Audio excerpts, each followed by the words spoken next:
Morning sunlight washed over the massive marble pillars of the Welton royal estate, looking absolutely cinematic as always. The entire mansion dripped with generational wealth. The second those golden rays hit the bedroom floors, it was the ultimate alarm clock to kick off another day. Soaking in the chill morning vibes, our main guy was already wide awake, basically just waiting for his cue.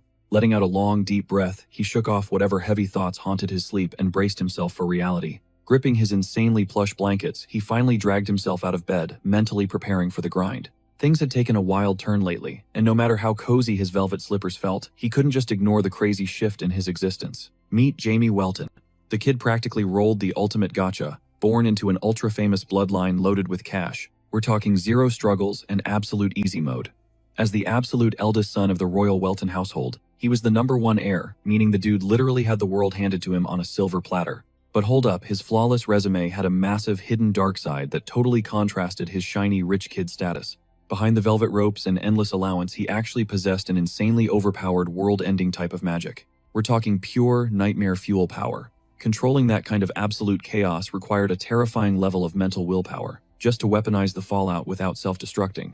Honestly, even the legendary 12 gods couldn't take him down in a fair fight. Their only desperate play was to seal the Grandmaster away entirely, praying they could put a lid on his god-tier potential. Yeah, that was his brutal past life. But he was just biding his time, absolutely ready to unleash pure karma the second he got an opening, just to prove their little prison was completely useless. He swore on his soul that those deities wouldn't get off with a quick ending. No, he planned to drag them through absolute hell, first a threat that seriously triggered his divine enemies. Diablo Volfir guaranteed that every single terrifying promise he made would cash out, even if he had to suffer through endless torture first. Ultimately, those 12 cowards managed to lock him away.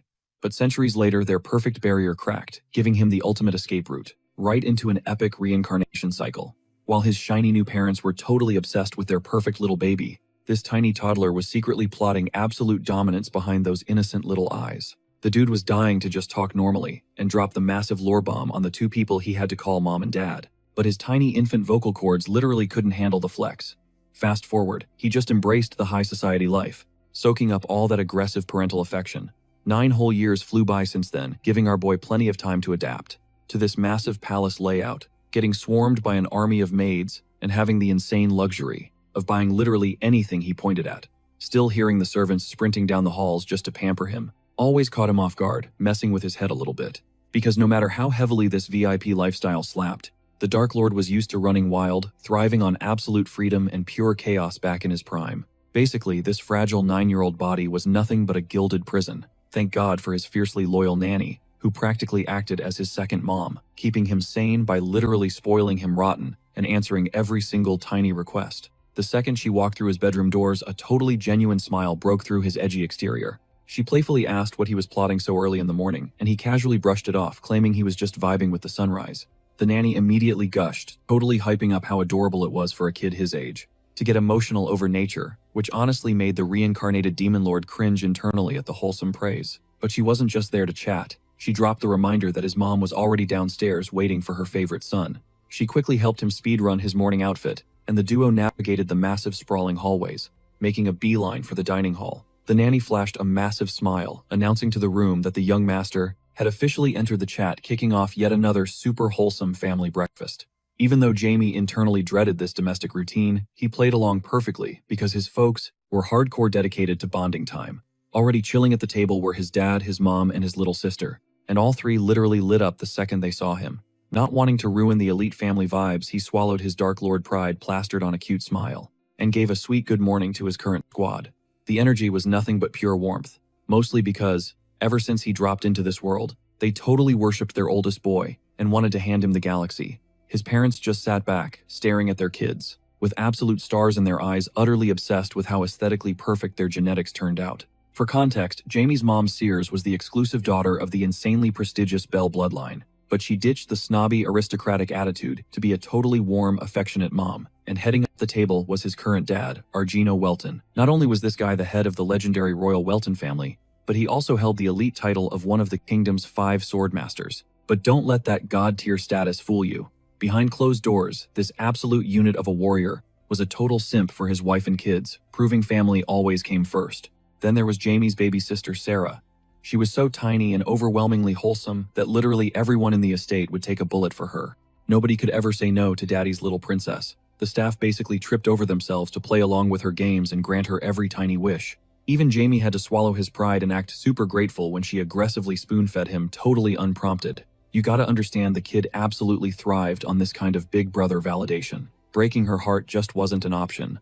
Still playing the perfect sibling drained Jamie's social battery to zero, leaving him desperate for some alone time. But hey, he had an innocent little boy persona to maintain in this ridiculously loving household. Once the dinner circus finally wrapped up, he let out a massive sigh and retreated to his room, his one safe haven to just exist without pretending. He immediately belly-flopped onto the mattress, burying his face in the pillows. Finally, peace. Honestly, witnessing people genuinely care for each other gave him major whiplash. It was the complete opposite of the ruthless bloodbath he called his past life. At least this massive estate came packed with ultimate perks like an epic private library to kill time in. Even though being trapped in a toddler's body without the ability to speak properly had basically pushed him to the edge of insanity. Watching a bizarre little creature flutter his way, he sighed at how exhausting this whole facade was turning out to be. A never-ending act. Still, complaining felt pointless. He hit the ultimate jackpot, a second chance at life, and more importantly, a second chance to fight back. Plus, this reincarnation came with a brand new skill that was about to flip the script entirely. Gripping the weird familiar in his palms, his thoughts darkened. He remembered the 12 gods, the exact deities who condemned him to an agonizing void of nothingness. They sealed him away just because his god-tier potential threatened their fragile egos. He remembered them clinging desperately to their pathetic faith, acting like total parasites feeding off human worship. Sure, his current mana pool was basically a joke right now, but he had all the time in the world to level up. Besides, this current era was completely clueless about the terrifying depths of dark magic. He could absolutely weaponize that ignorance against the arrogant 12 gods who wrote him off as dead. He just needed to grind in the shadows until he was strong enough to unleash absolute hell. Suddenly, his dark plotting got totally derailed by the nanny, who popped in to announce it was story time with Mommy. Jamie instantly realized there was zero way to escape this cringe fest. Refusing was completely off the table, no matter how badly he wanted to skip it. Taking a deep breath, he mentally prepared himself for the performance. In a split second, his dead-eyed stare shifted into the bright, bubbly innocence expected of a sheltered little kid. A tiny part of him genuinely thought being locked back in the eternal void might beat having to act like a giggling toddler every single day. At least in the darkness, he didn't have to fake it. Downstairs, his mom and little sister were already waiting on the couch, totally hyped for some quality bonding time, because shockingly, this family actually liked each other. Meanwhile, Jamie was violently fighting his inner Demon King urges. Yet he dropped to his knees in front of his mom, flashing a megawatt smile. "What are we reading today?" he chimed, radiating pure, unadulterated sunshine. The sheer cuteness overload literally made both girls on the sofa freeze in pure awe. Unable to handle the wholesome vibes, they instantly lunged forward, crushing him in a massive group hug, squealing about how much they loved their precious boy. Catching her breath, his mom revealed today's pick, a legendary tale called The Great Magician Heinz. She hyped up the title, asking if they were excited. Without missing a beat, she launched right into the storytime performance. But the hype died down insanely fast. Within minutes, Sarah was already nodding off completely, losing the plot. The fairy tale wrapped up with your standard cliché, happily ever after. Snapping the cover shut, she looked down eagerly, waiting for their review. Sears beamed genuinely, hoping the magical bedtime story had blown their tiny minds. Playing his part flawlessly, Jamie flashed his brightest smile and declared he wanted to grow up to be just as overpowered as that wizard. Melting on the spot, his mom patted his head, swearing her genius little boy could easily reach that level of greatness. She bragged about how he'd already managed to crush the spirits of 3 separate magic tutors. To Jamie, though, that wasn't exactly a flex. Those basic instructors they hired were total amateurs. Breaking them was literally just child's play for a former grandmaster. Hyping him up further, she dropped a bomb his dad had pulled some major strings to hire the absolute strongest mage available. Knowing his father's crazy VIP connections, he definitely wasn't bluffing. This new guy was probably the real deal. Pushing himself off the floor, Jamie made a break for the door. She quickly asked if he was heading back to his favorite spot, the library. He gave a quick nod, and she instantly hit him with the classic mom lecture to go touch some grass instead of burying himself in dusty old books. That definitely didn't speed up his escape plan, though. She pulled him in for yet another suffocating bear hug, absolutely refusing to let her precious boy out of her sight. To dodge any major fallout, Jamie pulls a 200 IQ move and hits her with a preemptive hug, just to keep the vibes immaculate. Total stealth mode, she doesn't suspect a thing. Sears is basically ready to beg him to stay and chill, completely melting over how sweet her little boy is acting. But let's be real, he's just plotting his escape route, praying she backs off so he can score some alone time. Mission accomplished. He slips away from his smothering mom and completely ghosts everyone, locking himself in the library to vibe with a heavy-duty magic tome. Snap, the cover slams shut. He just speed ran the entire thing, flexing a massive brain pan that completely shatters the illusion of him being a normal 9-year-old. He cracked this book open, hoping for some high-tier mana hacks, but honestly, it was a total nothing burger. Zero new intel, just pure disappointment. Snapping back to reality, his stomach drops. It's already lunchtime. And no matter how exhausted he is from doing the whole family meal routine, 3 times a day he has to keep up the act. But as he slides up to the dining hall, he gets completely hit with a plot twist. An absolute random just spawned in. The dude is scoping out the hallway, nodding at how the Welton family casually drops ultra-rare artifacts as hallway decor, just to flex their insane net worth. Jamie zeroes in on this guy, eyes totally locked, trying to scan this absolute stranger trespassing in his territory. But then it hits him a suffocating heavy aura. Insane levels of mana are literally radiating off this gray-haired boomer, spiraling around him like a raging typhoon. We're talking absolute top tier, at least a level 7 Grand Mage. Which begs the question, how did he bypass security? Teleportation seems like the only logical cheat code here. Alarm bells ring, is this a high-stakes heist? But brushing that off, the guy is just too ridiculously chill to be a thief. The old man's piercing gaze locks onto Jamie, dissecting every micro-expression, while the kid squares up, trying to read the room. Finally, Jamie channels his inner boss, barking out a demand to know exactly who this intruder thinks he is. And the second he speaks, the air in the room goes ice cold. Jamie's mana flares up with pure killing intent, making the old mage smirk, instantly recognizing that the apple totally didn't fall far from the terrifying Welton tree. Our guy knows. Protocol says he should bow down, but nope. He just glares back, practically choking on the sheer audacity and crushing pressure of this boomer's stare. Being treated like a lab rat, absolutely triggering. He is itching to drop a nuke of a spell just to prove he's built different. The gray-haired wizard takes mental notes. The crazy rumors about this kid's specs are totally legit. He is hyped, baffled by how a literal 9-year-old is packing this kind of heat. And the kid's absolute zero-fear attitude just fuels the fire. He wants to push the limits to see what happens when an unstoppable force meets a tiny, overpowered object. But this blatant disrespect makes Jamie snap. The sheer nerve of some random NPC trying to check his stats, totally unforgivable. He taps back into his original self, the legendary Diablo Volfir, the ultimate menace who literally wiped the floor with pantheons of gods in his past life. So yeah, this geezer just signed his own death warrant. In a split second, Jamie weaponizes his mana, blasting a shockwave straight at the guy, to hit him with a brutal reality check. The old mage doesn't even blink. He just stands there, keeping that annoying, calculating stare, locked dead onto the Welton prodigy. But then the atmosphere shifts. The old man's smirk gets instantly wiped off his face, his eyes going wide as he realizes he vastly underestimated the absolute monster standing in front of him. Meanwhile, Jamie is throwing off massive aura, visibly salty, that his power move didn't instantly vaporize the guy. He's seething. The sharp-eyed elder chuckles, his expression shifting to pure awe, because honestly, it's mind-blowing that a literal 9-year-old is casually wielding this kind of apocalyptic power. He drops some major props, hyping up the kid's lightning-fast reflexes before announcing it's his turn to deal some damage, and flip the script. Jamie is low-key thrilled. The old man is a master of his craft, and the thrill of a real fight gets Jamie's blood pumping. But hold up, something's off. The way the elder weaves the magic formula, completely bizarre for a head-to-head clash. Jamie's kinetic vision kicks in, catching that the strike is a total dud, missing him by a mile. Why even bother dodging? This absolute Giga Chad move leaves the old mage totally stunned. He can't process how the kid didn't even flinch. Standing there like a brick wall, utterly unfazed by a high-tier spell, suddenly a massive shadow drops between them. Jamie's dad spawns in, aggressively shutting down this chaotic sparring match in the middle of his hallway. His voice drops an octave, shooting a lethal glare that warns the elder he just crossed a massive red line. Furious that some hotshot guest would try to jump his underage son like a total amateur, the Count instantly pivots, dropping to one knee, frantic as he checks Jamie for injuries, going full protective dad mode after that insane magical crossfire.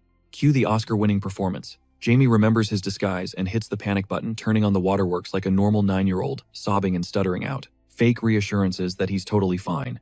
Seeing those tears, that's the final straw. His dad absolutely loses it, forcefully dragging Marquis Linmel away for a very hostile chat, while Jamie smirks internally, realizing that without his dad stepping in, the kid didn't even flinch, straight up flexing his absolute zero fear. Instead of getting mad, the silver-haired dude just cracked up, totally caught off guard by the sheer disrespect of this hilarious standoff. Catching his breath, he admitted he was low-key jealous of the Count. Why? Because this boy was packing some insanely overpowered potential, just waiting to be unleashed, to shake the very foundations of their world. But the Count, yeah, he wasn't vibing with this hype at all. He was still fuming, totally failing to see the logic behind launching a literal magic attack at a toddler. Fast forward a couple of minutes, the trio relocated to a plush lounge to hash out this utter madness. with Argino absolutely demanding answers. Voice dripping with venom, he roared that this was his flesh and blood, the future lord of the Welton house, making that unhinged stunt a massive red flag. But even with a furious dad breathing down his neck, the old mage stayed ice cold, acting like this was just another Tuesday. That arrogant chill only threw gasoline on the fire, triggering the Count's explosive aura that could easily make a veteran spellcaster wet their pants, proving why he was a top-tier swordmaster. Unbothered, Marcus leaned in, smirking, and asked how much the Count actually knew about his own kid, because honestly, missing this kind of talent was practically a crime. Argino just blinked, completely thrown off guard by this curveball question. The old man deadpanned that he wasn't capping at all. The Welton heir was a certified prodigy. He needed the absolute best grindstone to sharpen those wild skills. Letting out a heavy, stressed-out sigh, Argino snapped back that this was exactly why he hired a living legend in the first place, only for said legend to randomly ambush his boy and put his life on the line. Reading the room, Marcus realized the dad was genuinely clueless about what just went down. He decided to just slide past the Count's raging rant, leaving the poor guy completely in the dark. Keep in mind, this guest was the undisputed strongest 8th-class sorcerer alive, meaning whatever dropped out of his mouth was basically gospel truth. Hearing this, self-doubt started creeping into the father's mind. Did he hype up his boy too much? After all, it took an absolute unit of a wizard, like the guy sitting across from him, to actually gauge the kid's true stats. But right now, the legendary old man was talking in pure riddles, leaving Argino scrambling to piece together the puzzle, so he could make his next move. Dropping the ultimate bomb, Marcus flat-out rejected, taking the boy as a disciple, admitting he simply wasn't qualified to handle him. Argino's jaw metaphorically hit the floor. If the absolute goat of magic couldn't do it, who the heck could? Marcus went on to reveal that little Jamie, despite being practically a toddler with zero field experience, had flawlessly predicted every single micro-movement of his spell. The Count's brain basically short-circuited trying to process this. That kind of battle IQ was physically impossible, no matter how big-brained his kid was. Marcus pointed out that the boy instantly calculated the strike zone of the magic, realizing it wouldn't connect, so he didn't even bother dodging. He was just that insanely cocky. The wildest part, not a single muscle twitched. His confidence was absolute. The Archmage declared that with just solo grinding, Jamie could easily hit Tier 3. In fact, if you ignored the whole weak kid body debuff, his actual raw skill was easily pushing past Tier 4. Calling him a prodigy was an insult. The kid was an absolute monster, who completely eclipsed veteran mages while still drinking juice boxes. He absolutely did not need someone holding his hand. Marcus begged the Count to just back him up with resources. Traditional schooling was useless for a mutant, who was practically guaranteed to hit the mythical 9th class. Left alone with his thoughts, Argino was spiraling. He never imagined his heir was packing this level of god-tier talent, completely shattering the ceiling of his expectations. He white-knuckled his fists, desperately trying to keep his poker face intact, while the old man hyped up his boy to the moon. Hearing that Jamie was destined for 9th-class godhood sent shivers down his spine, forcing him to completely rewrite his entire parenting playbook. Respecting the heavy silence, Marcus backed off, letting the father stew in his thoughts. He pushed off the velvet sofa, dropping one last apology for the sudden magical drive-by. Before leaving, he casually dropped that the magical world was standing on the edge of a massive revolution, one that wouldn't just shake up the wizarding circles, but flip the entire globe upside down as long as this kid's spark wasn't snuffed out. Argino stayed glued to his seat, brain stuck on overdrive. The idea that his tiny son was hoarding enough latent power to completely eclipse an 8th-rank legend was mind-boggling. Now he had to thread the needle how to nurture this wild OP trait without robbing his boy of a normal childhood, especially since the kid probably didn't even realize how busted he was. It was a brutal dilemma. Argino was a family man first, fiercely protective of his son's innocence, yet knowing one wrong move could derail a destiny that would change history forever. Outside the window, the sky had already bruised into a deep purple.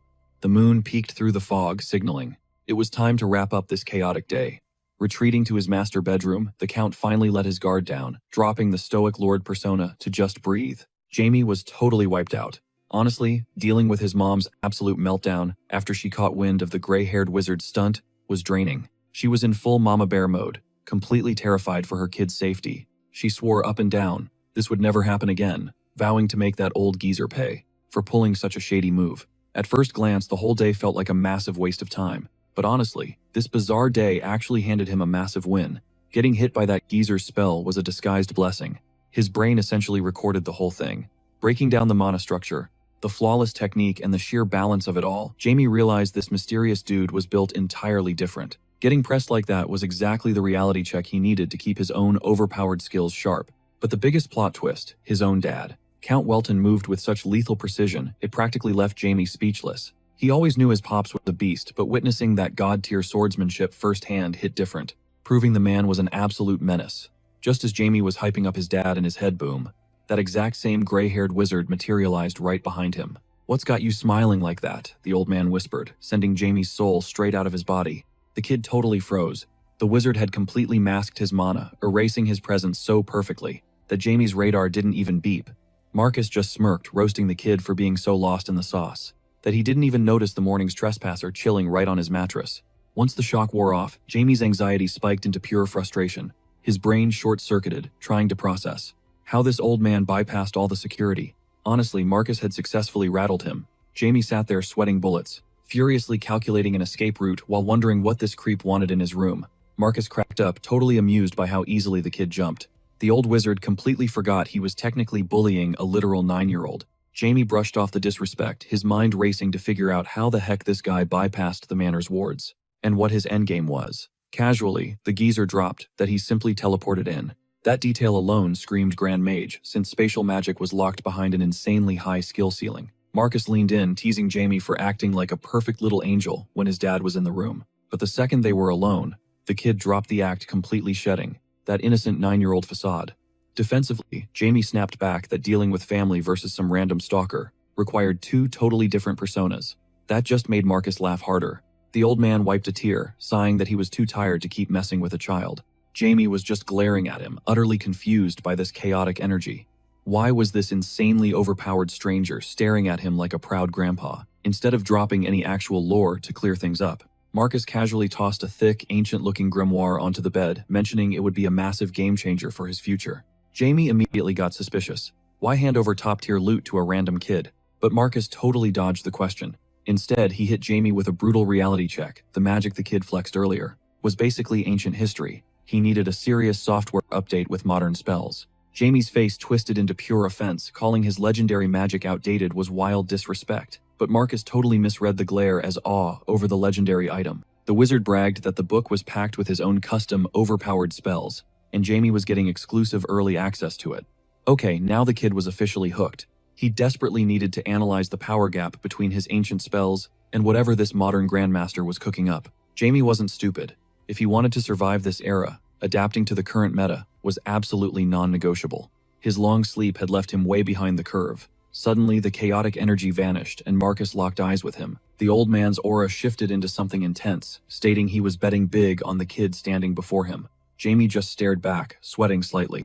Marcus challenged him, saying he couldn't wait to see how overpowered the boy would become before they crossed paths again.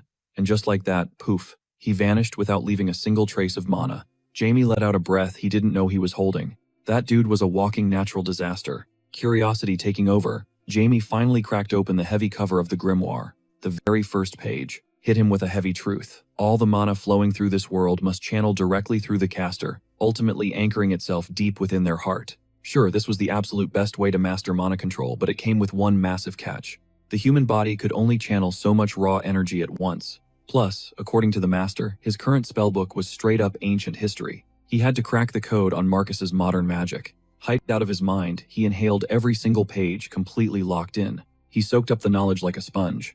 But reality hit hard. This stuff wasn't just fascinating, it was insanely complicated. To make it work, he literally had to feel every microscopic particle of mana seeping into his pores and flooding his veins. Pulling off a technique this intense required some next-level focus and a flawless mind-body connection. He flopped face first onto his mattress, wondering what kind of freak could actually pull this off. Honestly, the old-school methods were way smoother, totally practical, and didn't come with these ridiculous side effects. But then, his massive ego kicked in. Hello, he was the one and only Diablo Valfir. Quitting just wasn't in his DNA. He bounced right back up, gears turning as he mapped out a brilliant strategy to conquer this new challenge. Seconds later, he was staring down the exact same textbook he'd rage quit just moments prior.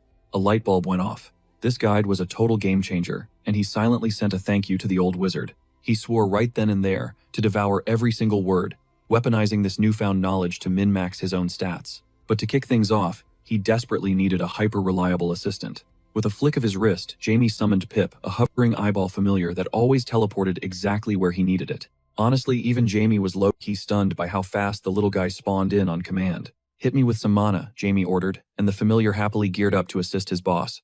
The shadowy creature locked in, visibly flexing as it hyper-focused on executing the command perfectly. Its eye snapped wide open, unleashing a burst of pure, raw energy, the exact ingredient Jamie needed to start cooking. Right off the bat, he hit the first major roadblock. His physical body hit a hard cap on how much mana it could absorb. To nail the textbook technique, you needed painfully exact measurements, something almost impossible to micromanage manually. But Jamie had a major cheat code. Black acted as a perfect automatic filter, saving him from total mental and physical burnout. Thanks to their soul contract, the familiar could slice the energy output into the exact microdoses required. Problem solved.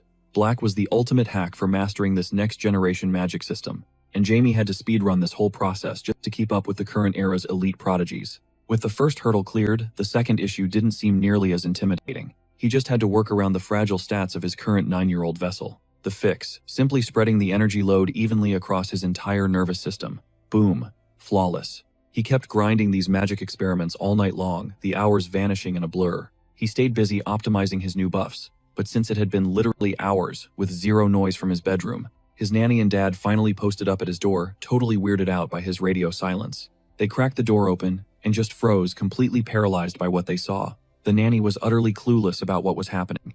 His dad, though, recognized the vibe instantly, yet even he was shook to find his kid deep in a hardcore meditation trance right at dawn. The Count literally couldn't blink. The magical aura radiating off his boy was absolutely hypnotic, pulsing with a flawless natural rhythm. The nobleman just watched in pure awe, realizing Marcus's parting gift had forcefully leveled up Jamie's mana pool practically overnight. He never could have guessed his innocent 9-year-old was packing this kind of god-tier magical talent. Blown away, the boss of the house immediately banned anyone from interrupting Jamie's grind session today. He stationed a few maids right outside as a VIP support squad, just in case the kid woke up and needed anything. Meanwhile, the poor nanny was stressing out of her mind, desperately trying to compute what was going on with her young master. The Count's brain went into overdrive. If Jamie ditched the sword to become an elite spellcaster, it completely changed the game. It flipped the entire script on their family's future, easily dwarfing the magical bloodline he inherited from his mother's side. This level of genius shattered every expectation, making his maternal relatives look like absolute amateurs in comparison. The Count was hyped. Jamie could legitimately hit the legendary Tier 9, a realm of godlike power Marcus had predicted, while the kid himself was just chilling in his room leveling up. Golden hour sunlight flooded the massive estate, but our boy was locked in. He was grinding away, trying to crack the code of his own core magic. Total tunnel vision. He dove deep into his spiritual center, desperate to figure out the mechanics behind this brand new power system. Well, new to this body, but it was the exact same system he used back in his past life. Snap. His eyes shot open, breaking him out of that intense flow state. He had been in the zone for hours. Reading his own energy like an open book, a smirk crossed his face. He totally nailed it. Splitting raw mana into microscopic particles is usually a chaotic, explosive mess, which definitely threw him off at first. But after just a handful of tries, it clicked like pieces of a puzzle. Still, he hit a hard wall at the 4th tier of mana. For a guy with his god-tier ambition, that was nowhere near enough. To be fair though, he literally picked up this mana control technique a few hours ago. Hitting tier 4 that fast is straight up terrifying. He was practically knocking on the door of the 5th tier, but he had to face facts. This kid's body was way too fragile to handle that kind of heat. Pushing it any further would literally fry his physical limits, so calling a timeout was the only play. Sitting nearby, his absolute unit of a shadow pet was watching like a hawk. The creature subtly checked his vibes, trying to mentally tell his boss to chill out. A quick telepathic chat later, Jamie threw in the towel. Wrecking his own body for a quick power-up just wasn't the move. Plus, the literal gods he planned on destroying weren't going anywhere anytime soon. With that sorted, he cloaked his familiar in a heavy layer of invisibility. To dodge all the annoying questions from the servants. It was time to step out of the lab and go check on his dad. Masking the beast's energy was crucial. If his old man caught wind of a dark entity living in the manor, it would be game over. Black caught the drift in seconds. He instantly sucked up all the heavy mana residue his master had been leaking during the training montage. It was a flawless sync. Being bound as a familiar meant their teamwork was entirely telepathic and seamless. His dad wouldn't suspect a thing. Once the room was completely scrubbed of any magical fingerprints, the coast was finally clear. Jamie headed for the door, but let's be real. Even with zero effort, the guy just naturally oozed a crazy heavy aura. His base stats were simply too massive to mask completely. Cut to the Count's office. The territory boss was booked, and busy dealing with a very pushy new arrival, demanding an audience. Even with the Count's packed calendar, this guy slipped in. The visitor smoothly mentioned how the heist territory was basically a dead zone for religion, and then he dropped a massive thank you for letting the Zenith Church finally set up shop on their turf. Count Argento played it cool, stating he only greenlit the project because faith usually keeps the locals happy and productive. A simple business transaction, right? But the church rep looked confused by this totally clinical answer. The guy started sweating, wondering if the Count was hiding some secret off-the-books terms they never negotiated. Argento leaned back, his tone freezing over. He made it crystal clear that every move he makes is strictly to benefit his land. And since these holy men were stepping onto his property, they better remember exactly who runs the show around here. The atmosphere instantly shifted. The polite chat was actually a heavy-handed threat dressed up as a welcome, basically telling them, do not treat my people like mindless cultists. It was a massive flex showing the church that Argento was not a guy you mess with. The Count kept an iron grip on the vibe, wrapping up the quick power play conversation. He practically pointed at the door telling the guests to beat it if they had so much holy work to do. Tossing out a fake wish for safe travels, they traded awkward goodbyes beneath the so-called blessing of Zenith. The tension in the room could cut glass. Through it all, Argento kept his poker face absolutely flawless, wearing this polite, icy smile right up until the heavy oak doors finally clicked shut. The second he was alone, the smile vanished. His eyes darkened into a heavy, stressed-out glare. He knew letting these fanatics into his territory could blow up in his face big time. But here's the kicker. His oldest son heard every single word. Jamie had been ghosting outside the office the whole time, soaking up the top-secret intel without making a sound. Peeking around the corner, his face twisted. His worst nightmare was literally unfolding in real time. He tried to convince himself he was paranoid, but nope. Right there, stitched on the guest's robes, was that cursed crescent moon and yellow sphere. Worse, he could physically feel the suffocating, disgusting divine pressure rolling off that old priest. Pure, unhinged rage spiked through his veins. How dare the Church of Zenith step foot inside his actual home? It completely shattered his calm. His brain was spinning. Why on earth would his hardcore dad invite these cultists to preach here? His father had never bowed to outside groups before. Staring down the hallway, Jamie made a silent vow he was going to burn this plan to the ground, because there was zero chance he'd let the cult of Zenith take root in his backyard. He locked down his home turf, but his stash of resources was running dangerously dry. To get this new religion greenlit across the territory, he had to completely flip the Count's stubborn mindset. The blueprint was simple: corner his dad for a chat, now then launch a covert midnight investigation later, sourcing bulletproof evidence to shatter his old man's anti-religion stance. Stepping into the Welton Estate's grand parlor, the air felt strictly corporate, a heavy vibe since his dad usually booked this space for high-stakes VIP meetings. Argento was fighting demons, masking a crushing wave of stress from dropping back-to-back brutal decisions recently. Masking the tension, he casually asked if his son had any free time. Flashing a blinding smile, Jamie eagerly nodded, playing it incredibly safe. He had zero clue how much the Count actually knew, especially since today's vibe felt entirely off-script, and it was painfully obvious his father was pulling strings behind the scenes. The Count layered on the warmth, casually dropping a remark about Jamie's hardcore obsession with magic. Our boy didn't even flinch or deny it, since his magical aura was practically screaming the truth.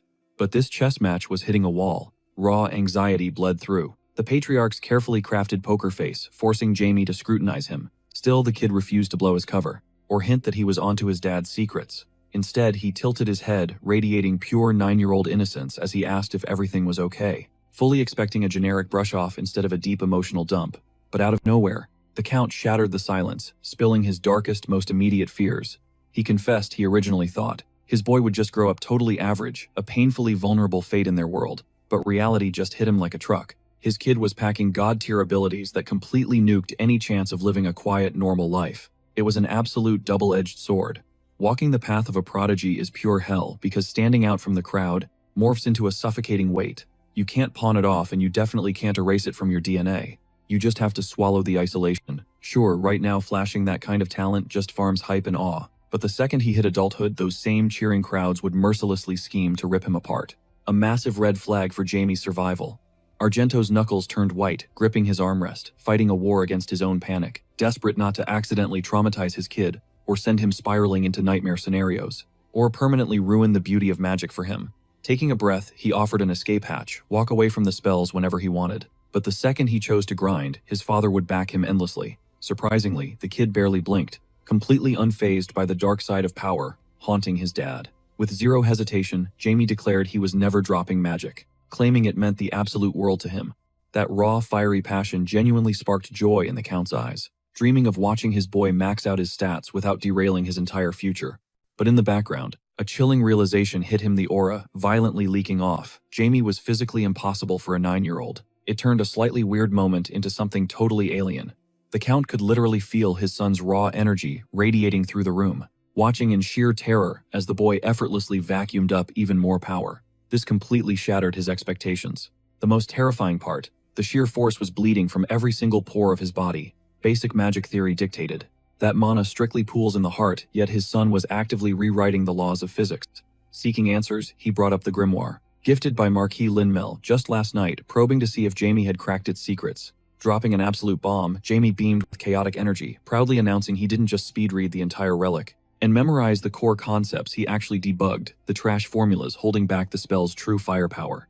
His dad mentally blue-screened. His jaw practically hit the floor, completely paralyzed by the insane leveling speed. Achieved solo overnight from a single textbook. A suffocating dead air hung between them. Jamie vibrated with excitement, ready to info-dump everything he had just cracked. But the Count was actively glitching out. His brain simply couldn't process that massive data dump without completely short-circuiting. Doing the mental math, Argento realized he was staring at a living myth. His kid was genuinely locked in to become a legendary, 9th-class sorcerer, a reality too insane to fully comprehend.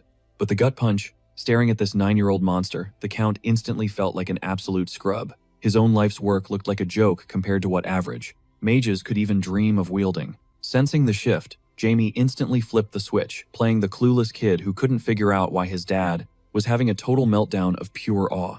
Realizing he might have flexed a little too hard, he quickly dialed back his act. He dropped the ultimate dad praise, raving about how insanely proud he was of today's mind-blowing progress.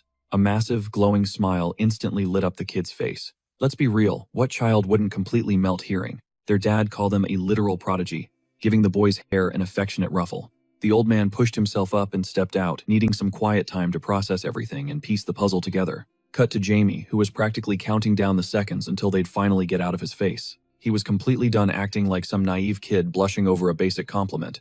Deep down, he fully clocked the real reason they were hyping him up. But plot twist, Argino's eyes locked onto black. He flat out asked if that shadow was his familiar. Cue the internal panic. Jamie had been busting his back to keep his little pet off the radar for as long as humanly possible. This completely derailed his master plan, since exposing his summon was strictly off-limits, leaving him blindsided by the worst kind of jump scare out of absolutely nowhere. His mask slipped for a split second.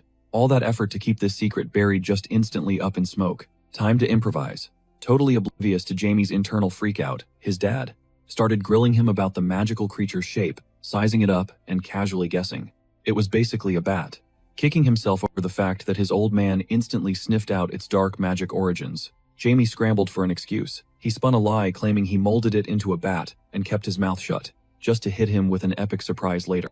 Realizing this magical flex was entirely his son's doing, the guy was absolutely stunned. He pulled him into a massive bear hug, practically bursting with pride over his heir's god-tier talent. The second the door clicked shut, Jamie was drained. He dragged himself to his room to recharge his social battery. Utterly exhausted from starring in this fake family sitcom, he just couldn't vibe with a household that actually showed genuine affection, tossing hugs around freely while he was forced to play along.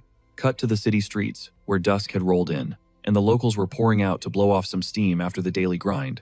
Blending right into the crowd, Jamie went full ghost mode.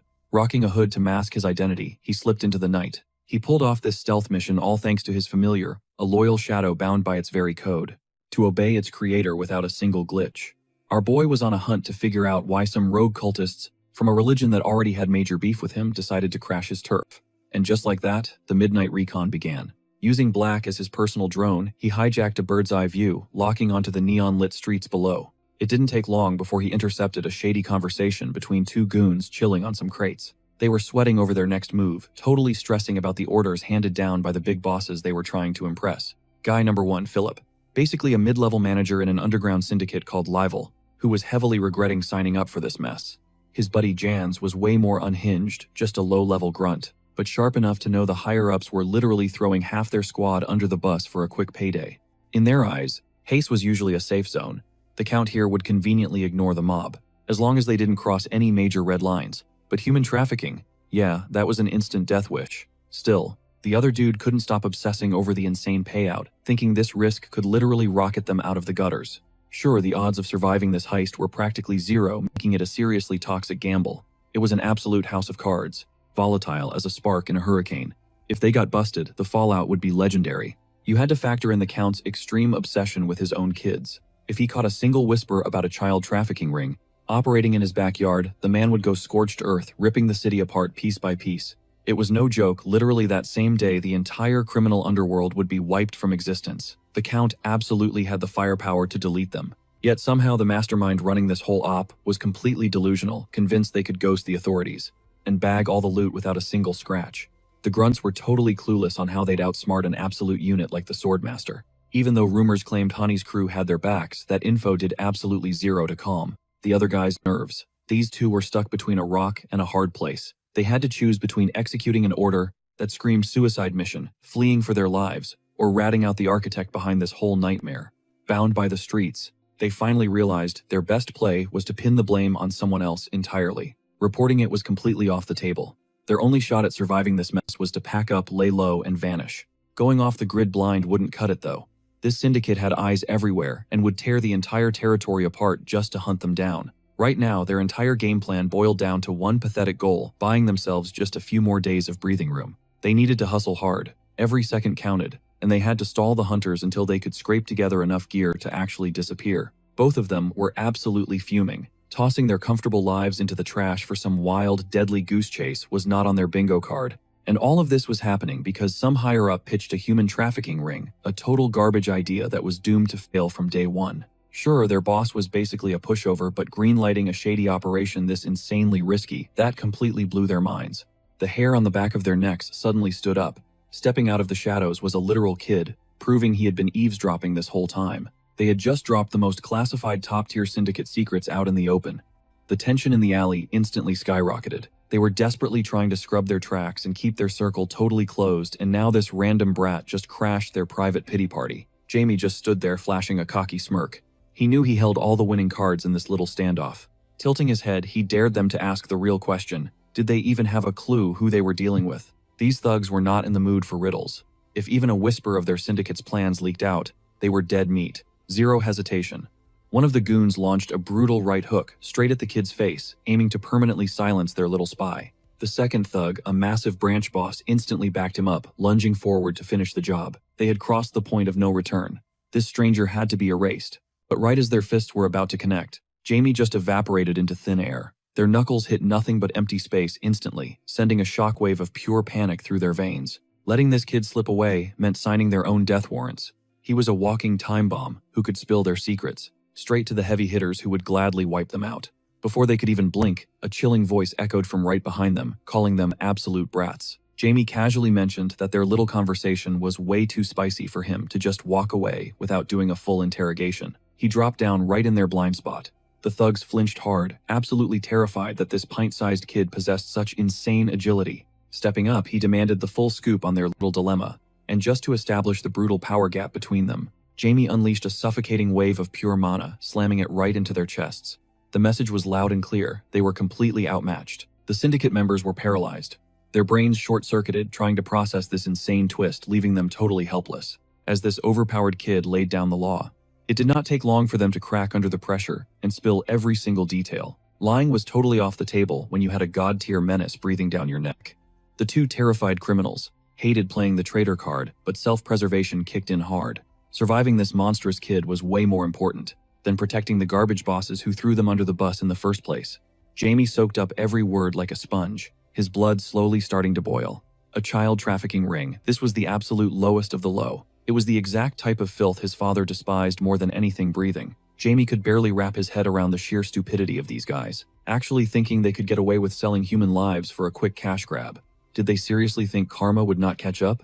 The idea that corrupt elites played God with human lives, turning lackeys into mindless chess pieces, absolutely disgusted him. They just followed orders like total sheep. But what really bugged Jamie was why the big bosses at the top thought they could pull this off without triggering a massive war. Anyone with a working brain knew the Count's fierce reputation. He would burn their whole operation to the ground.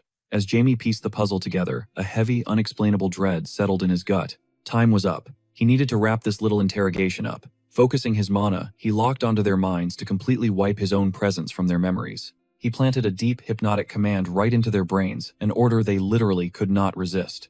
He commanded the duo to march straight to the Count's estate and sing like canaries. Like absolute zombies, the two thugs snapped to their feet, their eyes totally glazed over as they moved out to execute their new mission. They were heading straight into the lion's den. Jamie smirked, knowing that the second the sun came up, absolute chaos would flood the streets. His dad was going to go nuclear and rip the entire syndicate out by its roots. While Jamie started plotting his next epic power move, the two brainwashed syndicate goons marched blindly toward the massive estate, completely dead to the world around them. Jamie's mind control magic was genuinely terrifying. Deciding it was time to play it smart and stop pushing his luck, he called upon his loyal shadow, Familiar Black, to pull him out. Black instantly answered the call, flooding the alleyway with a thick pool of dark mana. It wrapped around Jamie, acting as the perfect camouflage to slip away, completely erasing him from the grim scene. He did not even need to take a single step to pull off the ultimate escape. Out of nowhere, a literal human body gets launched past Jamie. Yeah, he definitely wasn't alone in this alley.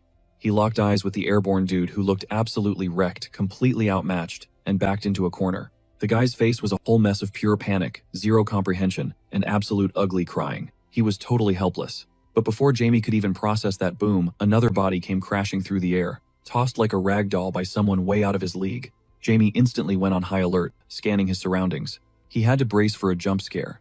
In a sketchy zone like this, literally anything could pop out from the shadows. Then it echoed down the street, some arrogant voice from the darkness, just ruthlessly roasting the two guys who got tossed. Jamie tuned out the noise, trying to pinpoint exactly who he was dealing with. The loudmouth wasn't solo, he had backup. His goons were actually trying to shush him, whispering that all this yelling was going to pull security right to their VIP brawl. But Jamie unbothered. He stepped up with main character energy and casually asked where this psycho, screaming in the dead of night, crawled out from. Honestly, Jamie was low-key furious. How dare this random lay a finger on his personal pawns? These guys were supposed to run an epic side quest for him, and now it was totally derailed. Plans ruined. It was payback time. He was about to give this so-called gang boss a harsh reality check and flex what real terrifying power actually looked like compared to that weak display. The cloaked mage locked his door aura onto the squad. They had zero clue who they were messing with, just staring blindly at his hidden face. Just by stepping up, he literally paused the Grim Reaper for his two beaten lackeys. But that borrowed time wasn't free. He mentally commanded them to finish the job.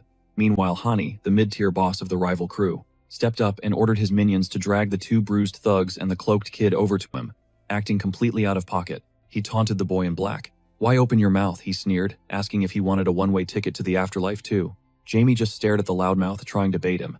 This NPC seriously had no idea the absolute nightmare he was about to trigger with that trash talk. Hani's goons roughly grabbed Jamie's two pawns, who had just dodged a bullet thanks to the mage, only to end up right back at square one. One of the dudes broke down, sobbing. He knew it was over. He felt completely pathetic. Getting flatlined now or in 60 minutes didn't make a difference. Fighting back was literally pointless. But the cloaked prodigy, he was chilling, silently calculating the exact frame data needed to pull off his next move. He didn't want to overkill them right away. Priority one was keeping his own vibe flawless while shielding the two extras. He'd cast for his little revenge theater. Then out of nowhere, flash, one of the rival goons blitzed him. A brutal strike blew a massive gaping hole straight through the left side of the kid's skull. The combo didn't stop. The cloaked body was suddenly shredded into human Swiss cheese. It looked like game over for Jamie. Hani burst out laughing, watching this brave kid get obliterated so badly, he couldn't even scream. It was supposed to be a humiliating, agonizing end. Hani's ego was through the roof. Feeling like an untouchable god, he strolled closer to the bloodbath, craving to hear the mysterious edgelord beg for mercy. But wait, the camera cuts. Empty space. The wizard's mangled corpse gone, vanished into thin air, and bodies definitely don't just glitch out of reality. One of Hani's lackeys looked down, his brain short-circuiting, the mangled corpse bleeding out at their feet. It was Finn, their own teammate. Hani froze, absolutely baffled. He vividly remembered melting the kid in the black cloak. He never laid a finger on Finn. Then the cinematic hair-raising moment, a chilling whisper brushed against the back of Hani's neck. Jamie was right behind him, brutally roasting the boss for pulling a friendly fire fail. Panic spiked. Hani whipped around, desperate to catch a glimpse of the ghost he just supposedly flatlined. But Jamie sidestepped the reaction swing and teleported away in a blink. Flexing his insane speed, the boy materialized right in his face. "Did you have fun packing up your own minion?" Instead of hitting your actual target, Jamie was thriving right now. He had outplayed the Reaper entirely, used an illusion to force his enemy into team killing, and heavily tilted the raid boss. Hani's mind was spinning with questions. Who the hell was this cloaked phantom? How did he survive? Was that pile of burning ash on the pavement actually all that was left of poor Finn? And the biggest red flag, what was this suffocating pitch-black aura wrapping around the young mage like a demon? Jamie just smirked. He dropped a cold warning, "Don't act tough, and rush in blindly when your mana is stuck at a pathetic level 3, because in this lobby he was completely outmatched. This syndicate branch boss wasn't about to just take the L and roll over. fighting tooth and nail right down to the wire in a desperate bid to break free from the mage's suffocating grip. Bro whipped out third-tier explosion magic to get the job done. Sure, it didn't pack that god-tier fifth-class punch, but it still hit like an absolute truck. He was dead set on incinerating this kid's tiny frame, turning the very brat who just clowned him into absolute ash. A blinding spark ignited between them, the supposed grand finale of this clash, which had completely derailed thanks to Jamie's galaxy brain deception. Yet our boy didn't even flinch. He straight up mocked him, claiming that when facing a true powerhouse, people morph into pathetic, fragile puppets, completely at the mercy of their master. That is exactly why he found it so incredibly satisfying to brainwash arrogant fools, who actually thought they stood a chance against his magic. A mere handful of seconds passed, before the boss completely collapsed, violently hitting his knees in a display of total helplessness. That cocky mobster energy from a minute ago, completely wiped out, replaced by raw agony in his final miserable moments. His lackeys watched the whole thing go down their jaws practically on the floor, seeing their boss get absolutely folded, with zero sweat broken. That massive reality check made one thing crystal clear: they were up against an absolute monster. They needed to dip, fast, before his ruthless wrath locked onto them next. Following their leader's brutal takedown, instead of begging or yapping, these goons basically accepted their fate, cursing their totally garbage luck for even stepping foot in this area today. The same guys who were just plotting their great escape from a battle, screaming guaranteed game over, suddenly realized they were boxed in. No exit, no hope. With one lethal, calculated step, Jamie could snuff them out, sending them to the Shadow Realm before their brains even processed the threat. And that is exactly what went down. Flashing a darkly satisfied smirk at their sheer terror, the young mage simply clenched his fist and permanently hit the mute button on their suffering. Dusting off his hands, he spun back to his original target, the big boss, now surrounded by his fallen crew, ready to squeeze him dry for his own personal agenda. Zero hesitation, zero questions asked. He viciously yanked the dude up by his hair, dragging his battered face forward to ensure he was fully locked in for the ultimate command, about to drop. Step 1. Jamie needed him to spill every single ounce of top-secret intel locked in that skull. Because, let us be real, holding the title of branch manager meant this guy had VIP access to the underground's darkest secrets. Absolutely scrambled by the crushing magical pressure from those final hits, the boss was stripped of his free will, transformed into an obedient, mindless zombie, forced to blindly echo his new master's commands. Like a broken record, he spilled the entire disgusting blueprint regarding the underground child trafficking ring. Honestly, this wasn't a shocker to our boy, having already extracted the same sick details from his previous victims. But this juicy confession proved that the black market rumors were 100% legit, giving him the perfect leverage to finally force a heavy confession out of his own father. Now came the real headache: what to do with this shattered gang leader. Even though Jamie barely flexed on him physically, the guy's soul was utterly annihilated. The physical shell remained intact, but the Grim Reaper was already knocking. Normally, a third-tier magic user biting the dust like this would instantly respawn as an undead minion. But with his soul shredded into pixel dust, this body was destined to rot fast, bringing a horribly grotesque vibe to the area. Out in the blood-soaked trenches of a war zone, totally normal. But dropping a decaying zombie in the middle of a populated city, that was a fast track to mass panic. Jamie knew he had hit a dead end here. He desperately needed a cleaner alternative to sweep this mess under the rug, without triggering a massive headache for himself, or sparking city-wide chaos. Then it clicked. A third-tier magic caster was basically a walking, breathing battery, packed with a massive mana reserve. Time to get a little creative with recycling. Extending his hand toward the limp, broken figure, he initiated a brutal drain, mercilessly siphoning every last drop of lingering magical energy. He pulled the raw power deeper into his core with every ticking second. After several intense minutes, the recharge was complete. He felt insanely revitalized, his internal balance totally locked back in after the grueling clash. Sure, the host's physical limits meant the stolen mana was laced with some nasty impurities, but gobbling up that much raw energy was a massive ultimate buff for future battles. With the boss handled, his eyes shifted to his original two victims, the very dudes he had caught lacking during that sneaky eavesdropping session, now parked on the ground like obedient dogs awaiting commands. Even though he forcefully pumped mana back into their veins to keep them breathing, their life force was dropping dangerously low. He needed a clutch play right now, or these valuable pawns would bleed out for literally no reason. A crazy high IQ strategy instantly popped into his head, the perfect shortcut to execute his master plan without burning extra time or stamina. To pull this off, he just had to manifest the dark magic of black. So who was going to step up and act as the ultimate mana battery for this insane stunt? Boom. His loyal familiar popped into existence, ready to drop everything and serve Jamie without a second thought. Since he could not just flat out execute these guys, they still had unfinished business. Jamie tapped into the darkest art of all necromancy. It was the only viable play he had left. We are talking about straight-up puppeteering corpses. Sure, it mimics resurrection, but absolutely zero free will is included in the package. These walking flesh puppets, yeah, they were officially stripped of their life rights. Necromancy spits right in the face of logic and Mother Nature. It is pure, unadulterated paranormal chaos. And starting right now, these two dudes were permanently on his undead payroll. They were stuck walking around as mindless meat shields, completely defying the cycle of life and death, existing solely to execute his every command. But to pull off this massive middle finger to reality, Jamie desperately needed his shadow pet to keep the magic stable so he did not blow himself up.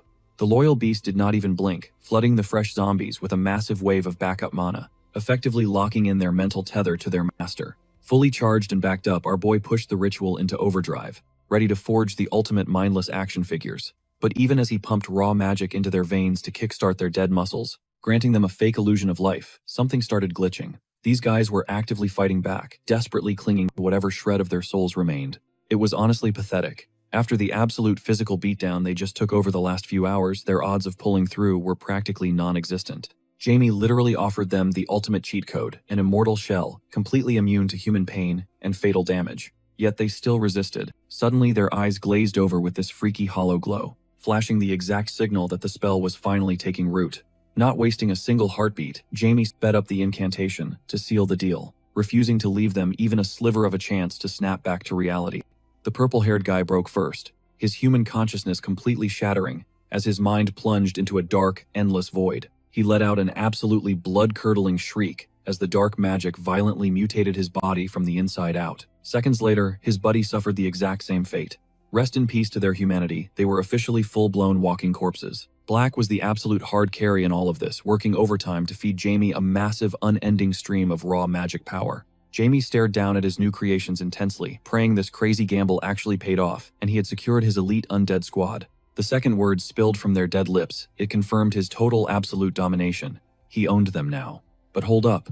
A split second later, a chilling vibe made him question if the spell actually worked flawlessly, because lurking right behind, pitch black, otherworldly aura oozed off their bodies like absolute nightmare fuel. The duo just stared right through him, their eyes totally hollow as they processed their new reality. But after that chaotic ritual, Black started tweaking, pacing around like he sensed a massive glitch in the Matrix, leaving Jamie totally clueless. The kid snapped at his familiar to zip it, and stopped stressing heavily, implying that having zero doubts was mandatory for their master plan to actually work. He was dead set on the fact that his little buddy had nailed the execution perfectly. So he tried brushing off the panic, aiming to keep the vibe stable. Deep down though, Jamie swallowed his pride and realized he fumbled the bag himself. He kinda saw this epic fail coming, but watching his own flawed handiwork play out was a tough pill to swallow. Even though he didn't want to ego trip over his past overpowered status, catching himself making total rookie mistakes still stung horribly. Messing up a basic entry-level summoning, he seriously debated just scrapping these two unlucky test subjects right then and there. If they couldn't execute his flawless strategy, they were just straight up dead weight. Walking around, leaking abyss-level dark energy meant sneaking into Janice's holy turf, or even grabbing a drink at a local pub, was completely off the table. Their stealth stats were literally at zero. Meanwhile, Black was acting super unhinged, doing absolutely everything in his power to snap his spacing out master back to reality. To finally get Jamie to look down, the Shadow Beast literally chomped onto his cheek, practically screaming that he was ready to carry the team on his back. Jamie flared up, low-key offended that his minion would disrespect the boss hierarchy like that. But once he snapped out of his funk and actually locked eyes with Black, the creature smoothly drifted down, right onto the skull of one of the fresh zombies staring intensely. By channeling his focus, the familiar could hijack their dark aura, basically giving their chaotic undead models a much-needed stealth patch. Watching that massive demonic smokescreen vanish left Jamie absolutely hyped. He had no clue his pet skill tree was this broken. Black flexed his abilities right then and there, proving he was the ultimate ride-or-die sidekick, ready to clutch up whenever things went south. He straight up vacuumed every ounce of that busted dark energy that was ruining the zombies' stealth capabilities, clearing the stage so his master could shine again. Cue the glow-up. The two corpses reverted to looking like totally average NPCs, perfectly matching the master's original sneaky blueprints. Jamie did a quick visual sweep of the room, scanning for any extra traps or glitches that might derail his plot. But instead of danger, he just spotted his bloated familiar, totally gassed out. After tanking all the rogue magic that Jamie accidentally spilled, the necromancer immediately showered his pet with hype, praising the little guy for saving the whole tactical operation from flopping. Pivoting back to his fresh mob drops, he figured it was time for an unboxing, giving them official titles and just enough brain cells to run basic errands. Jens was getting a rebrand as Ozard. It perfectly matched his menacing, super toxic villain aesthetic. Meanwhile, Philip got hit with the tag Rizal, a nod to his beastly blood-sucking vibe that totally contradicted his pathetic begging from before. Jamie sparked them up with a single activation command, flashing a smug grin because he literally owned these two trapped souls' body and mind now. At the drop of a syllable, the undead duo snapped to attention, completely locked in and ready to execute whatever unhinged side quest their boss threw at them. He could literally flick his wrist and their hollow eyes would track the movement, mechanically processing their next waypoint based on his voice. Honestly, the whole scene was insanely ironic, considering 5 minutes ago, these dudes were scheming a grand escape to start fresh and ditch the shady syndicate. Fast forward and they're right back to being corporate slaves, just, as literal rotting meat puppets this time. The brain-dead duo just kept staring at Jamie's hand like a buffering video, completely frozen without a direct prompt or any shred of free will. Jamie realized their operating systems were still booting up, needing a hot second to calibrate, because their flesh avatars couldn't process the hardcore magical upgrade they just survived. Sinking to their knees, the husks bowed down, radiating absolute submission to the literal god who yanked them from the grave. Even if their new life was totally cursed. Out of nowhere, the newly minted Ozard rasped out a question asking if the kid was his maker, slowly piecing together the wild reality check. Jamie didn't even blink before dropping a hard yes, wanting to instantly hardwire the fact that creator meant absolute boss in their smooth brains, ensuring they'd be top-tier minions. Meanwhile, the confused zombie started questioning who this cloaked mystery guy. The kid standing across from him barely looked a day over 10, but the suffocating aura bleeding out of him, absolutely terrifying. It completely defied logic. For a split second, it felt like this pint-sized powerhouse had clawed his way straight out of some dark folklore, radiating a pure, unfiltered malice that had zero business existing in reality. As the clock ticked down, that primal dread just kept skyrocketing, the sickening pressure radiating off this so-called child making his skin crawl. And Jamie, he was absolutely eating it up, reading his new puppet's sheer panic like an open book. He didn't even bother masking his twisted grin, practically flaunting a god-level dominance that utterly crushed whatever defiance his victim had left. To the walking corpse staring him down, Jamie looked dead up like a demon lord. The sheer volume of raw, pitch-black mana swirling around him was a massive flex, screaming exactly who held all the cards here. Razel could only watch this nightmare unfold in absolute horror, mind blown that he had somehow stumbled into this literal hellscape, reduced to nothing more than a plaything for a total psychopath. Scraping together whatever pathetic shred of bravery he still had, he balled his trembling hands into fists, trying to project a tough guy vibe. Even though he was basically a shackled dog, Razel barked out that he didn't care if he was dealing with the demon lord himself, but there was no shot. The thing in front of him was human, not while rocking the body of a grade schooler. Instead of getting mad, Jamie actually found it hilarious. Their pointless little rebellion was highly entertaining, but playtime was over. It was time to teach these mutts how to properly grovel before their master. Low-key, he knew this was on him. He had botched the initial brainwashing, failing to perfectly wipe their minds and chain them at the actual soul level. But our boy wasn't about to just let that slide, stepping up to forcefully rewrite their reality, so his grand master plan went off without a single hitch. Just a subtle flick of the wrist. Boom. One of the guys face planted straight into the dirt, instantly paralyzed, and entirely at Jamie's mercy.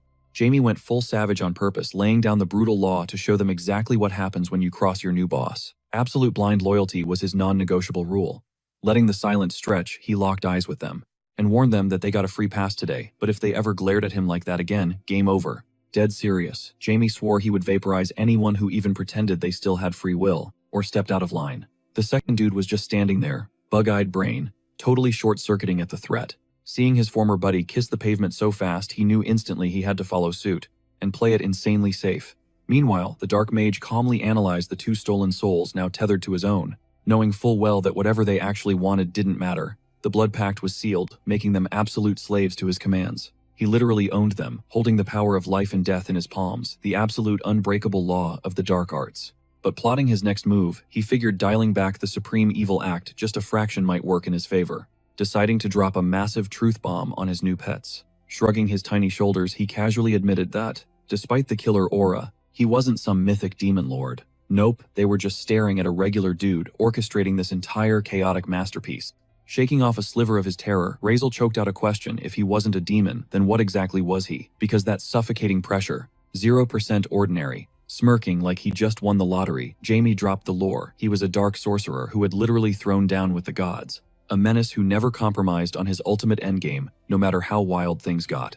Pivoting instantly, he laid out their one and only mission: ghost the Church of Zenith, and vacuum up every single piece of intel they could scrape together. On top of that, he threw in a side quest track, down the specific scumbag, running the local human trafficking ring, and drag him back breathing. He needed actionable intel, not more mindless zombies. Taking the hint, his newly minted lackeys dropped their heads, not daring to breathe a word of protest.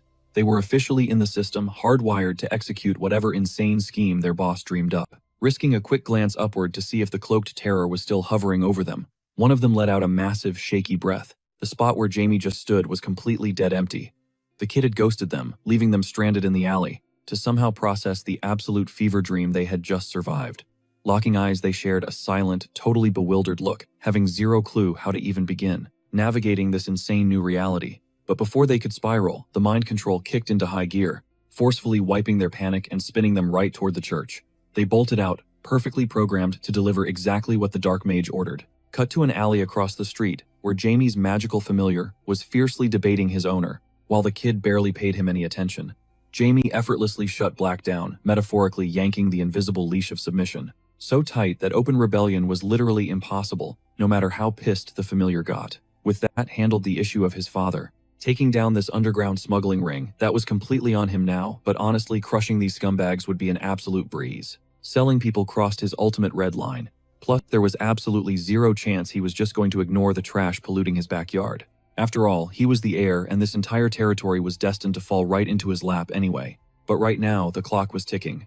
He had been sneaking around in the dark for way too long. If the maids or his parents caught him missing from his bed, his cover was completely blown. Muttering under his breath, he signaled that it was time to dip. He expected his magical familiar to just teleport them back, but out of absolutely nowhere, a massive thud slammed right into his spine. It happened so fast that his insane reflexes didn't even trigger. Spinning around with pure murder in his eyes, his glare softened slightly. Some random kid had basically bulldozed into him, clearly sprinting for his life without checking his blind spots. Still, a supreme being trapped in a kid's body doesn't just let disrespect slide. His annoyance instantly spiked over this pathetic disruption. Sure, accidents happen, but touching a grand mage, major mistake. He was seconds away from completely obliterating this clumsy pedestrian. He paused, catching himself right before unleashing chaos. It was literally just a terrified brat, definitely not an assassin. And the absolute irony, Jamie entirely forgot his own avatar right now was a literal kid, a fact the sniveling boy aggressively pointed out. You see, with a mind forged over centuries of bloodshed, he naturally forgot he was currently just a 9-year-old child. Trapped in this tiny frame, he put on his best boss aura. Sighing deeply, he promised to let the kid walk away intact this once. He dropped a heavy warning to watch his surroundings, secretly acknowledging that starting a street brawl over a bumped shoulder was low-key embarrassing. The grounded kid just stared at him, absolutely baffled. Why was a pint-sized peer lecturing him like a battle-hardened war veteran? The math simply wasn't mathing. Suddenly, the kid found his voice roasting Jamie for acting like a boomer, when he didn't even have a single gray strand on his head. Apparently, silver hair equaled supreme authority in this kid's brain. That incredibly bizarre logic threw the Dark Mage completely off guard. Facing such a hilariously stupid comeback, Jamie genuinely blanked. How do you even counter that? The kid wasn't technically wrong about the hair color, but using it as a metric for maturity was absolutely unhinged. Locking eyes with the brat trembling in the dirt, Jamie noticed something super suspicious out of the corner of his eye. His own hair was glowing, a totally different shade, practically screaming that his shadow pet was interfering. Black was playing games behind his back. The absolute audacity of his familiar to physically block him from catching a body was insane. Since when did his shadow minion develop a conscience? Pushing that annoyance aside, he locked a death glare on the shivering child. He delivered one final, bone-chilling warning: keep your mouth shut, or face consequences worse than death. The temperature in the alley basically dropped to sub-zero. The immense killing intent hit the kid so hard, he was practically holding back tears. Survival instincts finally kicked in. The kid scrambled forward, sputtering frantic apologies to avoid getting erased from existence. Seeing his master choose peace over an unnecessary massacre, the shadowy familiar internally celebrated. With the crisis averted, Black finally triggered their escape route. But they had burned way too much time playing around in the streets. They needed to warp straight to his bedroom instantly, or the entire household would flip out. The moment his boots hit his actual floorboards, Black instantly went into full pout mode, acting totally betrayed by the scolding. Jamie literally ignored the guilt trip.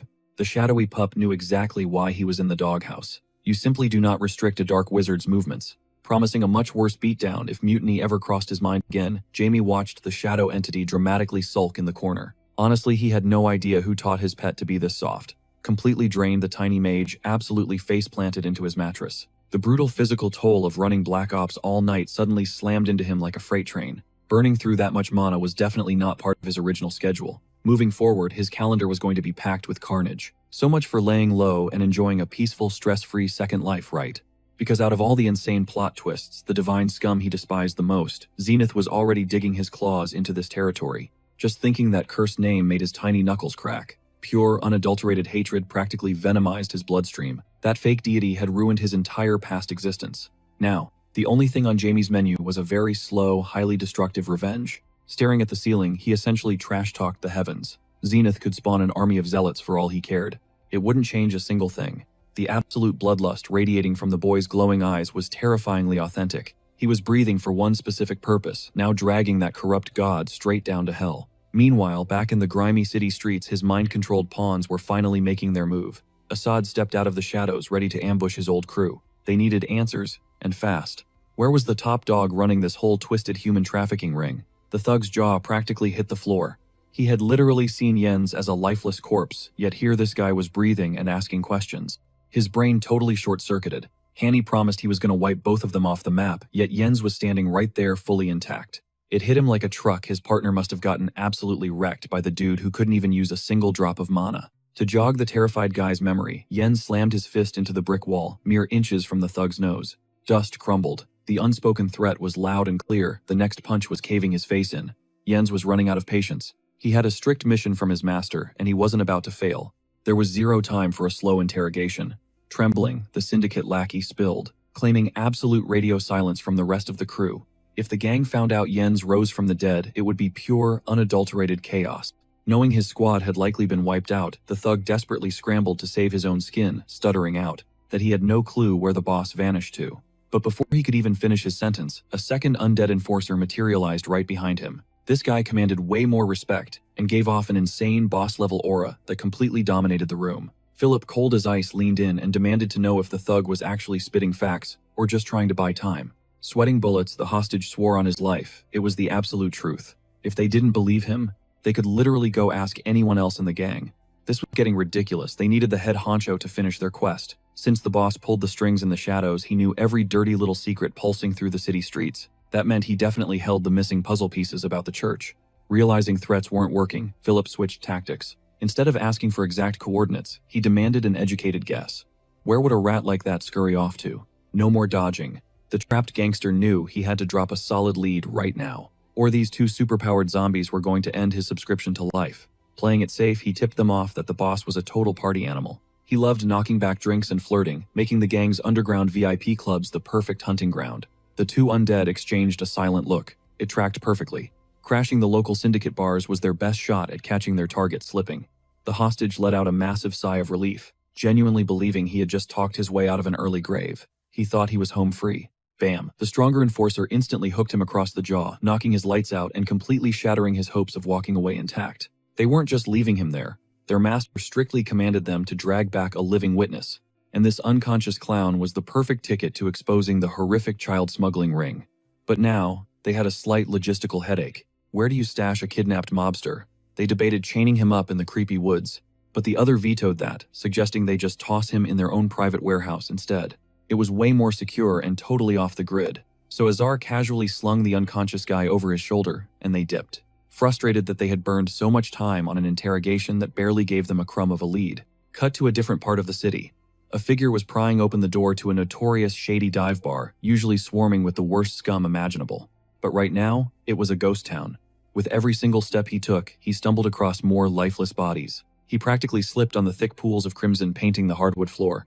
It was the exact same street kid who crashed into Jamie earlier. His eyes were wide with pure terror, his brain completely unable to process the absolute massacre in front of him. What kind of monster did this? He tried to block out the horrifying reality that every single person in the room had been brutally slaughtered. Safe to say, he wasn't going to get any answers out of these guys anytime soon. Just 5 minutes ago, he was sweating over getting beat up for leaving a gate unlocked. Now, the guys who used to bully him were permanently offline. Survival instincts kicked in. He spun on his heels and bolted, knowing if backup arrived, he'd be dead meat just for seeing the aftermath. Meanwhile, the vibe was night and day over at the Count's estate. Golden morning sunlight spilled through the massive windows, bringing a false sense of peace to the start of the day. But he knew deep down today was going to be radically different, and dodging it wasn't an option. The young master let out a heavy sigh, mentally bracing himself for a grueling schedule he was totally dreading. He didn't have a say in the matter, so he just had to lock in. He threw on his clothes, prepping to face the music, ready to tackle the inevitable responsibilities waiting outside his door. Taking one last breath, he locked eyes with his magical familiar. He had to quickly kill the connection. His dad's radar was acting up, sensing someone was lurking around. Showtime. Jamie slapped on his perfect sun mask, strolling into the dining room to drop his usual morning greetings. But only his dad replied. His mom, completely missing in action from the breakfast table. The head of the house was totally chill, flashing a warm smile and asking how he slept. Jamie almost sighed in relief at her absence, until he spotted a familiar lock of hair peeking out, proving the universe still hated him. Boom, ambush. She practically tackled him with a massive bear hug, going through major withdrawal since he ghosted them yesterday. He hated it. But he was locked into this golden child performance, and there was no escaping the stage. So he played it cool, acting completely oblivious to her super obvious hiding spot. A total fake-out. In reality, he spotted her miles away, just praying he could delay his daily dose of torture a few seconds longer. His mom was practically glowing, totally hyping herself up over her successful sneak attack. She eagerly asked if she spooked him, but Jamie smoothly spun it, claiming it was more of a blessing than a jump scare. The lady was absolutely obsessed. With him acting this sweet, she was ready to glue herself to his side 24/7. Desperate to hit the brakes, Jamie casually tried steering the vibe toward the food. He needed anything to break her suffocating, super clingy affection that he was barely tolerating. Plot twist: a double team. Now, his little sister joined the fray, trapping him in a two-way hug sandwich. They were basically trying to smother him with weaponized family love. He finally fought his way out, demanding his basic right to eat, officially kicking off the meal that got hijacked by this cringe cuddle fest. His mom swiftly shifted her radar to her next target, the little sister, who totally ate up the attention without a fight. She was practically beaming, soaking in all that pure affection. Catching this, Jamie actually had a split-second glitch. He seriously felt the urge to squish his sister's ridiculously chubby, soft cheeks. It was nearly impossible to resist. But reality crashed back down, and he instantly mentally slapped himself for letting his guard down and going off script. As the plates cleared, the family started hyping up some massive event dropping tomorrow. Jamie was completely out of the loop. Still distracting his sister, he shot his dad a questioning look. He needed the tea on tomorrow's schedule. A guy had to stay updated on family lore, let alone city gossip. Argino blinked, genuinely shook that he forgot to brief his oldest son on the upcoming chaos. A flash of dad guilt hit him. His mom immediately chimed in, dodging the blame by claiming it slipped her mind too. She used her chronic mom worry as the ultimate shield. Jamie instantly connected the dots. She was definitely stressing over that day she caught him pulling off that crazy full-body breathing technique. Knowing her dramatic personality, that visual definitely gave her major nightmares. Feeling a bit awkward, Jamie dropped a quick strategic apology for spiking her blood pressure, partly out of guilt, but mostly to lock in those trust points. But his mom waved it off, vowing she was solid, as long as her kids were breathing. She practically begged them to keep a low profile so her heart could catch a break, because if Jamie kept pulling stunts like that, she threatened to literally collapse in the hallway and ugly cry from the stress. Snapping back to the main quest, Jamie pushed for details on tomorrow's mysterious hype. Turns out they were crashing a massive elite gala thrown by the Counts of Simon and Welton. Basically every high roller in the Eastern Kingdom of Seldom was on the VIP list. Historically, kids were banned, but they had leveled up in age, and his mom was absolutely living for the fantasy of showing them off at this fancy shindig. Jamie, however, internally screamed as his precious free time vanished into thin air. More mandatory family bonding, more playing the flawless golden boy. That meant he had to speedrun his current side quest before the ball. Fast forward to nightfall, he threw on his cloak, time to slip into the shadows and ghost through the city. For this op, he tagged in his loyal magical sidekick, ordering him to track down their two undead minions, who were supposed to be grinding hard all day. A quick covert flight landed him right at his target drop zone. Touching down flawlessly, he sneaked over to check on his undead crew, who had actually knocked out a solid chunk of the work. From here, he stalked through the terrain totally solo, no longer needing Black to hold his hand. Meanwhile, a heavy door creaked open into a pitch-black room. The guests had finally clocked in to drop their status report for the day. Both looked dead serious. They knew this entire high-stakes operation rested right on their decaying shoulders. They needed to go all in. Jamie whipped back his hood, cutting straight to the chase about his commands, demanding to know their actual progress. One of the lackeys visibly flinched, stammering out a tense apology, before admitting they had hit a massive dead end regarding the Zenith Church. But the guy scrambled to save face quickly, promising that the target would be wiped off the map shortly. Surprisingly, our boy did not even blink. He knew the score. Even top-tier syndicate bosses could not crack highly classified intel in a single day. Without missing a beat, he pivoted to his second directive. Now this mission was a total dub. They dragged in a syndicate insider, a guy perfectly positioned to spill the tea on the underground trafficking ring. Straight to the Count, exactly as ordered. The captive scanned the dark room, his eyes locking onto the kid's signature hair. Absolute panic set in. As he connected the dots, the Welton bloodline was onto them, and his karma was knocking loudly at the door. The undead minions chimed in, revealing this trembling guy was actually a high-ranking crime lord. He already knew Hannibal was out for his blood, turning him into the ultimate desperate snitch. Azad chimed in with a quick warning, noting the captive was totally clueless about the specific details they actually cared about. Jamie just raised a hand, shutting that down.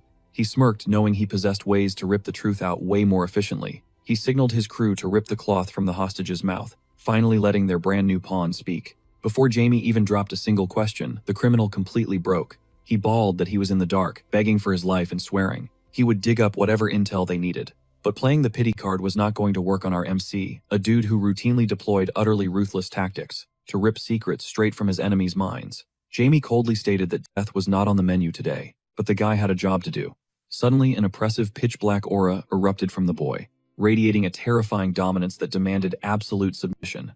Tears streaming down his dirt-streaked face, the broken boss sobbed that he was down for whatever, even if he had to hunt down his own leader, pleading for just a shred of mercy.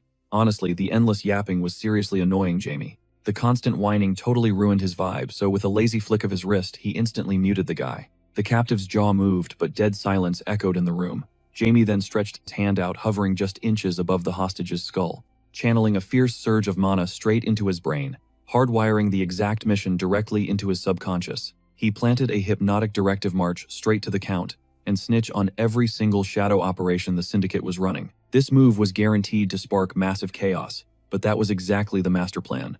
A split second later, the hostage shot up, his eyes totally glossed over, looking like a literal zombie obsessed with a single, unshakable objective that had completely hijacked his mind. Without a backward glance, he staggered out the door, locked onto the Count's mansion, to execute his ultimate life-defining purpose. Jamie shot a cold glare at his crew, reminding them that feeling sorry for this pawn was a massive waste of energy. The syndicate would not even have time to hunt the snitch down because the Count was about to nuke their entire operation. Shifting focus, he locked eyes with his two most fiercely loyal undead guards. He ordered them to skip town immediately and lay low in the shadows, and honestly, they did not even question it. They were basically ride or die. Right then, Black fluttered up to Jamie, leaning in close to murmur secret intel straight into his ear. It was super stealthy, ensuring zero eavesdroppers could ruin the vibe. That is when our MC realized a major shift had gone down today. For the first time, his undead squad had not demanded any explanations. No pushback. No arguments whatsoever. Just straight-up flawless loyalty. The duo formally declared that whatever their young lord commanded was absolute law, requiring zero debate, and their only job was to follow his playbook blindly. The second minion chimed in, hinting that he already cracked the code on why they were being benched. He was totally on board with the strategy, acknowledging it was just pure objective logic. Because once Jamie's dad unleashed absolute hell on the criminal underworld, two random goons vanishing into thin air would not even make the radar. The world would just assume they got caught in the crossfire.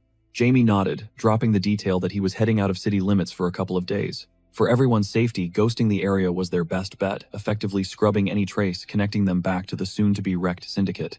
Mission accomplished, our boy casually dipped out of the shady underground tavern, plotting his route back to the estate, to wrap things up under the radar. But wait, out of nowhere, one of his undead minions busted through the tavern doors, hollering for his boss like the literal apocalypse had just dropped. Jamie paused, totally thrown off. He had stepped outside for maybe 5 seconds. What kind of massive disaster could have popped off in that blink of an eye? Then it hit him. The panicked zombie shrieked, demanding to know what exactly had happened to their bodies. Sure, they fully accepted they were walking dead, and they made peace with that brutal fate, but this brand new physical transformation was tripping them out big time. There was zero chance of hitting the undo button, and honestly, they were totally cool with that. Getting a massive stat boost after dying was an absolute win, but they still needed to figure out exactly what kind of monsters they'd morphed into. When given the floor, the guy straight up pointed out how their physical specs had skyrocketed compared to when they were breathing. It was a total shock to the system, so he had to ask, did they hit the jackpot and spawn as elite tier undead, like actual boss-level threats? Jamie's response, a sudden burst of laughter that immediately sent the poor minion into a panic spiral. Felon scrambled to apologize, terrified he'd crossed a line. But honestly, our overpowered protagonist was just having a great time. Waving off the panic, Jamie assured him it was all good. His new subordinate was just genuinely hilarious. Their crazy ability to just roll with being undead cracked him up. Felon basically short-circuited, completely clueless on how to reply. He awkwardly blurted out a, "thank you," praying he wasn't making a total fool of himself in front of his new boss. Dead serious, Jamie realized that, in his centuries of existence, he had never seen anything quite like this duo. Forget how innocent his current kid body looked. He knew firsthand that victims of this dark ritual usually suffered complete mental breakdowns, mutating into mindless raging ghouls. Yet these two were vibing perfectly. He'd literally struck gold. Finding two natural-born talents randomly wandering into his life was an insane stroke of luck. Breaking the news, he told them straight up they were basic zombies. No crazy cosmetic upgrades waiting for them. Even so, their raw physical power had multiplied way past any normal human's limits. It was all the intel the Walking Dead needed to piece together exactly how their new bodies operated. Knowing this was a massive turning point for them, Jamie threw out a smirk. He teased that if they kept grinding, they might actually level up to elite status. It was half joking, but that sliver of hope hit them right in the feels. Finally, a chance to be something epic, even if they had to literally die first to unlock the opportunity. Wrapping things up, he sent them off, drilling it into their heads to stay completely off the radar like he ordered. The tension had definitely vanished. The whole vibe was way more chill now, which caught Jamie off guard. They weren't tragic victims. They were absolutely fascinating. Honestly, they gave off major flashbacks to a certain kid he used to know. A kid who'd permanently burned himself into Jamie's brain. But nostalgia had to wait. He was running dangerously behind schedule. He needed to sprint home fast. Meanwhile, the Count was basically tearing the city apart that night. A massive underground syndicate had poisoned Hayes, forcing his dad to cancel travel plans and go on an absolute warpath. He was staying behind to personally dismantle the mob before they could hijack the city for their sick operations. We're talking horrific stuff like child trafficking.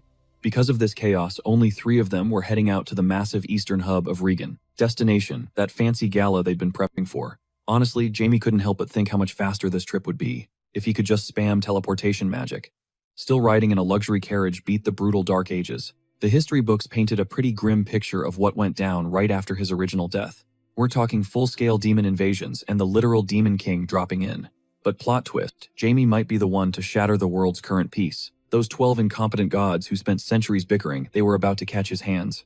With his current stats, wiping them out would be a cakewalk, even if it meant massive collateral damage across the globe. A tragic loss of life, not his problem. Deep in his villain arc, he completely zoned out. Plotting absolute world domination while sitting there looking like an innocent little kid was a wild contrast. He sank into the flow of mana around him, syncing his heartbeat with his internal core to perfect his magical resonance. Right next to him, his little sister was completely oblivious to his dark scheming, just hyped for a fun family road trip. She was just thrilled to hang out. Meanwhile, Jamie was silently praying this carriage ride would end soon. He wanted 0 drama and 0 random encounters. Just a smooth trip while luck was still on their side. The route was packed with insane, jaw-dropping scenery that practically begged you to stop and stare. Way better than glancing at it while sprinting for your life. The cityscape was dazzling, a total sensory overload for kids. Especially kids who hadn't seen enough of the world to act like fancy architecture critics. Honestly, even Jamie was caught off guard. Staring out the carriage window, he soaked in the skyline of a metropolis he'd never explored. His mom dropped the lore. This place was the kingdom's ultimate flex. Regan was an absolute goldmine, handling more cash flow than anywhere else on the map. Word on the street was that Seldom only maintained its insane wealth because it siphoned off Regan's massive economy. Now it was finally time to witness the hype firsthand. The carriage ride passed in an absolute blur as they soaked in the stunning scenery outside, and before they knew it, they had arrived at the drop-off point. Jamie totally played up his act, screaming about how hyped he was to meet Count Simon. He laid it on super thick, acting like a totally obsessed fanboy whose heart was basically pounding right out of his ribcage. Naturally, his mom took that as the ultimate green light to swoop in for a massive bear hug, practically squealing over how precious and sweet her little boy was. Once the intense affection finally cooled off, she tilted her head and asked if all this hardcore fanboying meant he wanted to be a top-tier spellcaster, just like his uncle. Trapped in a corner, our guy knew opening his mouth would be a huge mistake. He just gave a silent, eager nod to dodge the bullet, knowing from experience that talking back would only trigger a full-blown interrogation. Buying the act, his mom dove straight into the lore dump. She flexed how insanely overpowered the Count was. Dude was exactly his dad's age, yet he was already rocking the title of a 7th-class mage. That alone proved he was built different. Since his mana manifested like blazing crimson flowers, the streets knew him as the legendary Red Lotus Mage. Rumor had it that a single strike from this guy could instantly wipe out 1,000 enemies without breaking a sweat. Now, that kill count, that definitely grabbed Jamie's attention. He immediately wanted to dig deeper into the man behind the myth, trying to figure out the best strategy to interact with him. His mom was totally caught off guard by this sudden hardcore curiosity and scrambled to keep up with his rapid-fire questions. She froze up for a second before dropping another crucial detail, mentioning his hair was literally blood red, which gave him this insanely dark and terrifying aura. But honestly, Our boy literally could not care less about the flashy titles or the 7th class ranking. That was all just background noise. The only detail living rent-free in his head was the sheer destructive firepower required to solo an entire army in one shot. Jamie needed a face-to-face chat. He was desperate to scale this mage's true potential, hoping to swipe some high-level secrets to level up his own future game plan. His previous chat with Marcus felt like a total waste of time since it wrapped up way too fast. The upcoming clash of minds with Count Simon sounded incredibly spicy. The carriage finally rolled to a stop and his mom went full helicopter parent mode, ordering them to stick to her like glue. Knowing better than to trigger another exhausting lecture, Jamie swallowed his pride and played along. He offered a quick nod of surrender. Right on cue, a slick, dark-haired guy stepped up, verifying if she was the honorable wife of Count Welton. After she gave him the green light, the attendant offered a deep bow and promised to escort the VIPs straight to their quarters. It was time to chill out post-travel and gear up for the massive event ahead. And bro, their suite was dripping in absolute wealth. Their home estate was already pretty stacked, but this was straight-up billionaire tier. Every single inch was dripping in gold and crazy intricate details, the kind of ridiculous opulence a normal person couldn't fathom in their wildest dreams. The staff member politely announced that this insane penthouse would be their base of operations for the entire festival. If they needed literally anything, their private butler was just a call away. His mom was visibly impressed, flexing about how the Count was rolling out the red carpet for them. Hooking them up with the most god-tier suite available was a major power move that she totally respected. Jamie even scored his own massive private room entirely off-limits to everyone else. The host definitely read the room perfectly, knowing a growing kid absolutely needed to escape his parents' shadow. But his overbearing mom, forever clinging to her precious baby, immediately ordered him to report back to her suite the second he finished dropping his bags. Fast forward a few minutes, and she was practically mobbed by a squad of stylists aggressively prepping her for the high society gauntlet on their schedule. The maids were totally losing their minds over how gorgeous she looked. She stared into the mirror, completely shook by her own reflection. After a legendary makeup session meant to get her gala ready, she basically leveled up her aesthetics to a jaw-dropping degree. Even Jamie was completely stunned. She was glowing with this insane youthful elegance. You'd never guess she had 2 kids running around. Catching her son staring like he had just seen a goddess, her ego absolutely skyrocketed. Jamie's hype meant the absolute world to her, making her giggle like a stoked teenager. Sure, the staff had been showering her with praise all day, but his silent awe was the only validation she cared about. She literally lunged forward, desperate to crush him in a thankful hug and totally gush over how sharp his own outfit was. But the stylist squad instantly hit the brakes on that idea, terrified she'd wreck the masterpiece they just created. She begged her glam team for just one tiny squeeze, but they straight up denied the request. One false move and that insanely expensive dress was done for. Right as she tragically accepted defeat, his little sister finally made her grand entrance, stepping out in a crazy, elegant ball gown. The kid honestly looked like absolute royalty. Looking straight out of a royal lookbook, the little sister was basically a living, breathing doll twirling around while her mom hyped up her fit. But the only validation she actually craved was her big brothers, mainly because this whole family basically worshipped the ground he walked on. A dynamic that honestly felt a bit heavy-handed sometimes. Jamie gave her a solid 10 out of 10 for the cute factor, but immediately pointed out how suffocating that dress looked. He patted her shoulder, promising they would just grit their teeth and survive this fancy nightmare together. But now, it was the young lord's time to shine. Time to throw on his own high-end drip and absolutely blind the crowd, with his visuals proving that elite genetics seriously ran in the family. Honestly, the grueling makeover session was the perfect mental distraction from the high-stakes political chess game waiting for them. Stepping into the main hall, they walked right into a massive sea of the kingdom's most elite snobby VIPs. Jamie scanned the massive room, letting memories of epic banquets from his past life flash through his mind. But even he had to admit this place was dripping in pure, unadulterated wealth. From the gold-laced architecture to the custom silk gowns, the flex was unreal. Leaning in close, he whispered to his mom, asking if the Count was always this obsessed with showing off his cash. She just smirked, confirming the guy was a total show-off, and told Jamie to brace himself for the actual meet and greet. Right on cue, a swarm of high society ladies zeroed in on Madame Welton, hitting her with the classic fake shock of how long it had been. They showered her with over-the-top compliments about her flawless fit, though to be fair, she genuinely looked like an absolute queen. Jamie watched the entire exchange with dead, unamused eyes. He knew exactly what this was, blatant networking to squeeze some clout out of his family name. Some things literally never change. Whether in his past life or right here, right now, clout chasers were always going to act fake. It gave him major flashbacks to those pathetic mortals who used to kiss up to the very same gods that ruined his life. The memories alone made his blood boil, but thankfully, his mom was an absolute pro at swatting away these social parasites. She maintained the perfect icy boundary, slicing right through the chaotic, loud energy of the mingling crowd. Just as the gossip was hitting its peak, a booming voice echoed through the massive hall, slicing through the chatter. "Enter rival banner, one of Reagan City's top-tier administrative dogs. He projected his voice to welcome the elite crowd, and instantly, a dead silence dropped over the room as every single eye locked onto him. You had to give the guy credit. He managed to silence a room full of hyped-up self-important nobles in 2 seconds flat. Flashing a PR-approved smile, he announced the main event was kicking off and ordered everyone to hit their assigned VIP seats to dodge a stampede. But then he dropped the real bomb. He told the crowd to brace themselves because Count Simon and his inner circle were pulling up any second. He demanded a roaring applause, but before the crowd could even prep their hands, the main doors blew open, revealing a guy with blazing crimson hair. The dude's aura was just aggressively intense, making the rest of the dressed-up crowd look incredibly basic by comparison. He strolled in with this slow, absolute main character energy, drinking up the spotlight like it was his oxygen. He dragged out his entrance for maximum dramatic effect.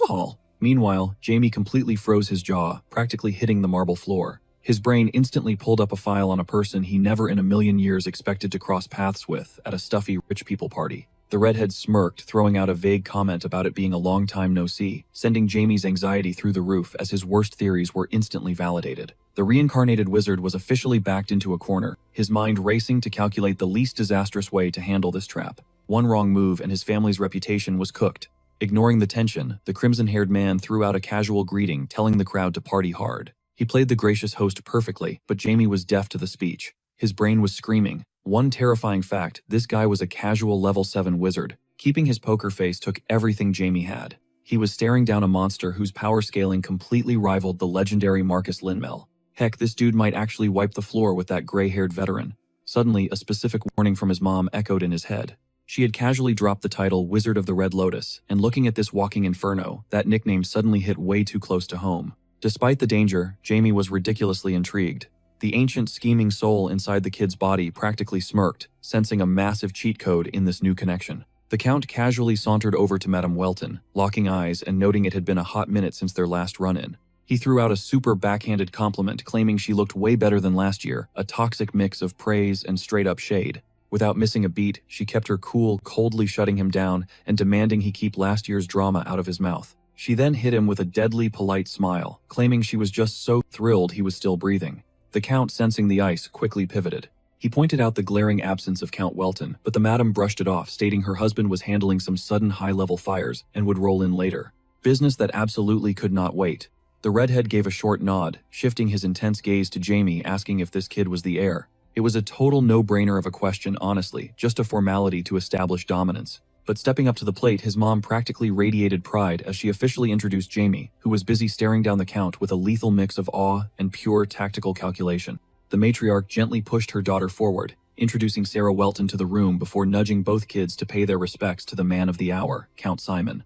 Dipping into a flawless bow for the ball's grand host, the siblings proudly announced their full names, making sure everyone knew exactly who the Weltons were. Simon's wife immediately swooned, gushing over how absolutely gorgeous the siblings looked. She even praised their sharp wits, clearly impressed by how smoothly these kids handled themselves around high society heavyweights without breaking a sweat. Never one to fake false modesty, Mama Welton totally owned the compliment, hyping up her kids with pure, unfiltered pride. In her eyes, her babies were absolute perfection, and she was not about to pretend otherwise just to be polite. But off to the side, the Count's eyes were locked dead onto the eldest Welton boy, his gut screaming that something about this kid was dangerously off. He kept his mouth shut though. Jamie, meanwhile, was chilling like he owned the place.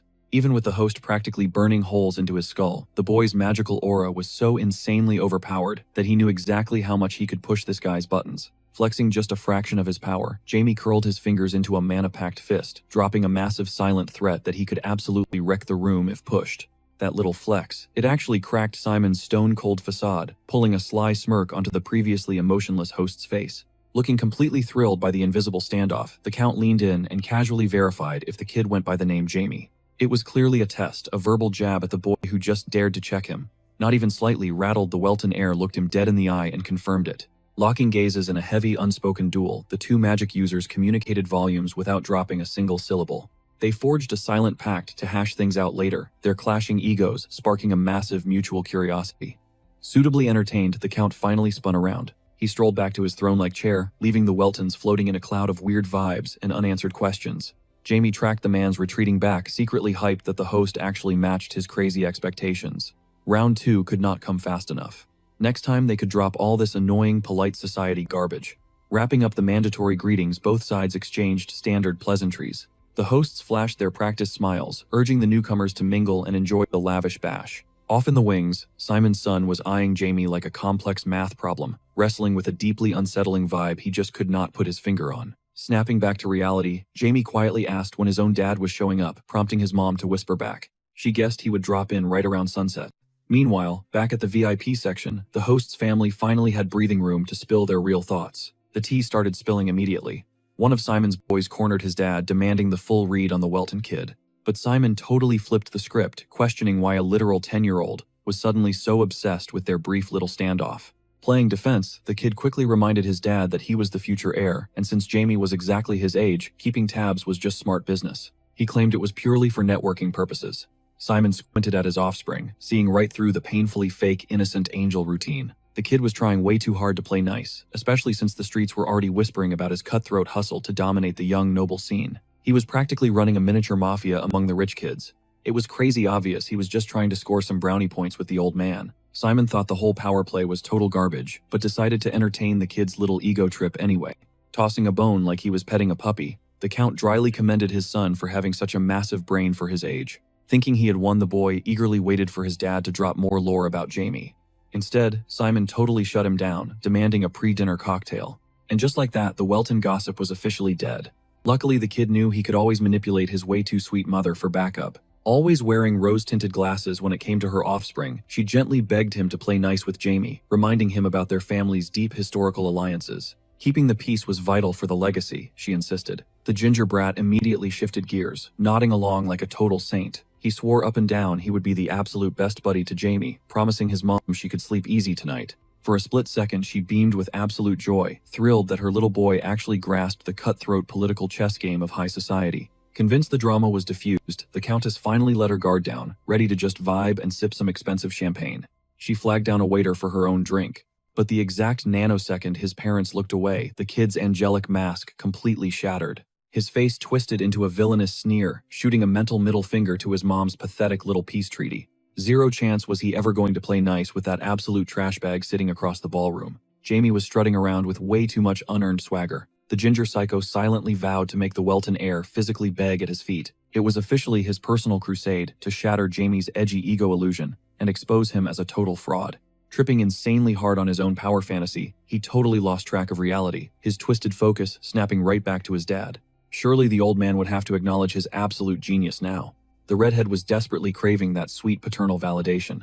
If he could literally mentally break the rival family's golden boy, Count Simon would finally have no choice but to bow down and respect him.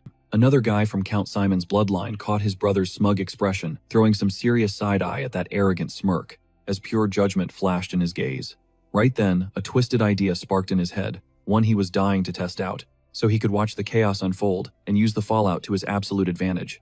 Once the endless dinner finally wrapped up, everyone split up to mingle, since networking is basically a survival skill for these high society snobs, to keep their VIP connections tight. Jamie's mom immediately went into Tiger Mom mode, ordering him to play nice and charm every single person in the room. Meanwhile, she strutted straight toward the heavyweight noble houses, to spill the tea on elite politics and catch up with old friends she hadn't seen in forever.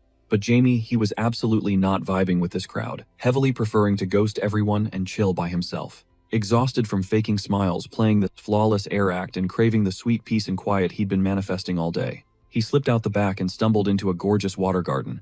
It was the ultimate low-key spot to just crash and vibe with the scenery. Tucked away nearby sat a hidden pavilion, literally the perfect sanctuary to dodge nosy guests, and finally breathe without an audience in total silence. Looking at the layout, he realized mastering magic wasn't Count Simon's only obsession. The guy clearly had taste, yet it blew Jamie's mind trying to picture someone reaching that insane tier of power. Honestly, Jamie was secretly sweating his upcoming face-to-face with the Count, needing a rematch to truly gauge the man's terrifying stats. Suddenly, a voice snapped him right out of his thoughts. Instinct took over. Pure mana flared in his palm as he instantly pivoted for a lethal strike, convinced that nobody casual would sneak up on him here. Eyes locked and fully focused, Jamie swung his arm, ready to obliterate whoever had the guts to ambush him, fully believing he had just walked right into a trap. His spell crackled to life in milliseconds, leaving zero room for hesitation or mercy mid-swing. As the glowing light illuminated the shadows, he finally locked eyes with his target. But instead of an assassin, Jamie was staring down a terrified girl who looked absolutely traumatized, that dropping two simple words almost got her nuked. Jamie's killer instinct completely glitched. He had zero clue who this stranger was, and let's be real, the odds of this trembling kid plotting his murder were practically zero. He immediately canceled his spell, giving her a totally bewildered look, trying to process how someone so ordinary bypassed his radar and triggered his fight or flight. She let out a shaky breath, clearly not signing up to dodge fatal magic just for trying to chat with a party guest. Mental note: approach rich kids with extreme caution next time. Once the shock wore off, her fear snapped right into anger as she yelled, asking if he was literally insane for attacking random people for zero reason.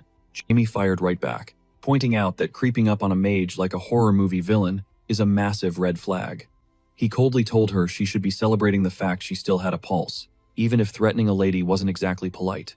Pushing the drama aside, he narrowed his eyes, way more focused on who exactly she was, and how on earth she managed to stealth drop right behind a master mage undetected.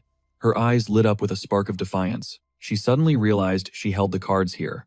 She could either spill her secrets or leave him completely clueless, which sounded super tempting, after he basically almost blasted her to ash. Jamie instantly felt a surge of annoyance. Everything from her snappy attitude to her spooky ninja skills was seriously rubbing him the wrong way.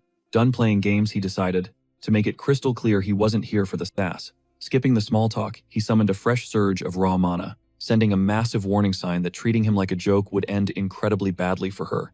The blast slammed into the dirt just 2 inches from her boot, a hardcore visual aid, proving that if she gave a fake answer, the next shot wouldn't miss. The girl froze, completely stiff, her brain short-circuiting as she tried to figure out how to survive this, without triggering another strike, while desperately trying to keep her true identity under wraps. He casually mentioned the spell was an airball solid tier 2 magic. To a regular person, that power level was an absolute death sentence. Jamie leaned in, his voice icy, explaining that unless she had some heavy-duty defensive barriers equipped, that blast would literally shred straight through her, guaranteeing an instant game over for a fragile kid like her. She stared at him in utter disbelief, struggling to accept that this random boy was dead serious about unaliving her over a simple jump scare. Letting the terrifying threat hang heavily in the air, he hit her with the question one more time. Who was she and how exactly did she breach his blind spot? The reality check finally hit her like a truck. Flexing on a clearly unstable, overpowered mage was a terrible strategy, and keeping her mouth shut might actually get her killed. She was totally ready to spill her guts, even if she tried playing hard to get. Jamie gave her a chilling warning to start talking, fast before a magic bullet literally pierced her skull. Desperate to cool his intense vibe, she instantly blurted out her name, Ashbal. Then she dropped a massive bombshell. She wasn't just Viscount Bal's eldest daughter, she was a legit spirit summoner, laying all her cards flat on the table. A summoner is a rare breed of mage who locks down contracts with mysterious nature spirits, unlocking insane powers that leave regular wizards in the dust. You barely ever see them wandering the continent, which makes them VIP magic users practically guaranteed a Baron's title. And right now, Jamie had to wrap his head around the insane fact that this random girl was actually one of them. Packing a wind spirit explained exactly how she crept up on him like a ghost, a detail that clicked in Jamie's mind as she kept talking. He was genuinely shook. They were the exact same age, yet she was already wielding summoning magic. Normally, mages don't even start training to vibe with nature until they hit 10 years old. But honestly, looking at her crazy talent, she was clearly a born prodigy. If she kept grinding, she could legitimately sign a contract with a spirit king. Suddenly, her loud voice snapped him right back to reality. She was practically demanding to know his identity and why he was throwing around such lethal magic. Jamie just let out a dark chuckle. The sheer audacity of this girl actually trying to interrogate him right after spilling her own life story was hilarious. It was painfully obvious she absolutely hated losing, or at least being the only one exposed. Still, she didn't back down for a second, desperately trying to drag some info out of him to level the playing field. Figuring it wouldn't hurt, he decided to drop his name, and casually flexed that he was the sole heir to the Earl of Welton. Smirking, he told Ashbal it was a pleasure to finally meet, totally brushing past the fact that they were literally just seconds away from a lethal magical brawl. He only played nice because the Ball family were fiercely loyal vassals to the Welton estate, meaning she had zero leverage over him anyway. Meanwhile, back at the main estate, Jamie's father was currently handling some street trash. He glared at one of the bandits like he was nothing but a minor pest. Normally, he let them slide, since underground rats occasionally had their uses. But these absolute fools had the nerve to repay the Count's rare mercy by running a human trafficking ring right under his nose, a completely suicidal mistake. He usually looked like the picture of calm and collected wisdom, but cross him and the Count turned into an absolute unstoppable demon, and right now he was about to unleash hell on this syndicate. He coldly stated that only a complete lunatic with a massive death wish would ever dare pull a stunt like this in his territory. Pure, unadulterated rage radiated from the man, and he was fully prepared to violently take it out on every single scumbucket who thought they could break his absolute moral code. The terrified thugs screamed and begged for their miserable lives, but the Count was deaf to it. Their pathetic cries literally just faded into static background noise, an annoying distraction from his brutal delivery of justice. Keeping his face completely stone cold to mask his boiling fury, he gave a terrifyingly simple order. The arrogant scumbag in charge was to be publicly hung by the neck the very next morning, a permanent fix to ensure he'd never cross the line again. His elite guards immediately nodded, swearing to execute the command perfectly. Honestly, they were totally on board with the heavy-handed sentence, considering these traffickers were absolute monsters anyway. With the trash taken out, Argino instantly barked for his carriage to be prepped. He had to hit the road that exact second if he wanted to crash the noble ball and reunite with his family in time. Barely minutes later, the wheels were spinning rapidly, closing the distance to the lavish party where his wife and 2 kids were waiting. Cut back to the busted human traffickers. These dead men walking were currently being dragged straight toward the execution block, about to pay the ultimate price for their sick crimes.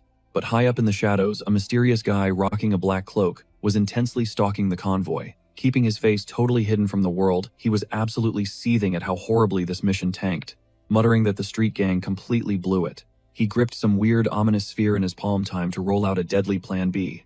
While all this hardcore mafia drama was going down, across the kingdom, the vibe over at the high society ball was a totally different kind of chaotic.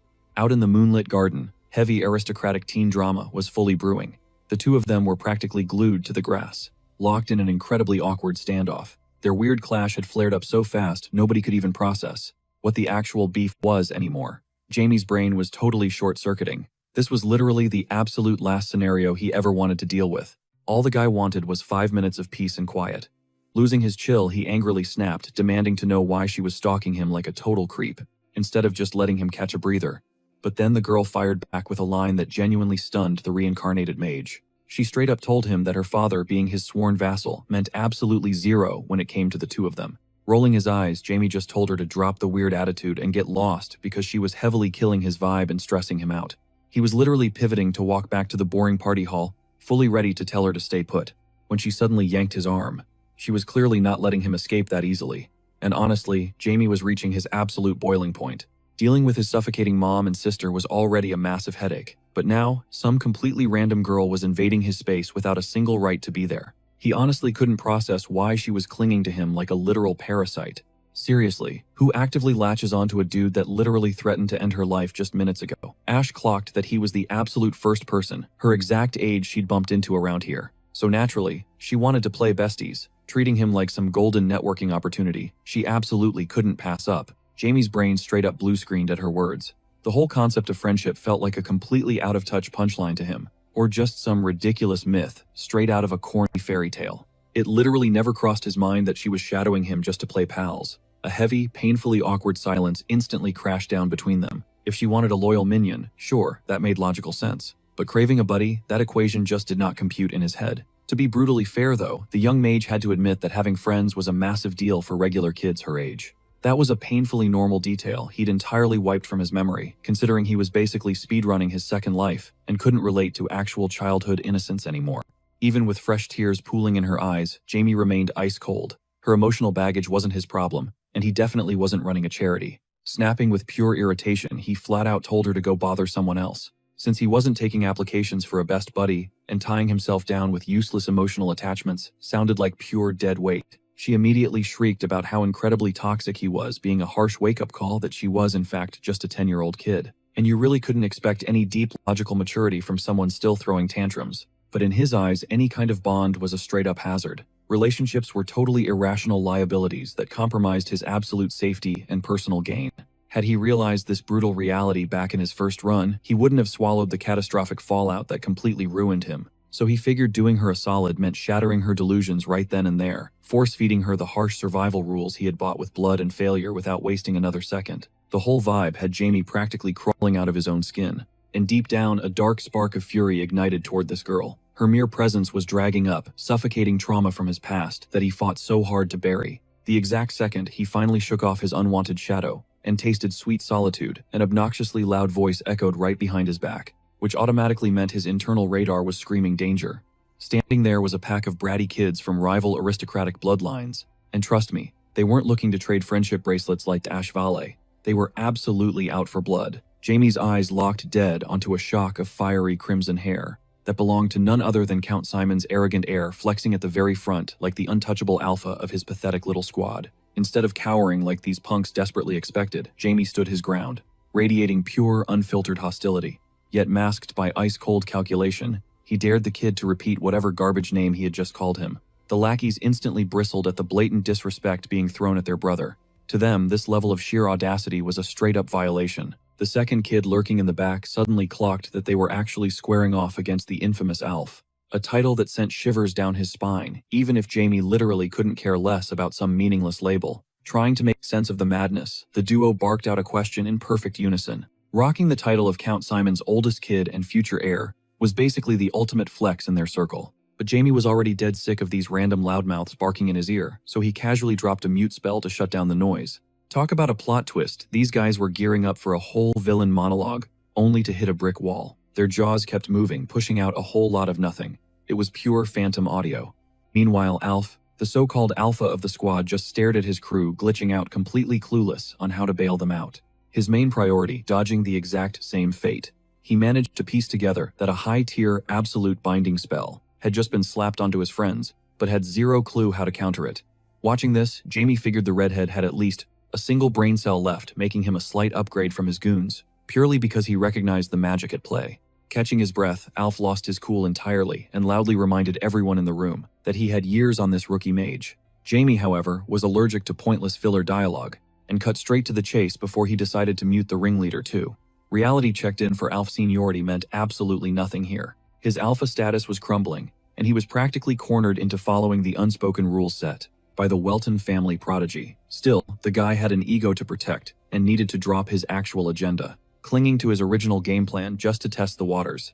Giving a nervous cough, the redhead totally backpedaled, playing it cool like he just dropped by for a friendly chat, zero hostility intended. He immediately switched to buttering Jamie up, hyping up his insane talent for pulling off a complex silent spell. Jamie smelled the cap from a mile away. He was completely over the fake hype and just wanted the bottom line, flat out telling the guy to kick rocks and keep his distance if he valued his safety. That was a massive blow to the redhead's ego, who genuinely thought he was about to get the red carpet treatment. Desperate, he tried weaponizing his family name once again. But it was the weakest flex ever, considering the whole world already knew he was Earl Simon's spawn. Catching his breath, Alf banked on his bloodline, throwing out the logic that, since Jamie repped the Welton crest, they were practically in the same elite bracket. Gesturing at his frozen goon squad, he tried pinning the blame on Jamie's attitude for triggering their aggression. Total gaslighting. Considering if Jamie hadn't flashed his god-tier magic, they absolutely would have bullied him into submission. Ignoring the glaring plot holes, Alf kept pushing his script, pitching a grand vision where the two of them would basically run the Eastern aristocracy's inner circle, making teaming up a no-brainer. But Jamie saw right through the cheap salesman pitch. No matter the camouflage, Alf's true goal was to put a leash on the fresh aristocratic powerhouse, pushed to his absolute limit. By this absolute garbage-tier conversation, Jamie verbally slammed the door brutally, stating he gave zero flips about Alf or his pathetic little alliance. If that was the whole pitch, the meeting was officially over. Alf completely lost his mind at that rejection, deeply triggered that some kid dared to disrespect his noble status right to his face. Flipping the switch from diplomat to tyrant, he changed his approach entirely, loudly bragging that he could steamroll Jamie's quote-unquote weak magic into absolute dust. In his twisted reality, an absolute beatdown would force Jamie into hardcore loyalty, getting high on his own delusion of power. But instead of cowering, Jamie didn't even flinch. He just hit him with the ultimate deadpan stare, looking at Alf like a complete clown, flexing a power level he clearly didn't possess. Breaking the silence, a cold smirk crept across Jamie's face, instantly shutting down the circus act and killing the villain monologue dead in its tracks. Trying to salvage his intimidating aura, the redhead spilled the beans, admitting that from day one, using raw violence was his backup plan anyway, exposing every single nice word he said as pure trash.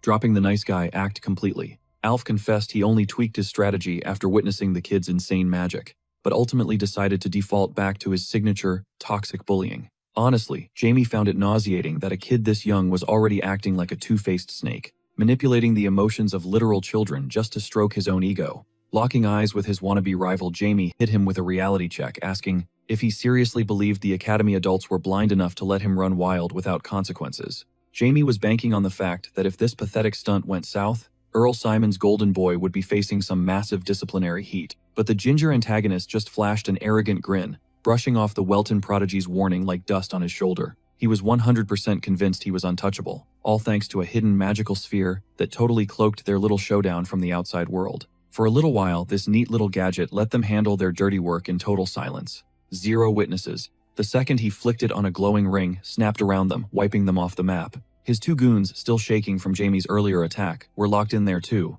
But our boy, he didn't even flinch. He instantly clocked it as an illusion relic. Honestly, it just confirmed he was staring down an actual spellcaster. Alf smirked, dead set on the idea that this punk would be crying for his mommy in about 3 seconds flat. Running his mouth came naturally. Flexing his mana, the red-haired snob ripped right through the absolute binding spell holding his crew. The invisible chains shattered. His buddies gasped, finally dragging oxygen back into their burning lungs. That crushing grip around their windpipes gone. And it was all thanks to the nightmare Jamie had put them through. For a hot minute, they legitimately thought they were going to flatline from that insane restriction art. Now, they were absolutely foaming at the mouth, furious at being treated like lab rats. Jamie just tuned out their whining. His eyes were completely glued to the barrier. Gotta hand it to the jerk that was one premium piece of hardware. Against all odds, the arrogant little rich kid had actually brought something worth looking at to the table. Just 24 hours ago, Alf would have scoffed at anyone calling his power merely interesting, especially since he was fully planning on making the Welton clan's life a living hell from here on out. At least that was his fantasy. Before the threat even left his lips, Jamie unleashed a brutal, unrecognizable pressure. Bam!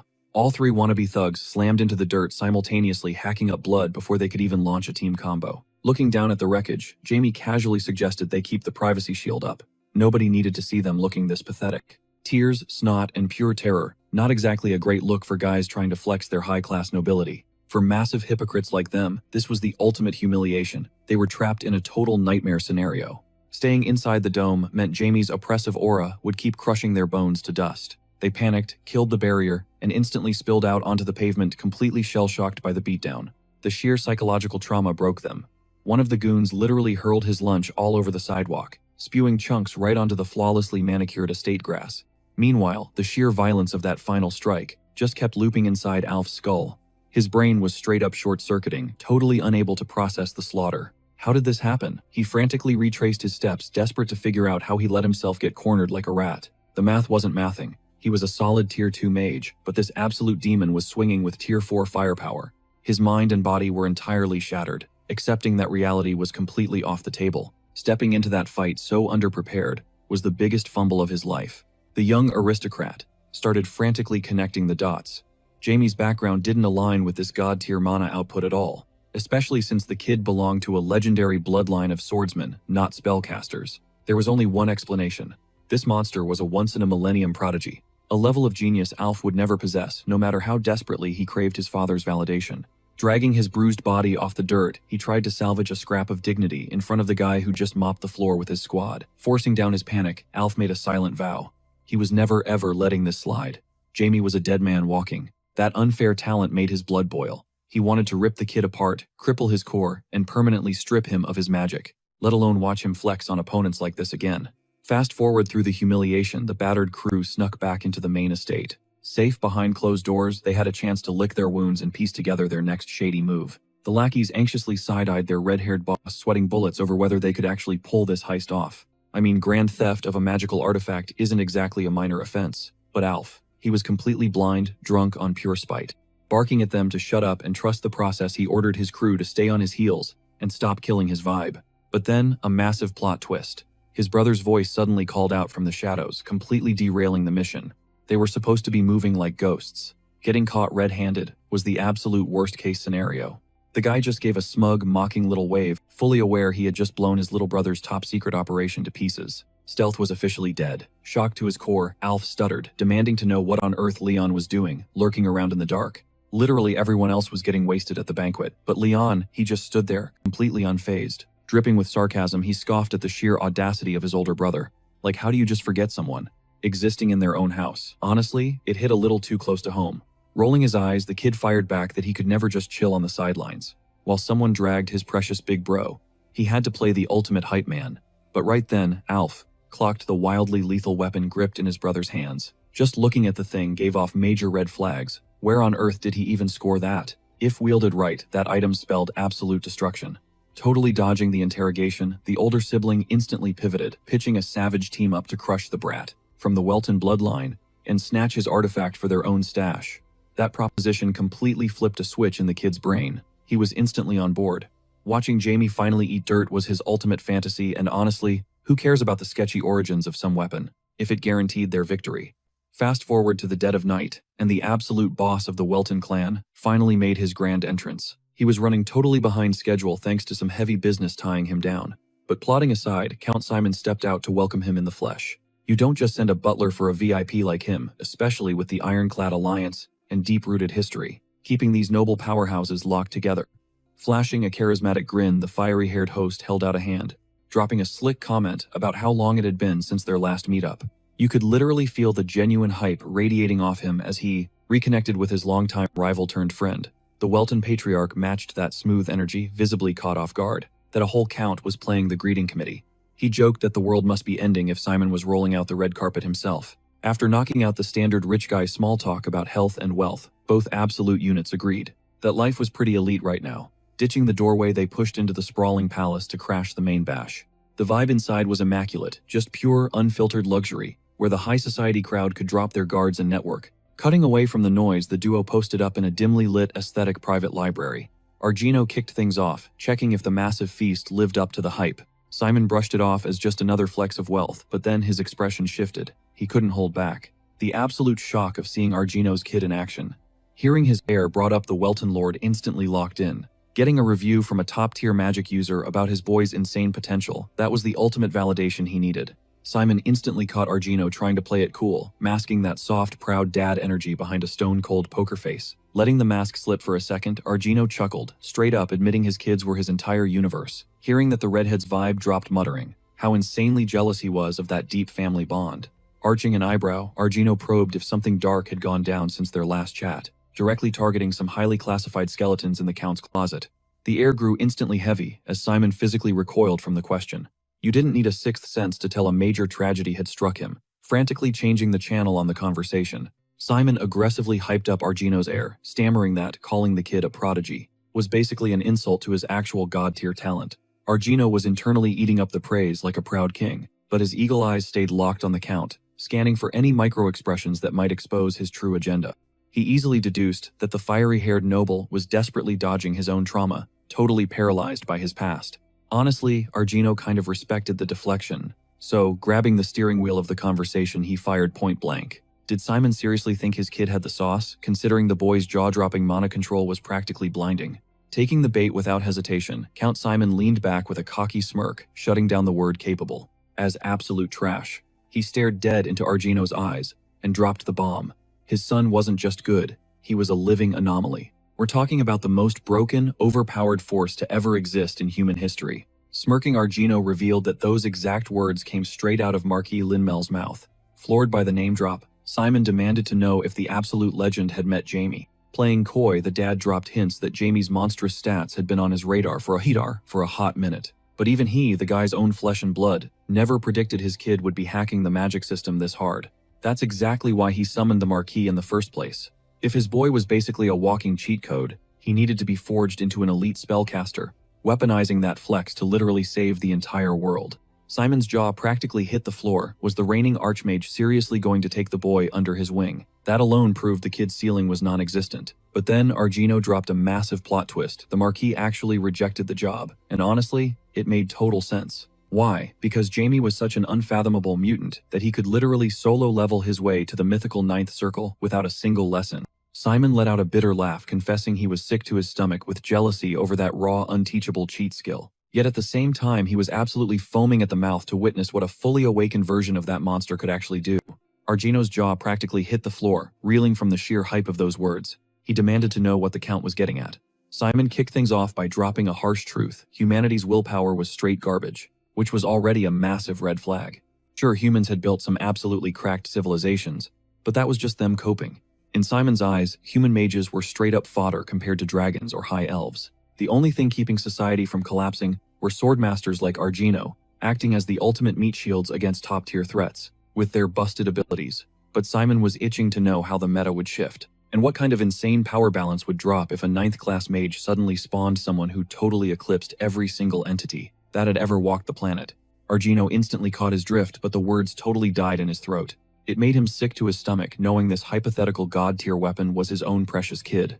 Simon flexed that even the dragons, sitting at the peak of the magic food chain, would be sweating bullets over a wizard this broken. But Argino told him to shut it down. The fiery redhead was obsessed with humanity, taking over the top spot, ditching the whole hopes and prayers vibe, and just steamrolling everything with raw, unfiltered power. Argino clapped back, calling out his massive ego regarding humanity's place, and warned that things could easily go south. He absolutely refused to let his son get dragged into this mess. But Simon fired back, claiming that having an ego was a survival trait, something Argino knew deep down. He slyly hinted at the completely wiped and heavily censored lore of their world. This whole standoff was incredibly heavy, even for a hardcore Welton family leader, who usually kept his chill no matter what. This ultra-classified intel was locked down by only a handful of elites on the continent. It exposed events from roughly 10,000 years ago, proving exactly why the prequel era of history was completely nuked. Of course, the gods weren't exactly dropping lore drops to explain it to the masses. And Count Simon was convinced that humans desperately needed the firepower to clap back when things hit the fan. To him, it was the ultimate endgame, that they had the stats to prevent a second mass wipe of civilization, a threat that was literally brewing right in front of them. They finally tapped out of the heated debate, agreeing to hit the hay since it was way past midnight. Argino just told his bro to get some sleep too, exchanging a quick peace out before locking in a meetup for the next day. Cut to Jamie, who was totally passed out in bed, his energy levels completely drained after today's chaotic events. That forced him to burn through his mana pool. Argino watched his kid snoring quietly, and it really hit him. His boy was a literal prodigy carrying the entire world's expectations. But everyone seemed to conveniently ignore that he was literally just a kid. As a dad, seeing those broken abilities gave him major anxiety, knowing it could completely rob Jamie of a chill childhood or any shot at a normal drama-free life.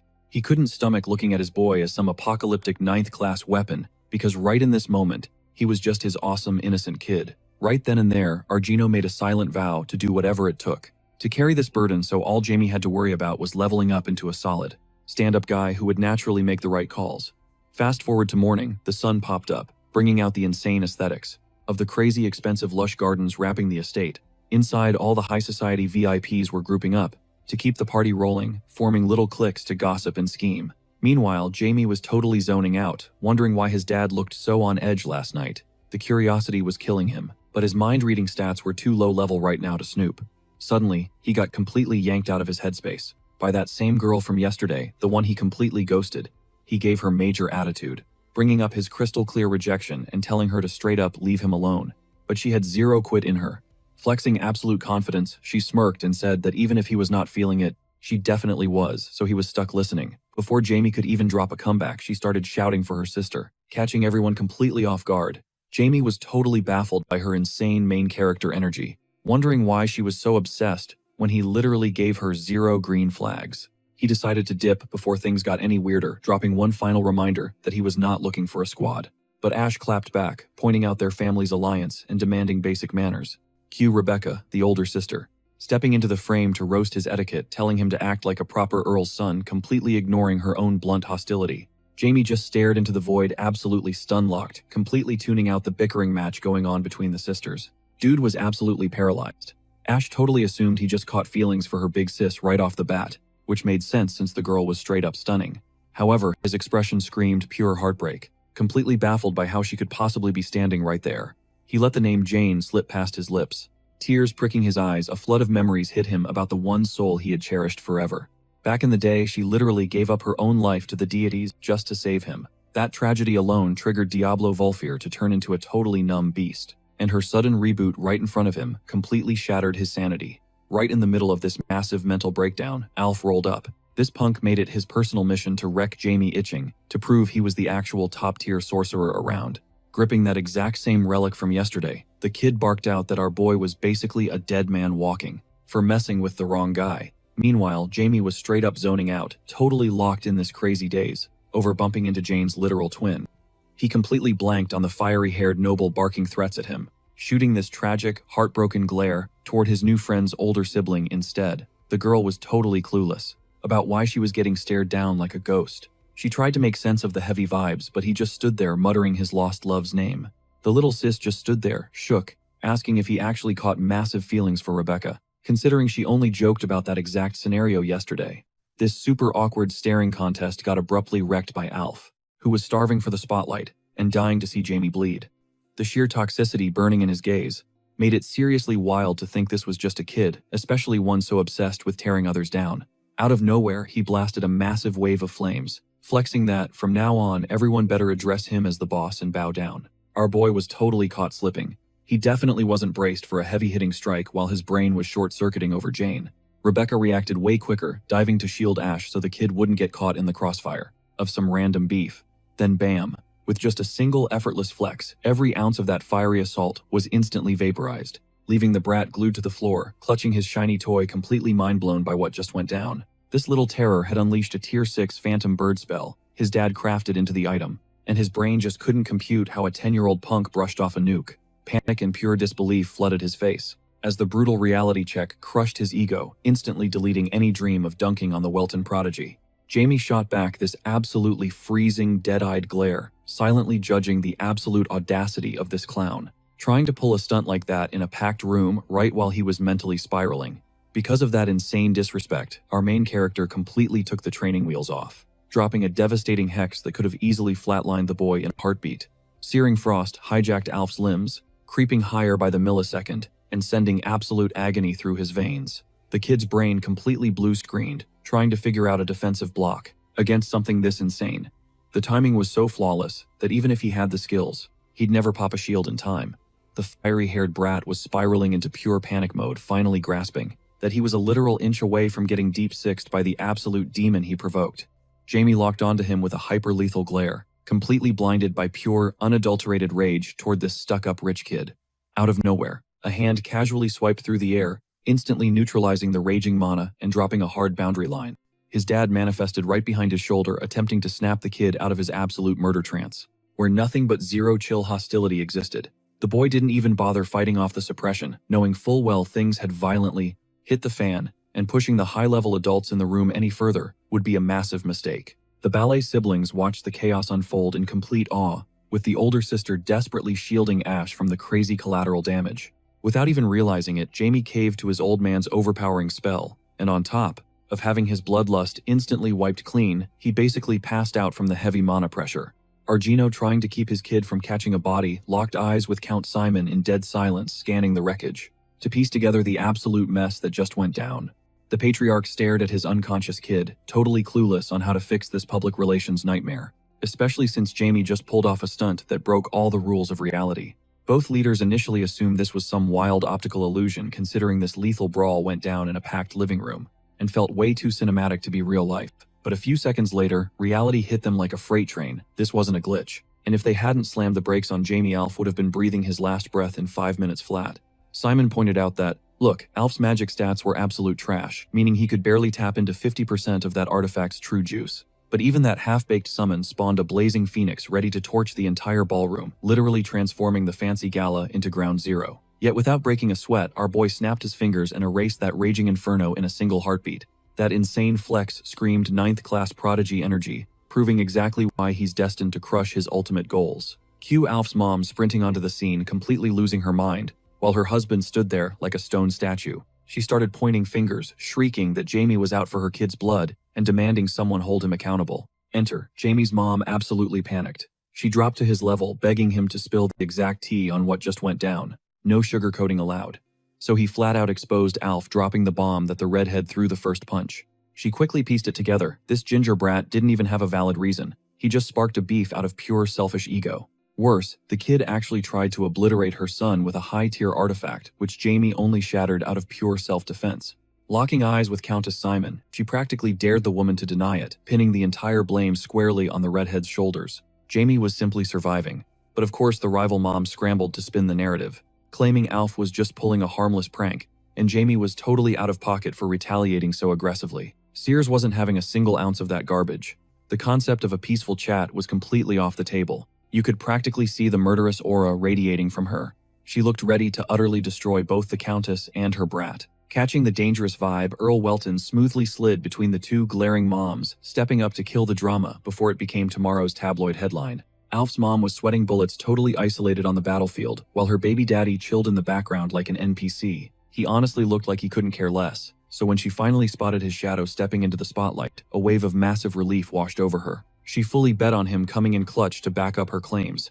In that desperate moment, she completely blocked out. The fact that the man had ice in his veins, delusionally expecting him to play the ultimate hero dad and protect their family's pride. Plot twist, things were about to go totally sideways for her. Opening his mouth, he bluntly announced that on this gorgeous evening their idiot son had totally fumbled. Zero hesitation, he threw his own blood under the bus, deeply bowing to Mrs. Welton and apologizing for the massive disaster his kid almost triggered. Sears was vibrating with pure frustration. To her, targeting a kid was a red line you just don't cross, period. Suddenly, they realized they were the main event. A massive crowd of high society nobles surrounded them, totally paralyzed and whispering about the absolute chaos that just crashed their exclusive party. Sears mentally clocked how terrifyingly fast the Count had switched up his mask to save face. With him bowing so publicly, he totally checkmated her. She couldn't keep raging without looking like the villain, forcing her to swallow her anger and nod, prepping to dip from the ballroom.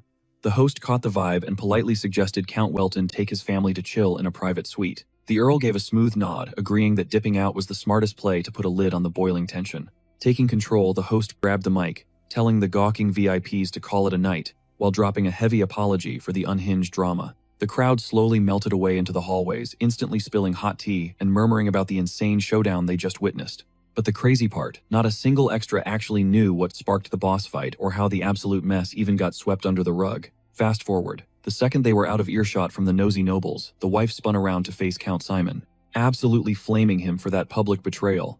It was a massive shock to her system. Tears literally streaming down her ruined makeup, she screamed that Alf was their own flesh and blood, demanding they shield him at all costs. She was terrified of the fallout, but no matter how fiercely she tried to push the victim card for her boy, crying about Jamie's overpowered magic, the Count just hit her with a sub-zero glare and ordered her to shut her trap. This dude was strictly in damage control mode. He coldly commanded her to grab the kid and vanish off the radar entirely. Lay low, go ghost. He needed them out of the picture while the heavy hitters figured out how to patch things up before a full-blown clan war ruined their political alliances. Pitch black outside.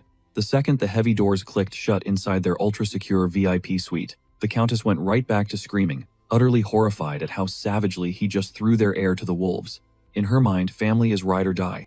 Even if the kid totally messed up, a real dad should have backed his play. He completely tuned out her screeching, locking his dead eyes onto his son, and asking if this pathetic stunt was just a twisted cry for attention. Alf froze. He glued his eyes to the floor, absolutely terrified to make eye contact and expose his own shaking nerves. Dropping his voice to a terrifying growl, the Count ordered him to spill the truth. Sure, Alf was practically paralyzed with fear, but he was about to learn a brutal lesson about the massive fallout of his actions. This whole fiasco threatened to completely wreck the kingdom's political chessboard, especially ripping up ties with the eastern elites. Alf was practically shaking out of his skin, terrified to spill the truth. The irony, he only sparked this entire disaster just to get a shred of his father's validation. Swallowing his panic, he managed to stammer out an excuse, claiming Jamie was acting way too cocky, and he never expected the clash to snowball like this. Simon saw right through the lies, but getting that vocal confirmation was all he needed.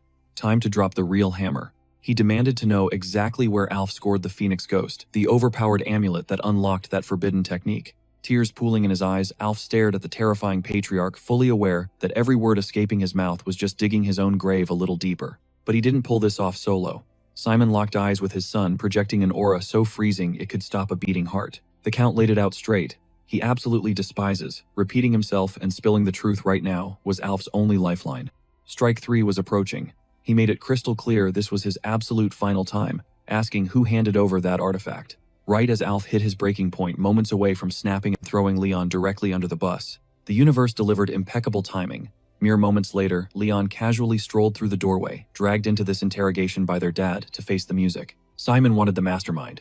Taking one look at the suffocating room, Leon instantly read the vibe and just clicked his tongue in pure annoyance. He was incredibly salty that his big brother completely fumbled a cheat tier item that should have easily flipped the script. Staring at Alf's pathetic, trembling face, Leon internally cringed. He had literally spoon-fed the guy a guaranteed flawless victory. Yet Alf still managed to totally throw the match. But right now, Leon had to play the innocent little angel card. He needed absolute plausible deniability. No way was he letting his dad punish him just based on the word of a disgraced older brother who held zero clout. When the Count flat out demanded if he supplied the Phoenix Phantom, Leon just gave a short nod. No stuttering, no excuses. Simon instantly fired back, demanding to know why he would hand off a literal weapon of mass destruction that could have caught massive crowds in the crossfire. Playing the naive little kid card, Leon smoothly claimed he thought it was just a harmless, friendly sparring match. He insisted he just couldn't stand watching his big bro take a brutal loss. What kind of younger sibling would just stand by and watch? But Simon sliced right through the facade. He coldly cut him off, dropping a massive truth bomb. Leon was simply using Alf as a disposable pawn. That brutal reality check completely rattled the boy. The Count kept tearing into his defenses, exposing that Leon never actually cared about helping his brother win. He orchestrated this entire setup just to watch Alf crash and burn. Speechless, the younger sibling stared up at his terrifying father. The man stood there like an unreadable brick wall. Leon's mind was reeling, completely baffled at how this guy flawlessly deduced his secret master plan. The dynamic instantly shifted. Now Alf was totally traumatized, shooting pure, unfiltered panic at both his terrifying dad and his two-faced little brother. Leon's five-dimensional chess move had just completely backfired on him. Breaking the tense silence, the patriarch dropped the ultimate soul-crushing bombshell. He straight up gave zero cares about either of them. Any lingering hope for a fatherly bond or mercy instantly reduced to ashes. The absolute savage actually looked his own flesh and blood directly in the eye and confessed they meant nothing to him. He mockingly asked if they wanted to know the exact reason behind his apathy, not even giving them a single second to reply. He completely roasted their stats. Sure, his legendary DNA flowed through them, but their actual talent levels were absolute garbage compared to his elite standards. But beyond their weak abilities, what really killed him was the audacity.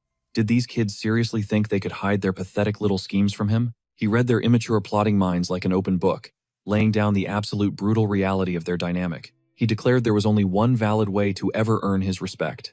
He demanded they drop these goofy, useless side quests. Prove you aren't just background characters. Step up, show absolute loyalty, and become actual assets to his empire. Stepping back, the Count washed his hands of them. No more safety nets. These two boys were now completely on their own, forced to survive the boss-level fallout of their own epic stupidity. Simon laid down his final humiliating order tomorrow morning. They both had to march right up to Jamie Welton and beg for forgiveness, and they couldn't stop groveling until the overpowered kid officially let them off the hook. The heavy wooden door slammed shut. Reality hit them like a freight train. Showing their faces to Jamie again after practically trying to nuke him felt like an absolute death sentence. Just visualizing locking eyes with that monster mage had Alf visibly shaking, though he desperately tried to mask his total panic. He turned to his younger brother, asking if he was seriously going to apologize to that punk. But Leon was completely zoned out, mind completely fried. Simon's absolute verbal destruction had basically short-circuited his brain. Now only one single manic thought was looping in his head. He had to prove he possessed the true alpha bloodline. It wasn't just a goal anymore, it had morphed into a full-blown toxic obsession. His eyes burning with a dark, intense resolve, he silently swore to the universe that his future actions would force his father to acknowledge his worth. Meanwhile, completely oblivious to the elite family drama, our boy Jamie was knocked out cold, catching some well-deserved sleep after completely dominating the day's chaos. Completely unaware of his poor mother pacing the room, still stressing out and checking to make sure her boy didn't have a single scratch on him. Look, Jamie was basically a walking cheat code. He could have walked away from that brawl without a single scratch. But Mama Bear instincts don't just turn off. Sears hovered over him, totally aware that her son had practically been out for Alpha's blood. What kind of insane beef sparked this? This wasn't some petty playground scuffle. This was straight up lethal. Her knuckles turned white as a dangerous resolve took over. She was ready to drag her entire bloodline into a war. She was inches away from doing something unspeakable. But right as the darkness crept in, she caught Jamie shifting away.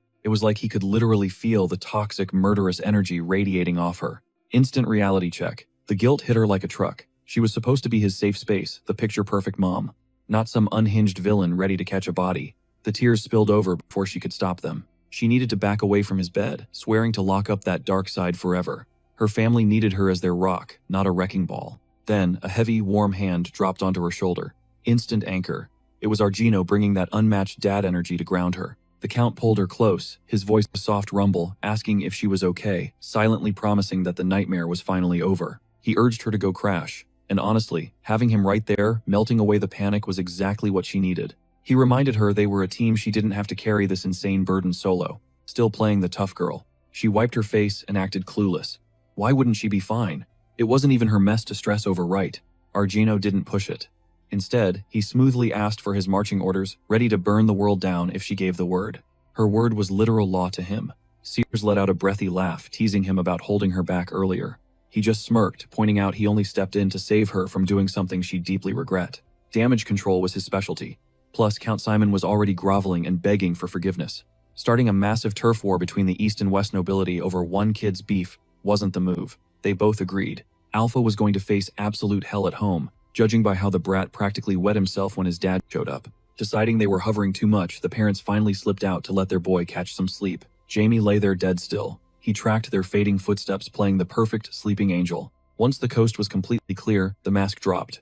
He got why they were freaking out. He had fully snapped back there. He was 1 second away from sending Alpha straight to the afterlife. The adrenaline crash hit hard. Squeezing his eyes shut, a haunting visual flashed across his mind. An image burned into his soul for ages. His mind drifted back to Jane and the insane reality of her reincarnation, hijacking the body of his sister's friend Rebecca, a girl wandering around with Jane's face completely clueless.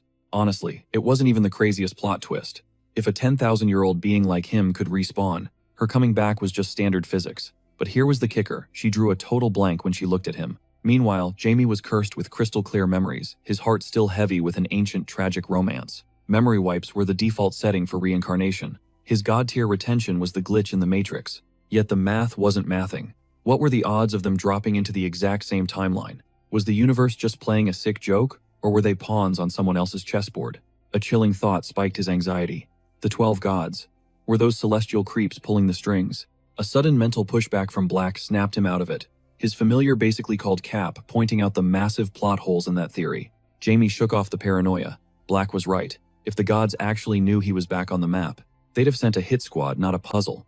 To dodge the doom spiraling taking over his brain, he started aggressively messing with Black, much to the familiar's absolute annoyance. But the distraction failed. His mental defenses crumbled, throwing him back to his most agonizing, cherished memory. The cinematic replay was brutal. There she was, his original Jane, bleeding out, paying the ultimate tragic price just because she dared to love him.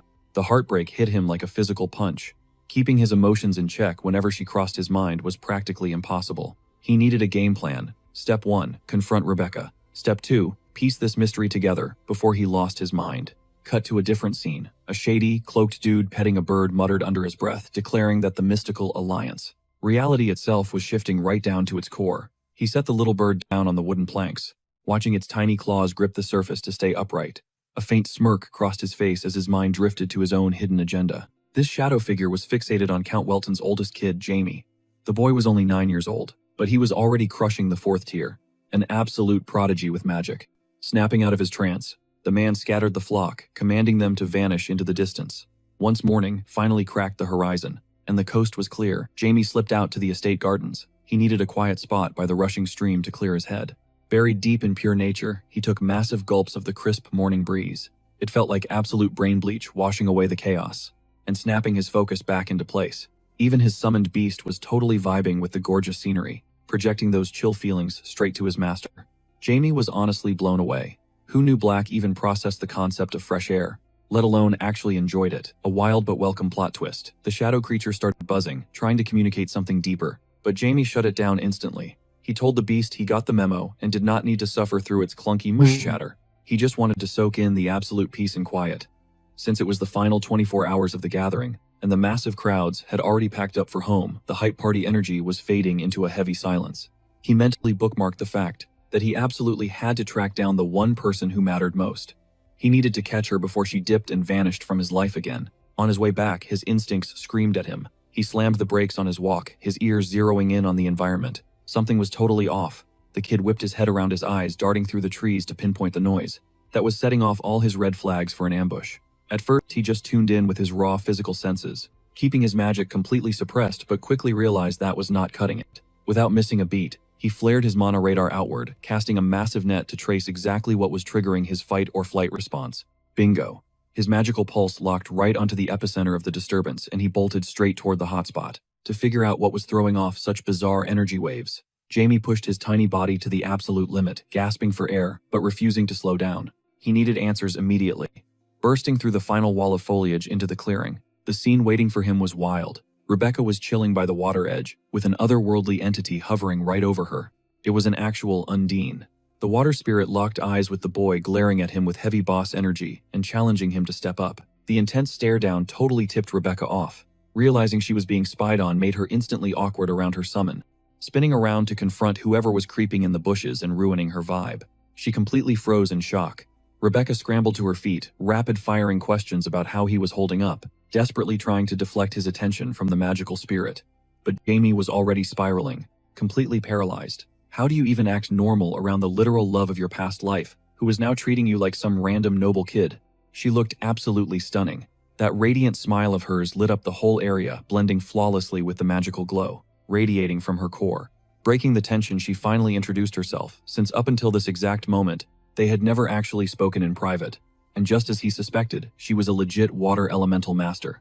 It hit him like a massive shockwave. Every single fragmented memory from his previous existence was standing right in front of him. Same soul, same water affinity.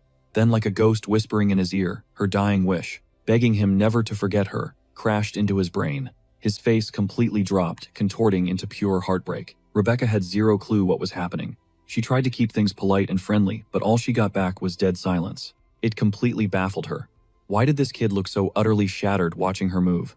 It was like he was desperately trying to burn her image into his brain permanently. The second they locked eyes, the insane sense of déjà vu gripped him by the throat. Keeping his composure was impossible. The cold, ruthless edge he had spent lifetimes building just melted away. Staring at his lost love, he forgot all about his tiny 10-year-old vessel. In his mind, he was a full-grown man again, standing right beside her. Totally oblivious to his mental breakdown, Rebecca just assumed the crazy trauma from yesterday was catching up to him. To her, that explained why he was acting so spaced out and weird right now.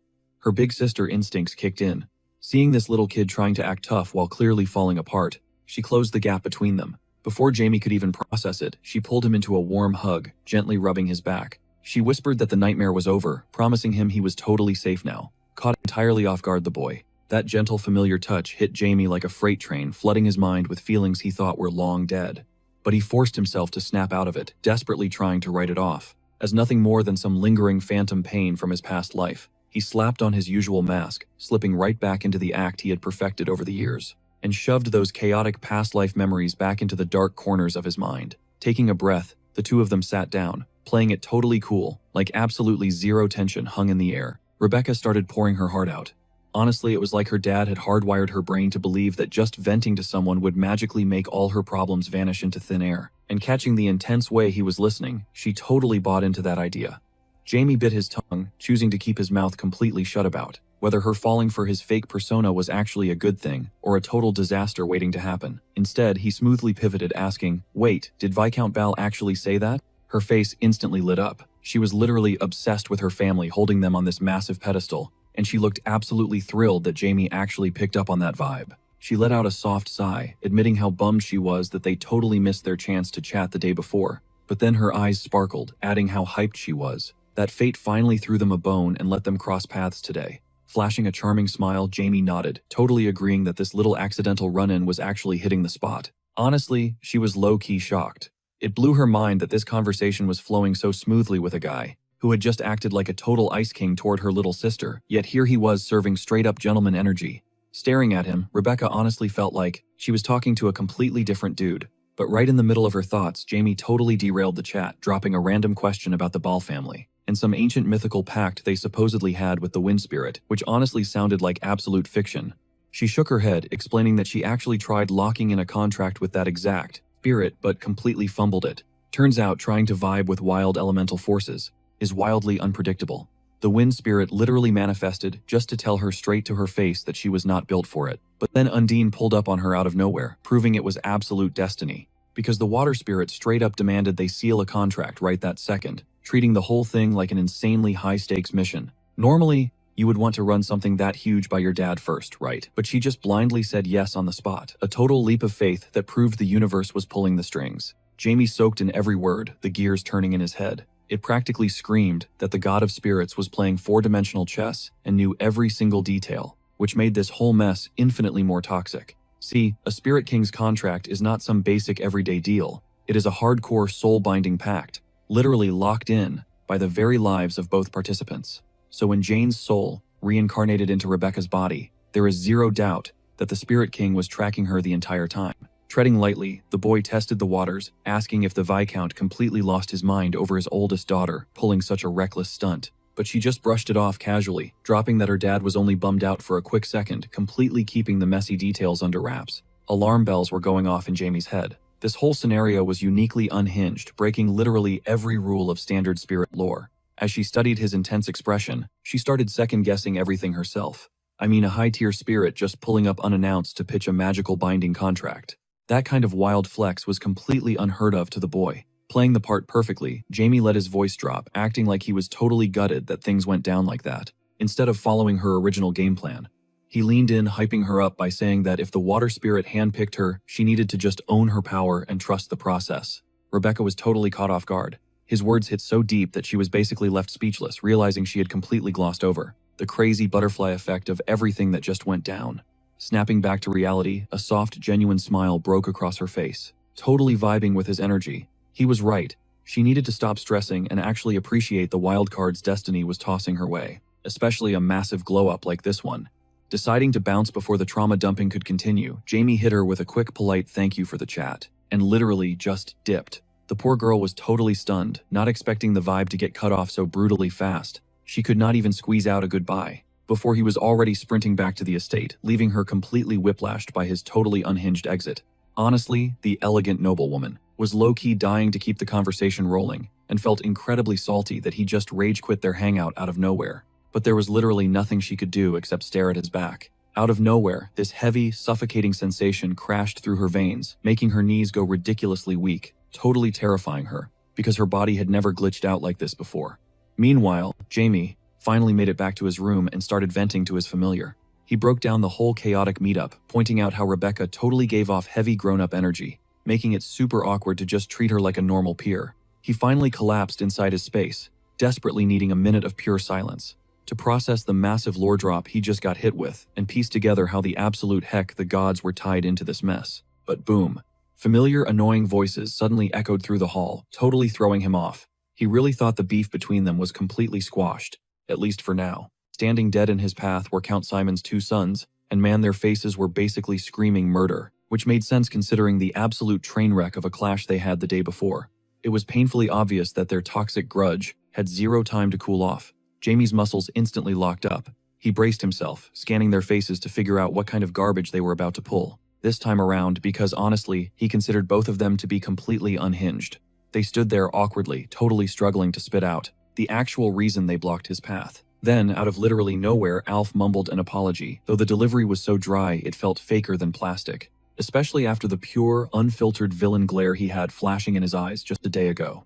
Jamie froze his brain, completely short-circuiting, as he tried to figure out their game. These guys started begging for forgiveness, like their lives were on the line, but Jamie instantly saw right through the act, knowing full well the Count had literally forced them to apologize, which was the only reason they even showed up today. This wasn't some heartfelt moment of regret.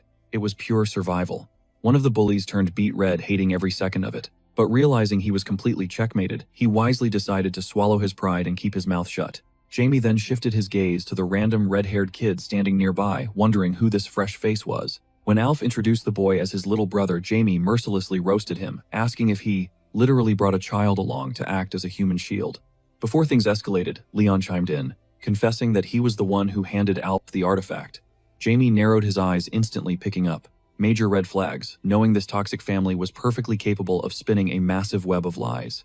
Refusing to be played, Jamie locked onto his former rival's little brother to dig up the truth, demanding his name. Leon introduced himself with a guarded, hostile glare, masking an absolute fiercest volcano of dark energy that made his older sibling look completely tame. Without missing a beat, Jamie stealthily scanned the kid's monocore, needing to know exactly what kind of threat he was dealing with. The scan revealed some insane latent power. Leon completely outclassed Alf by a mile. On top of that, the kid's cold demeanor proved he was no pushover.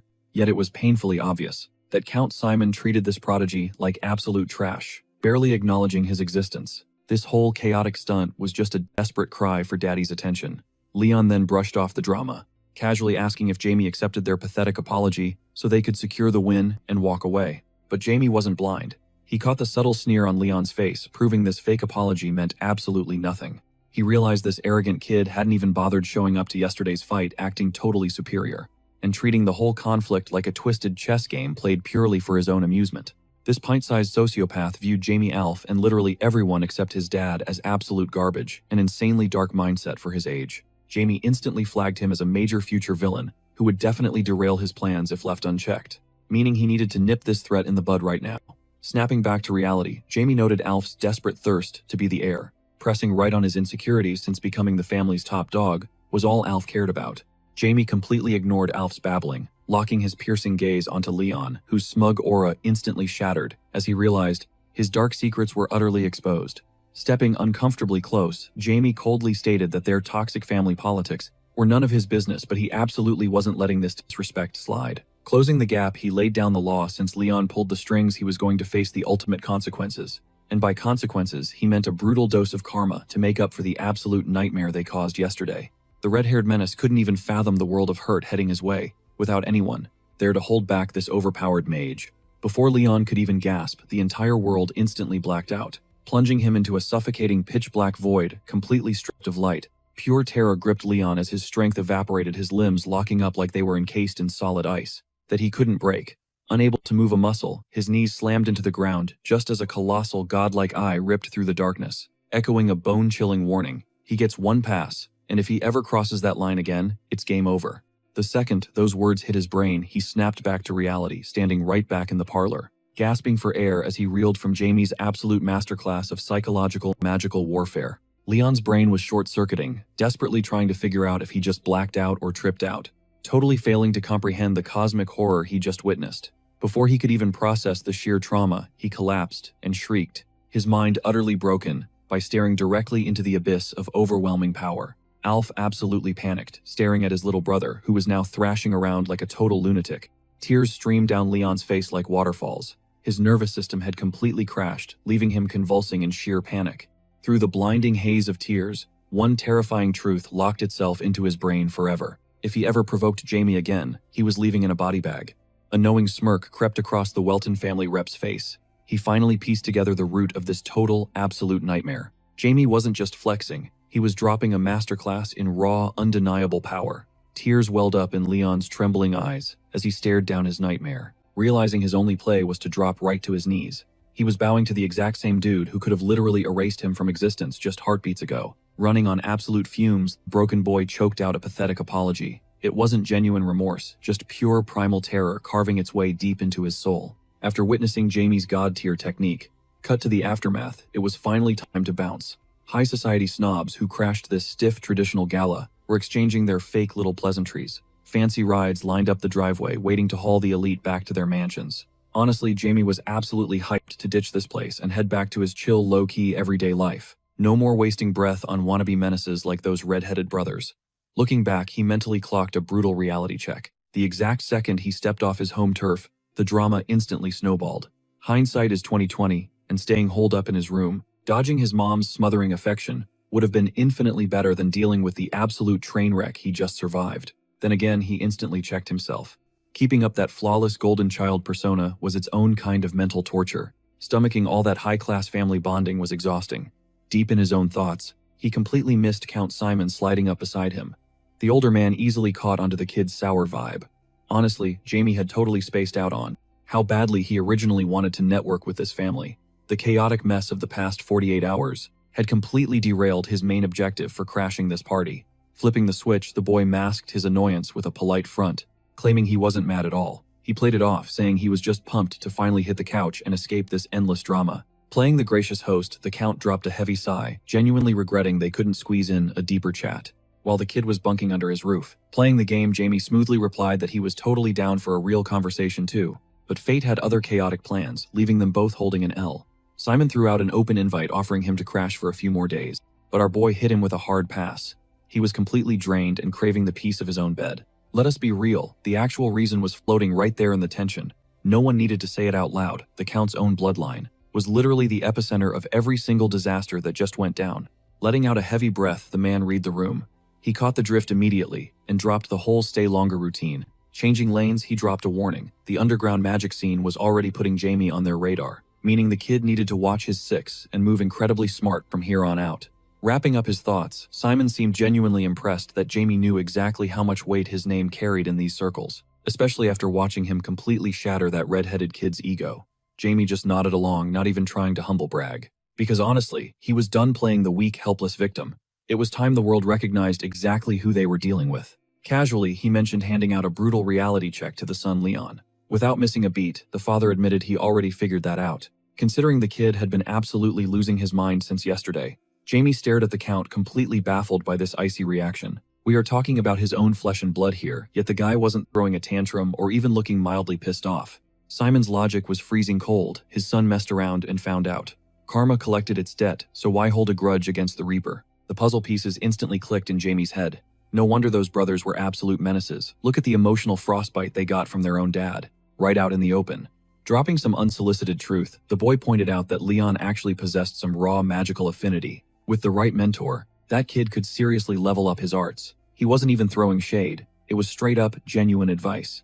But the Count's response was absolute zero. He already knew about his son's spark but chalked it up to being painfully mid, so he intentionally starved the kid of any real training. Stepping up, Jamie broke it down for him. Even bottom-tier mages have to hit the books first. If Leon actually grinded and put in the sweat equity, he could easily catch up to his old man's power scaling. Dropping a heavy hint that wasted potential is a choice.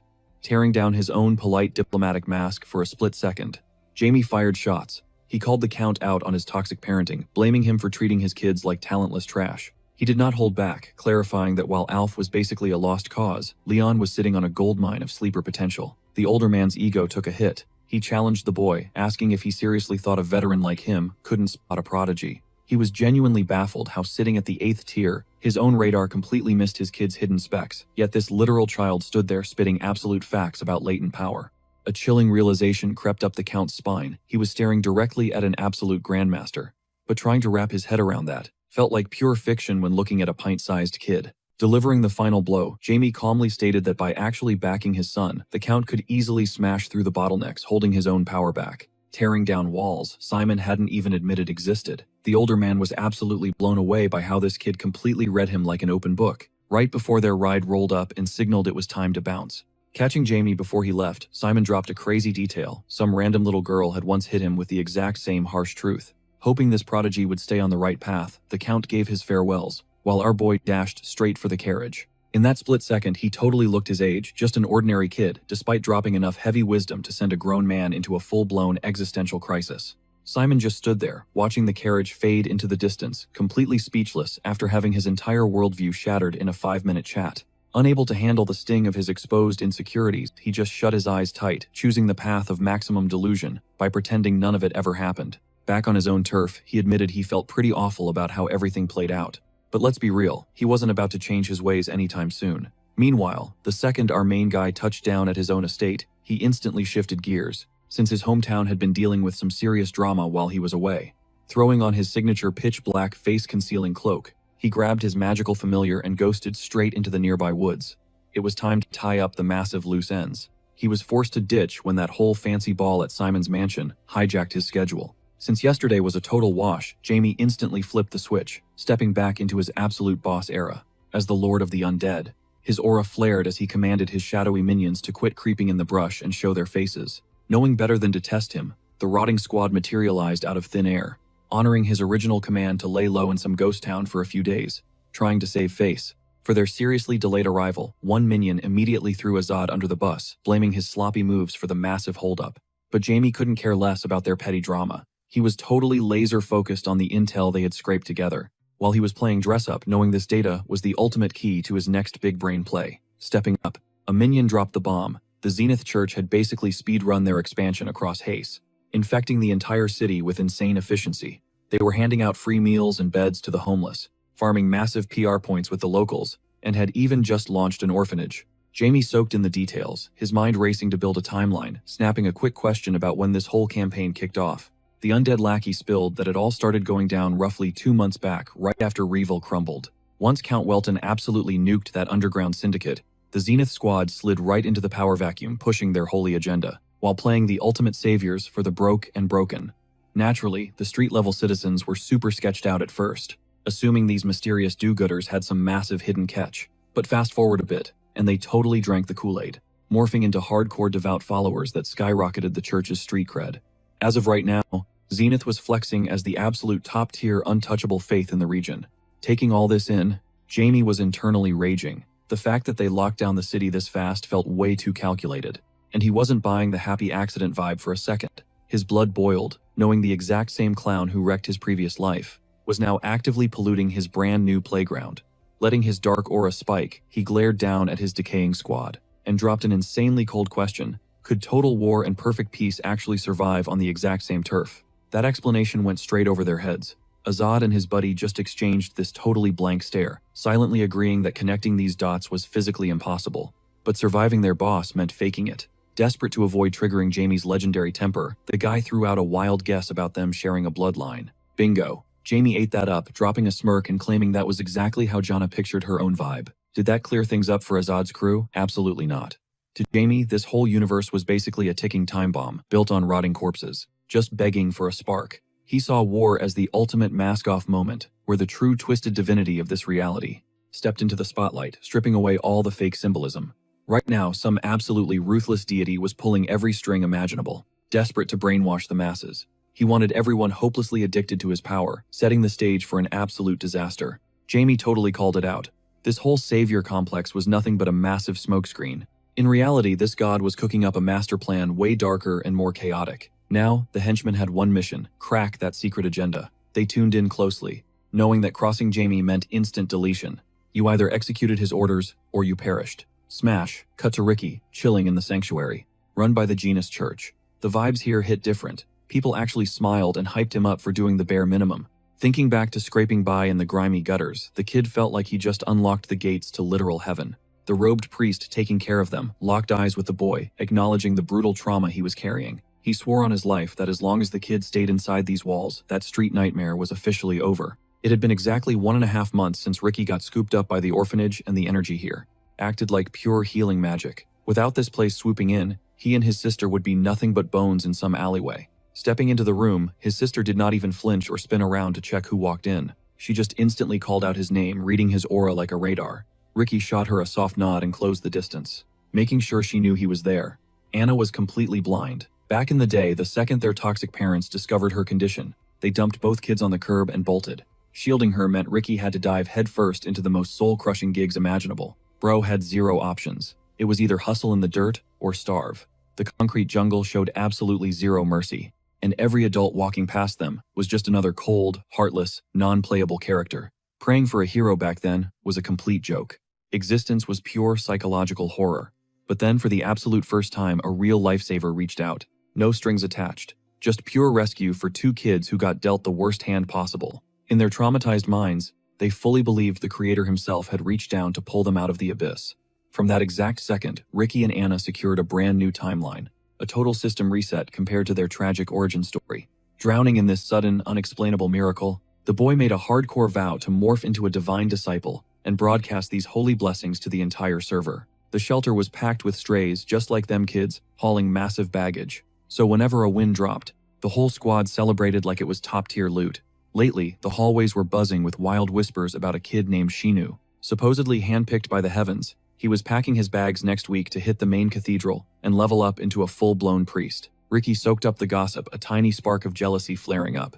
Bro desperately wanted to be the main character of that kind of headline. Meanwhile, Jamie was cruising home after a midnight scouting mission that just dumped a massive lore drop right into his lap. Flexing his bond with his shadow beast Black, the kid signaled that their base was in rendering distance and to initiate the landing sequence. But out of nowhere, his radar pinged. An anomaly chilling in the dirt below forced him to hit the brakes and investigate before clocking out. Some dude was totally wiped out in the dirt, his blade tossed to the side like garbage. No pulse check yet, but the scene was screaming red flags. Tapping into his familiar's dark magic, Jamie drifted down without making a single sound. He crept up on the knocked-out target eyes, scanning the perimeter. He desperately needed to analyze the crazy aura leaking off this random body. It felt heavy, and definitely lacked that pure, holy protagonist energy. Initially, he bet it was some corrupted temple boss bleeding out, which would be a totally mind-bending plot twist, considering the current meta. But zooming in for a hardcore inspection, the armor gave it away. This was not just a grunt.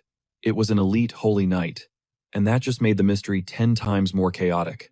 Why the hell was a top-tier paladin face down in the gutter at midnight with literally zero witnesses or enemies in the zone? Jamie's survival instincts flared. Walking away from this glitch in the Matrix guaranteed it would boomerang back and ruin his life later. Logic dictated one brutally simple solution. Just execute him right here. Jamie tightened his grip and stepped into the strike zone. Jamie firmly planted his boot right onto the skull of the motionless stranger. Out of nowhere, a hand violently locked around his ankle. The sudden grip sent a jolt of pure adrenaline through Jamie. He totally assumed this holy knight was knocked out cold, completely defenseless. Snapping back to reality, he desperately swallowed his panic, knowing any sign of weakness would instantly give up his upper hand. But keeping a poker face was insanely tough. The guy glared up with totally unhinged, bloodshot eyes. His grip tightened like a vice as he endlessly muttered a single chilling syllable, Ed. Jamie frantically racked his brain trying to decode the hidden lore behind this weirdly specific name drop and what message this psycho was trying to push. But it was a total dead end. The broken knight just kept looping that same creepy chant straight up, dodging every demand about who the heck Ed actually was. Pressing for answers was absolutely useless. No matter how violently Jamie demanded an explanation, the guy stayed locked in his eerie trance, never straying from his broken record script like some glitching NPC. Completely out of his depth, our boy froze, his frustration officially peaking. He thought he had stumbled onto an epic new test subject to experiment on. But this interaction was a massive flop.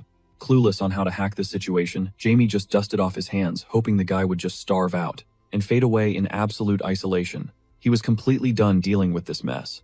Fast forward to the crack of dawn. Sunlight spilled through the storm clouds, signaling a return to his chill, monster-free morning aesthetic. He fully expected just another boring breakfast loop, but one massive plot twist instantly made his jaw drop, forcing him to squint hard, to process the absolute fever dream unfolding right inside his own dining room.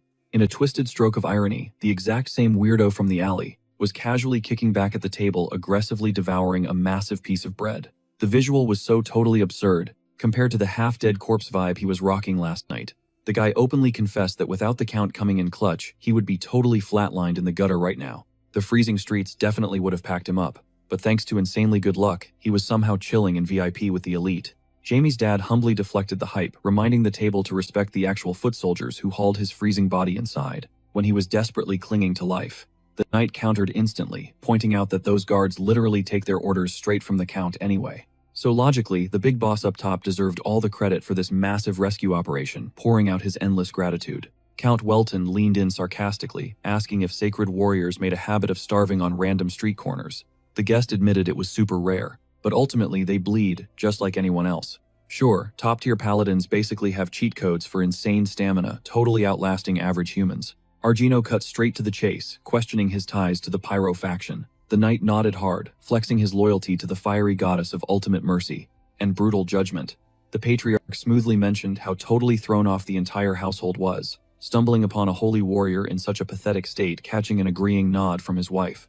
Sears casually jumped into the chat, asking if he had ever partied with Bishop Sapira, a dude famous for his insane hospitality. The knight instantly perked up, asking if she repped the Apton region. She kept it incredibly low-key, just casually dropping her maiden name as the Bell clan. That single word hit the blonde warrior like a freight train, totally unprepared to share a meal with such absolute royalty. He violently pushed his chair back immediately, folding into a deep bow, to show massive respect to a legendary bloodline that basically bankrolled the entire Pyro establishment. Realizing he was literally breathing the same air as top-tier nobility, he dipped his head even further down, fanboying over the fact that his sacred church literally rented turf on the Bell estate. But wait, that flex still did not justify this extreme level of groveling.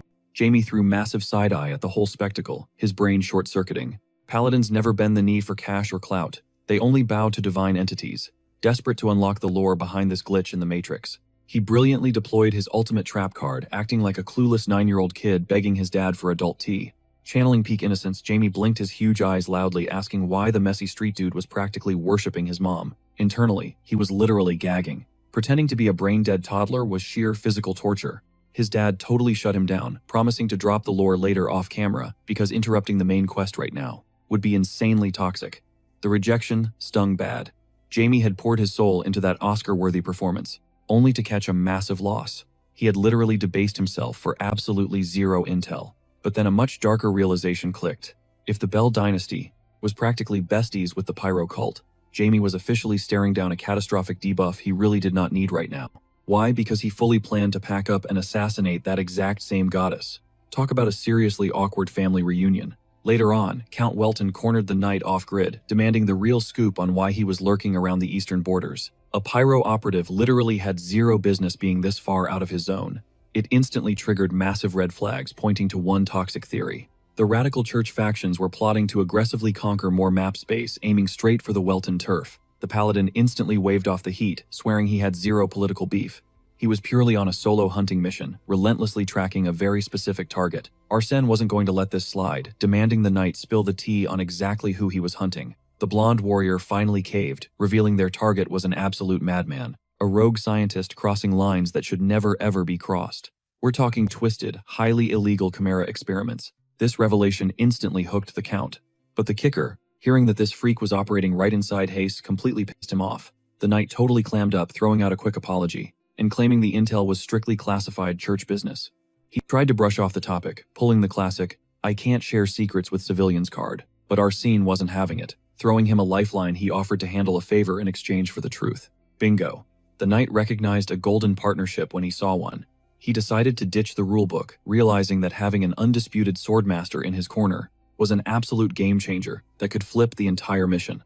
Arsene processed the heavy news, his mind racing over the fact that a chimera architect was running loose. This was a massive threat, one capable of totally wrecking the power dynamic of his entire territory. If you don't know, chimeras are terrifying lab-grown monstrosities, forged by mashing up the absolute deadliest traits of different beasts. But the sickest part, these creators are branded as ultimate sinners because they use living, breathing humans as the core. Maybe some ethical weirdos out there use animal cores, but Arsene had literally never heard of one. Playing his cards close to his chest, he told the knight he couldn't just throw cash or holy prayers at their little crusade. But here's the massive plot twist. He couldn't exactly ghost them either. Why? Because his wife's bloodline was deeply entangled with the Pyro Church. This bombshell was exactly what the knight needed to hear. His hopes skyrocketed, totally hyped that he somehow manipulated a top-tier aristocrat into picking up a sword for them. A second later, the swordmaster shattered his delusions, making it crystal clear he was only joining the fight because he was backed into a corner with zero options. The guest practically jumped out of his boots with excitement, but Arsene instantly told him to pump the brakes. He needed the real rundown. Why was the church hunting this psycho in the shadows instead of letting the royal guard handle it? The knight started sweating, admitting that if the crown got involved, they'd definitely send backup, but it would trigger a massive PR nightmare the Holy Order desperately wanted to dodge. Honestly, calling in the feds would make the church look completely incompetent, broadcasting to the world that they couldn't clean up their own messy backyard. And it gets darker. This rogue architect hadn't just been hiding, he had already slaughtered over 10 high-ranking clerics. Arsene instantly connected the dots. The freak was harvesting priests to use as ultra-powerful cores, injecting pure divine energy into his monsters and making them insanely dangerous.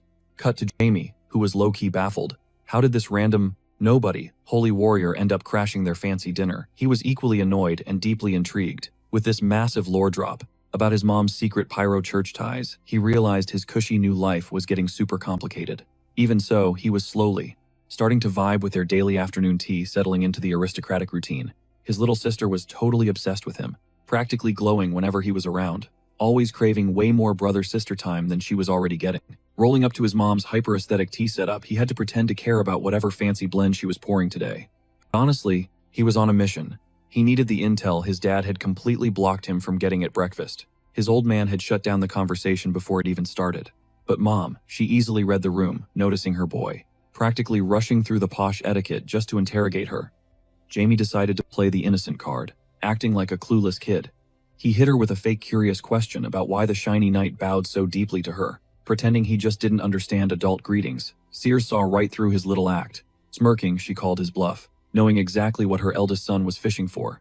She casually asked if he was ready for the deep lore connecting their family to the paladin. Jamie gave an eager nod, and she dropped the bomb. His great-grandfather, a legendary figure he had never even met, was a massive financial backer for the Pyro Church. Their entire family legacy was literally built on his holy clout. Jamie's brain practically short-circuited. This plot twist hit him like a truck. His own bloodline secretly funding the exact same religious order. He quietly despised absolute insanity. She didn't stop there, revealing that back in the day when a priceless sacred artifact was hijacked, her grandpa stepped up to the plate, saving the day and cementing their family's god-tier reputation. But as she spoke, her vibe shifted, her eyes locked in a heavy, melancholic stare. You could tell this memory carried some serious trauma. The showdown went down in the Forsaken Garden where psychotic cultists of the Demon King tried to reboot their Dark Lord using the stolen holy gear. They completely choked, but the victory came at a massive cost. Her grandfather died a hero's death, throwing himself into the crossfire to stop the ritual. To honor his ultimate sacrifice, the church slapped an elite archbishop title on his grave, swearing an oath to treat the Bell bloodline like absolute royalty VIP bishops for 100 years. Sitting across from her, Jamie silently watched the lingering grief shadow his mother's face. It clearly showed how tight she and her grandpa used to be, though bringing up this whole story totally killed the vibe and dragged up some major trauma. The church seriously broke their backs trying to flex this massive honor. But honestly, since their one and only holy artifact literally got snatched, the puzzle pieces finally clicked. He totally cracked their system. Someday, every single one of Pyro's blind followers was going to drop dead by his blade. But until that bloodbath happened, he was absolutely going to milk every single cheat code this new connection handed him. His mom totally snapped him out of his villain era, turning his way to fish for some kind of reaction to her whole speech. She basically needed to know his take. Realizing he had been zoning out way too hard, he instantly slapped his innocent mask back on, acting like he totally wasn't plotting a masterclass on how to weaponize their own resources to completely obliterate the goddess. Trying to fix the awkward vibe, she offered him another round of tea. He played along instantly, not wanting to blow his cover and ruin the chill aesthetic. Cut to the orphanage later that night. The vibes were bittersweet, as everyone threw a huge send-off party for their orphanage brother Shin. Father Zenith had literally hand-picked the kid right before hitting the road. One of the high-ranking priests hyped everyone up for a toast, celebrating the exact moment Shin would step into his new life as a literal disciple. The kid was absolutely glowing. He totally bought into the church's whole doctrine, completely hyped to grind for the same organization that literally dragged him out of the gutter. The rest of the orphans were cheering their lungs out, but nobody was hyping him up harder than Ricky. The dude was basically losing his mind with joy that his best friend was heading straight to the big leagues at the main temple. The second the newly crowned golden boy hopped into the luxury carriage, his absolute closest squad crowded around for one last goodbye. Specifically Ricky and his sister Anna. Shin leaned out, admitting this whole glow-up happened so fast he was actually stressing about when he would see his crew again. But Ricky just grinned. He spilled that the priest secretly promised he would be drafted next. The red-haired kid swore there was zero reason to cry. His squad was going to link up with him in no time, and their lives were about to peak. Time was up. The carriage wheel started grinding against the dirt. It rolled out toward the grand main temple, the ultimate training ground. Shin's friends tracked the carriage until it disappeared into the dark, screaming out safe travels and praying for a smooth trip. Meanwhile, Ricky was floating on Cloud 9. His ultimate goal was to score his own priest robes one day, and he was crossing his fingers that dream was finally locking in. For Shin, the ride was a total blur, pulling up to the exact spot that was about to violently snap his life into a before and an after. His personal escort tapped the glass dryly, announcing they had hit their drop zone, which instantly set off alarm bells in Shin's head. He was bracing for a massive multi-day trek. He peeked through the window, and his jaw practically unhinged. The vibe check was completely off. This was nowhere close to the majestic Holy Land he had been dreaming about. If this sketchy guy was telling the truth, this cramped, busted 3-story building they just drove 5 minutes to reach was supposedly the legendary main temple. The escort was dead seriously trying to gaslight him into believing it. Shaking the kid, nervously double-checked if they were at the right address because the red flags were everywhere. The escort ghosted the question. He just coldly barked at the kid to fall in line and shut his mouth. The dude was so obviously covering up something deeply messed up. The shady priest started marching forward, not giving a single shred of a care if the kid was terrified out of his mind. He didn't even bother dropping a fake reassurance. Shin's safety was literally not on his radar. Shin kept tugging at his sleeve, stressing that the navigation definitely took them to the wrong hood. But the guy just brushed him off, demanding he keep his legs moving. Then the creep grabbed a random book on the shelf, a literal secret switch. A heavy mechanical click echoed. The totally normal-looking paintings split apart, revealing a pitch-black hidden dungeon. The escort shoved the kid toward the dark abyss, refusing to drop a single clue. Shin's panic levels absolutely skyrocketed. This whole setup was screaming horror movie. His boots clicked down the cold stone steps, his gut twisting into sickening knots. He kept praying it was just a massive typo in the paperwork, because the sus levels were off the charts. Hitting the damp basement floor, his escort was still playing the silent treatment, freezing out every single one of Shin's desperate questions. The kid was begging for just one crumb of comfort, but then his eyes locked onto a cracked door. A mangled, totally butchered hand was weakly scraping at the frame. Pure, icy terror spiked through his veins. His brain practically short-circuited trying to process why he was trapped in this nightmare. Operating on pure naive panic, Shin scrambled behind the priest frantically, pointing at the freakish monstrosity lurking in the cell. He literally thought the guy would protect him. Instead, the priest didn't even flinch or spare him a glance. He just bowed to the pitch-black corner of the room, loudly announcing he had finally delivered the bishop's special little guest. A towering figure stepped out of the shadows. The guy flashed a sickeningly sweet smile, acting like they were at a totally normal summer camp. But Shin was practically shaking out of his skin. He knew there was a literal mutant behind that iron door, and he was seconds away from interrogating the bishop about it. The bishop didn't even bat an eye. Even though the kid had supposedly been handpicked by God for the priesthood, this guy acted like it was just another Tuesday. He gave a slow, practiced nod, backing up the kid's story. But something wasn't adding up. If Sheena was the chosen one, why drag him down to this sketchy room instead of the Grand Temple for training? Suddenly, the bishop's calm mask slipped. A twisted grin spread across his face. He whispered that this was all for the sake of crafting a flawless world, completely obsessed with seeing how a pure, innocent soul like Sheena would break. With a flick of his wrist, the bishop signaled a massive figure waiting in the shadows, ready to kick off their sick little experiment. Poor Sheena was practically glued to the floor, shivering out of his mind. The newcomer stepped into the light. His face was a literal nightmare, completely covered in horrific bleeding blisters. Scratching his chin, he casually mumbled that they had bagged a top-tier specimen for his twisted project. Leaning in close, he purred that the boy was destined to become a breathtaking chimera, his rotting fingers inching toward Sheena's pale cheek. That pure, unfiltered terror completely paralyzed the kid. Cut to the bustling city of Hace, right in the heart of Belbat Street. Over at Earl Welton's sprawling estate, the vibe was a million times more chill. Soaking up the warm afternoon sun, Jamie was busy giving their new guest a VIP tour. Not that he wanted to, though. The holy knight gazed around, amazed by the massive main drag of the city. He laughed, admitting he had totally stumbled down this exact road the other night when he was practically starving to death. Jamie just gave a stiff nod. He remembered seeing the guy roaming around. Honestly, Jamie was dragging his feet the entire time, only playing tour guide for one very specific reason. Flashback to morning tea, his dad basically cornered him.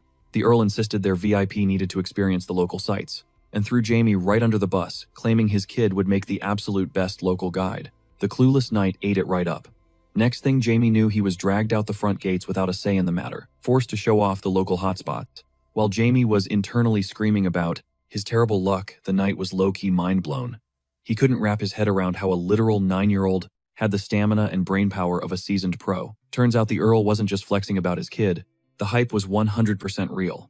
The blonde warrior glanced down at the boy, totally unaware that Jamie was plotting his escape route the entire time. Flashing a bright smile, the knight gave a massive shout-out to his tiny guide for showing him the ropes. Jamie slapped on a fake smile and mumbled that it was a blast. Reaching out a massive hand, the knight suggested they wrap things up and head back to the mansion. But Jamie shot that idea down instantly. He stared right into the guy's eyes and asked for a quick favor. The knight blinked, caught totally off guard by the icy tone coming from a literal child. Still, he nodded, bracing himself. Without missing a beat, Jamie demanded to know exactly what went down in that secret meeting with his dad yesterday. This intel was do or die for his master plan, especially since the church had deep ties to his mom's bloodline.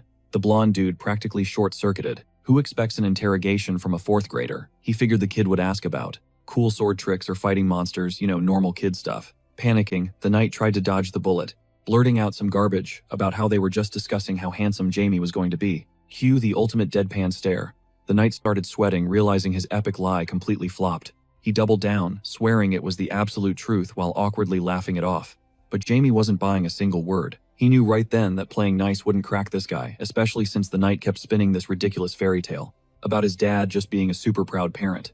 Honestly, it was pretty pathetic watching a grown man lie straight to his face, actually expecting him to fall for it. Eventually, the knight cracked under the pressure, throwing his hands up. He admitted it was top secret adult business, way too classified to leak to a kid. Boom. Confirmation. Something massive was brewing in Hace, and babysitting this guy was Jamie's ticket to the front row. He just needed the exact details. While the kid mentally scrolled through a hit list of potential local enemies, the knight hovered around him like an anxious puppy. He was terrified he'd just ruined his standing with the young noble by lying to his face. Out of nowhere, Jamie snapped out of his trance, his eyes locking back onto his target. That lightning-fast vibe shift had the knight absolutely convinced the kid was holding a grudge. But instead, Jamie smoothly offered to show him one last essential landmark. You could practically see the relief wash over the blonde warrior. The kid wasn't giving him the silent treatment after all. Crisis averted. Now he was genuinely hyped to see what this grand finale of the tour was going to be. Jamie was rolling the dice here. He figured that dragging him to the local Zenith Church branch would perfectly expose exactly where this holy knight's true loyalties laid. Totally clueless, the knight happily hopped into the carriage, driving them straight into the lion's den. They hit the main drag in 0 time flat, closing the distance effortlessly. The knight was totally sweating bullets, begging to know if Jamie was pissed off, but our boy just hit him with a cold deadpan, "I do not care." Cut to Ricky. He was literally just sweeping up the churchyard, entirely clueless that destiny was about to smack him in the face with a ghost from last week. Spacing out, he locked his eyes onto the massive crowds flooding into Zenith Sanctuary, and his brain instantly started connecting the dots. At the exact same time, the holy warrior was totally fanboying over the gorgeous architecture, which absolutely blew his mind even for a guy who literally lives and breathes fancy cathedrals. Suddenly, Ricky locked onto Jamie, yelling out about the jet black hair he remembered from their weird little run-in. The blonde warrior leaned in, asking if that random kid screaming absolute gibberish was his buddy. Jamie immediately stiffened up. The absolute last thing he wanted was to be spotted by anyone during his top-secret midnight patrols, especially under these sketchy vibes, praying to high heaven it was not that same annoying kid from before. Playing it cool, he completely ignored him internally, raging that his magical hair dye job was a massive flop. Getting clocked this easily meant he desperately needed a major disguise upgrade for their next mission. But Ricky was not letting this slide. Offended by the total ghosting, he went full sprint right after their ride. Pumping his legs, the kid enthusiastically screamed that the new dye job almost fooled him, hyping him up without a single ounce of malice. Plot twist, though, he was chasing the completely wrong ride, while Jamie's actual carriage was barreling up right behind his back. The driver violently yanked the reins to avoid crushing the kid who had just wildly dashed into the street. Ricky whipped his head around, finally realizing the pure chaos he caused, only to see a massive wooden beast literally inches from his face. It was moving way too fast.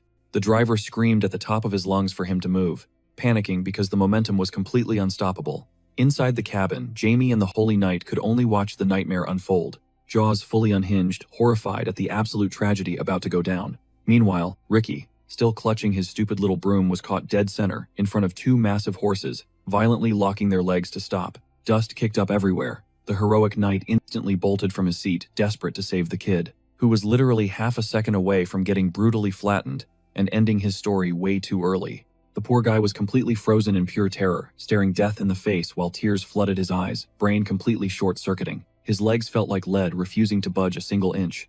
No matter how aggressively the driver ripped the reins back, those heavy beasts had way too much velocity and were guaranteed to crush Ricky into absolute dust. Time slowed down as the blonde warrior realized his speed simply was not enough to shove the kid to safety. He was completely powerless to stop the inevitable. Ricky just shut his eyes, fully accepting the grim reality that his own reckless chasing was about to get him killed, letting the tears aggressively stream down his face. But Jamie was not about to let someone get squashed on his watch. He instantly tapped into his arsenal, whipping out his magic. Right as the hooves were a millisecond from impact, channeling his raw mana flow, he spawned a massive barricade of heavy chains, perfectly designed to tank the brutal force of the crashing carriage. In that exact same split second, the knight successfully snatched the kid up to dive away, only to realize they were already boxed inside a glowing cage of magical steel that completely blocked the wreckage. The holy warrior snapped his neck back, questioning his own sanity over the crazy spell that materialized right after he left Jamie's side, wondering if he was literally hallucinating. But despite the absolute shock factor, those chains were 100% solid and totally saved the day, proving that even if his jump had been a fraction too late, the magical barrier would have tanked the hit and saved the kid regardless. Ricky snapped out of his daze, frantically patting himself down and completely losing his mind over the fact that he was actually breathing, especially since mere seconds ago he was practically shaking hands with the Grim Reaper. Overflowing with gratitude, he lunged at Jamie, trapping him in a bear hug so intense it felt like every single rib in his body was snapping under the insane pressure. The young mage immediately demanded to be released, squirming against the massive discomfort of being crushed by a guy who really did not look that incredibly jacked. Meanwhile, the knight was completely shook. He stared at Jamie like he was looking at an entirely different entity, realizing the sheer power of the spell totally eclipsed anything the veteran wizards back home could pull off. It absolutely broke his brain trying to comprehend how a literal 9-year-old possessed such top-tier combat skills, cementing the absolute fact that this kid was a generational prodigy, destined to become an insanely overpowered monster in just a few years. As for Jamie, he did not give a single care about the knight's massive existential crisis. Ross was completely mind-blown, trying to wrap his head around how such an insane aura fit into the body of a literal child. Snapping his confused guest back to reality, our boy finally called the shots, declaring it was time to move. Their main target, the Zenith Church, they were already in the area, so there was zero chance they were skipping it. Just as the knight started getting low-key irritated by Jamie's vibe, Ricky sprinted over. Total plot twist, the kid was heading to the exact same spot. Talk about perfect timing. Wanting to pay them back for the whole saving his life thing, Ricky volunteered to be their VIP tour guide. He literally lived there, so he knew the grounds like the back of his hand. He spilled the details, explaining that the church ran an orphanage for street kids with zero options. Because it was his home turf, he promised to give them the ultimate behind-the-scenes look. But before they could get far, a nun ambushed them. Recognizing Ricky, she instantly grilled him, demanding to know where on earth he had been hiding. Her eyes narrowed at the two strangers trailing behind him. This was a safe zone for orphans, and she wasn't about to let random, dangerous-looking dudes casually stroll in. Panic dropping from his voice, Ricky confessed about the near-death carriage incident. He pointed at his two saviors, gushing that they were basically his personal guardian angels. Hearing that, the sister completely lost it. She went into full panic mode, frantically checking the kid for injuries and gasping about how traumatized he must be. Flipping the switch, she showered the duo with absolute gratitude. If they hadn't stepped up, the kid would be a goner, and she praised them for dodging an absolute nightmare. Ross, being the classic humble knight, brushed off the praise, He dropped the lore that as a die-hard follower of the Church of Pyro, saving lives was just in his DNA. The name Pyro made the nun's face glitch with raw disgust, a micro-expression the clueless knight entirely missed. Ignorant to the tension, Ross happily threw Jamie under the bus, revealing the kid actually did all the heavy lifting, but wanted to keep it super low-key. So much for staying off the radar. The nun's eyes locked onto Jamie, completely baffled that a pint-sized kid outshadowed a fully armored warrior. To make matters worse, Ross casually flexed Jamie's background, dropping the massive bombshell that this was the feudal lord's literal heir. The second his full name left the knight's mouth, the atmosphere shifted. Around these parts, that name carried insane weight, instantly connecting him to his ultra-powerful father. Scrambling to save face, the nun claimed his iconic emerald hair and eyes should have been a dead giveaway, making up a lame excuse that the shock of the carriage crash completely scrambled her brain. Jamie's internal alarm bells went absolutely crazy. Any true local would spot a noble a mile away. Her fake concern was glaringly obvious, plus her whole vibe was just wildly off. Pivoting the chat, the woman probed to see if they were just here to drop Ricky off. Ross shut that down fast, explaining he was just snooping around. He heard the Zenith Church was expanding and wanted to scope out the vibes for himself. Taking control, the nun told the knight to tag along with her for the official tour, while instructing Ricky to handle the young lord's sightseeing. Jamie instantly connected the dots. She was purposely splitting up the squad. Still, he played along. Honestly, what was some sketchy old lady gonna do to a literal powerhouse? Keeping his guard up, just in case Jamie bid the knight farewell. Putting on his best innocent child act, he chirped about seeing him later at family dinner. Flashing a megawatt kid-friendly smile, he completely shattered his usual brooding aura. Ross was utterly stunned by the sudden personality swap. Just a second ago, they were exchanging super awkward glares, and now the kid was acting like his best buddy. Make it make sense. Shrugging off the confusion, the knight flashed a warm smile back, waving goodbye and promising to catch up later. Meanwhile, Ricky's tour guide skills were tragically awkward. He basically just pointed at a random building, mumbled that it was his dorm, and gestured vaguely toward the cafeteria. The kid was sweating bullets, desperately trying to make the rundown shelter look like a 5-star resort. Sensing the tension, Jamie told him to take a chill pill. Ricky was literally vibrating with anxiety, completely stressed out, despite finally being in the safe zone. Blinking in confusion, the street kid had zero clue how to act around nobility. But our young lord totally squashed the hierarchy, casually mentioning that high-class manners meant absolutely nothing to him. Ricky's jaw dropped. Treating a noble like a normal bro was unheard of, so he cautiously double-checked if Jamie was actually being serious. Jamie, hating nothing more than repeating himself, gave a sharp nod. Instantly catching the vibe, Ricky's anxiety vanished and he hyped Jamie up to follow his lead. Ditching the boring corporate tour route, the kid decided to show off the real, unfiltered orphanage. He dragged his new guest straight to the dorms, hyping up the cramped room he shared with his little sister. Ricky was absolutely buzzing with energy, while Jamie hit him with a massive, unbothered side-eye. Undeterred by the poker face, Ricky kicked the door open, happily announcing to his sister Annie that he brought a friend home. Jamie mentally cringed. They had known each other for exactly 5 minutes. Labeling them friends was a massive stretch. Inside, the little girl absolutely gasped in shock. Her older brother had literally never brought a single friend back to their room, sparking an intense wave of curiosity. Desperate to see the mystery guest with her own eyes, she squinted through her terrible vision and immediately rushed toward the door. Jamie leaned in to scope out Ricky's new buddy, but the second she stepped up, his face totally dropped. Because something about this girl threw him so far off guard, he could not even mask his absolute shock. Ricky nudged Anna to drop a quick hello, hyping Jamie up as this top-tier guy, and she totally played along by dropping her name. But Jamie just stood there, completely paralyzed, not even batting an eye, because his brain was literally short-circuiting over the insane red flags popping up all over the place. He was genuinely mind-blown. How did this literal kid radiate the heavy, intense aura of an adult, let alone pack straight-up holy magic in her eyes? Legends talked about divine messengers dropping down from the sky, flexing divine power like it was absolutely nothing. Usually one specific body part on these beings practically glowed with intense, sacred energy. And looking at her, it was glaringly obvious that this little girl's blindness was caused by that exact divine force. The crazy part, once her true potential fully unlocks, she will read the flow of the entire universe through literal god-tier vision, making her a massive threat to Jamie down the line. For a split second, he actually debated taking her out right there, but quickly scrapped the thought.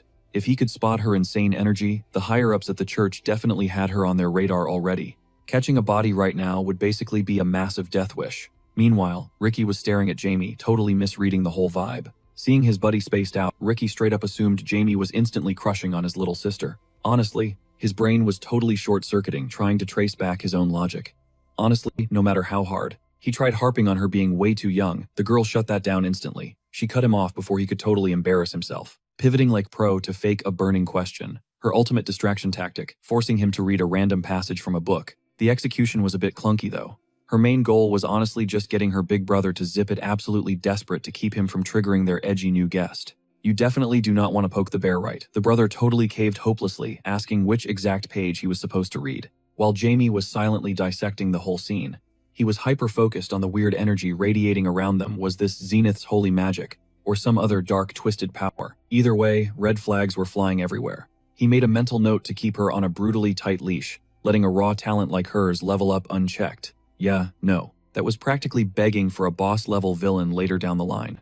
Seeing the siblings distracted by their bickering, Jamie saw his window to pull a ninja vanish and score a massive head start to ghost them completely. Ricky obliviously assumed the dude just needed a bathroom break, but Jamie hit him with the cold truth: he was bouncing. His schedule was packed and the clock was ticking. Hearing that, the kid immediately stepped up to play the good host, casually throwing a warning to his sister that he was just walking their guest to the door. He told her not to freak out if he took a minute. The walk outside, pure awkward silence. The heavy quiet was totally eating at Ricky, so he finally cracked and asked the million-dollar question: would his new bro ever come back to chill? Crickets. Jamie straight up ignored the kid's raw, genuine hope to hang out again, completely dodging the emotional stuff. Jamie flipped the script entirely. He randomly interrogated Ricky about his ultimate life goals. The heavy question completely caught the kid off guard. Like who drops a deep philosophical bomb on a casual walk? But Ricky, being the pure soul he is, instantly figured this intense grilling was just Jamie's awkward tough guy version of a hug. A weird flex, sure, but a welcome one. Jamie couldn't care less about the kid's wholesome misunderstanding though. He just played along to extract the intel he needed.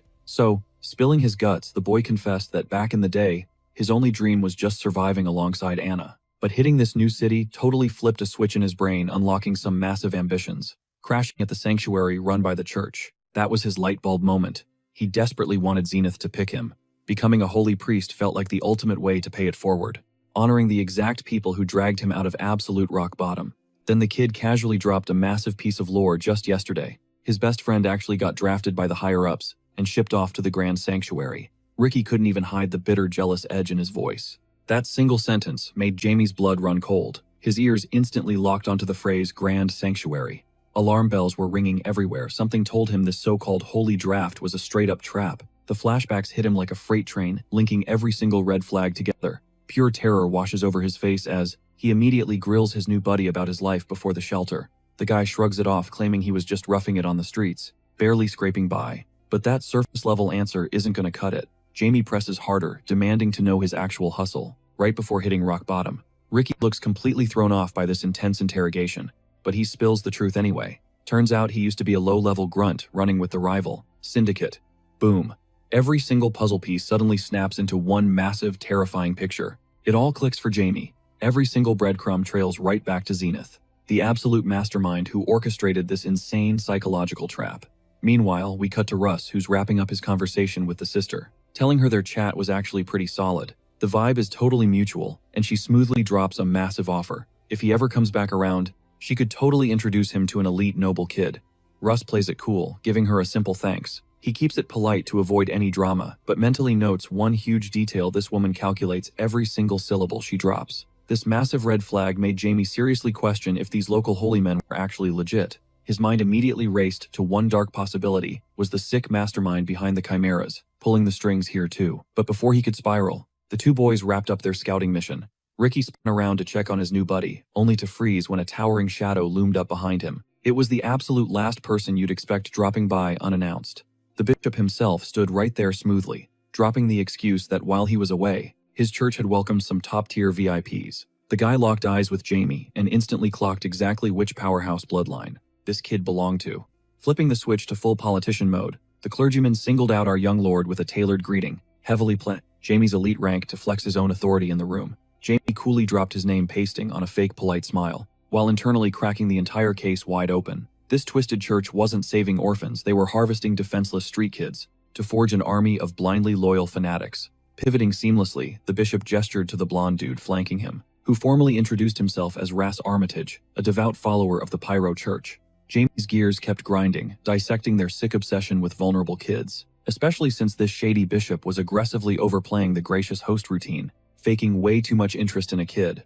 But what really set off Jamie's internal alarms was the silent brute lurking in the background, playing the role of the bishop's personal attack dog. Sure, the guy radiated the heavy aura of a trained holy knight, but the energy felt entirely corrupted. This screaming dissonance forced our young prodigy to scan the room like a hawk. Ras was throwing off the most chaotic vibes, sweating bullets, and looking completely rattled despite supposedly sharing the bishop's elite tier. Jamie shot the clergyman and his guard a deadpan, piercing glare. The whole room reeked of secrets, and he was ready to rip off the mask to find the rot underneath. The bishop stared back, visibly flinching under the kid's intense gaze, fully realizing he was dealing with an untouchable noble who could literally end his entire career with one word. The walk back from that cursed chapel was thick with tension. Both of them were spiraling, mentally replaying the disturbing puzzle pieces, trying to lock in a solid theory. Out of nowhere, Jamie shattered the silence casually, dropping that Ricky's bestie just got chosen, and dragged off to the main temple. He added that Ricky was super jealous and desperately wanted to get ordained too. Ras essentially blue-screened. He totally froze in his tracks, blinking wildly as his brain failed to process the loaded statement. Recovering clumsily, the blonde knight slapped on a fake cheerleader smile, praising Ricky's raw talent and predicting huge success for the kid. It was painful to watch. The guy completely missed the massive neon warning signs Jamie was flashing right in his face. No matter how explicitly Jamie tried to serve up the dark truth behind their little field trip, Ras remained clueless, completely brick-walled, to the horrifying reality. Losing patience, Jamie hit the brakes, locked eyes with the knight, and asked if his dad had briefed him on anything specific. Ras just tilted his head, hopelessly confused. So Jamie spoon-fed him the intel exactly 2 months back. His father absolutely eradicated a ruthless underground syndicate, a sick cartel, running armed robberies and literally trafficking children, for profit. Then came the ultimate plot twist. Ricky, the sweet kid they bailed out today, he was a former asset of that exact same cartel. Boom. You could practically hear the gears snapping into place as the horrifying reality finally smacked Ras across the face. Jamie smirked, knowing he had successfully cracked the knight's dense skull open to the truth. Now it was time to drop the absolute nuke and blow this conspiracy wide open.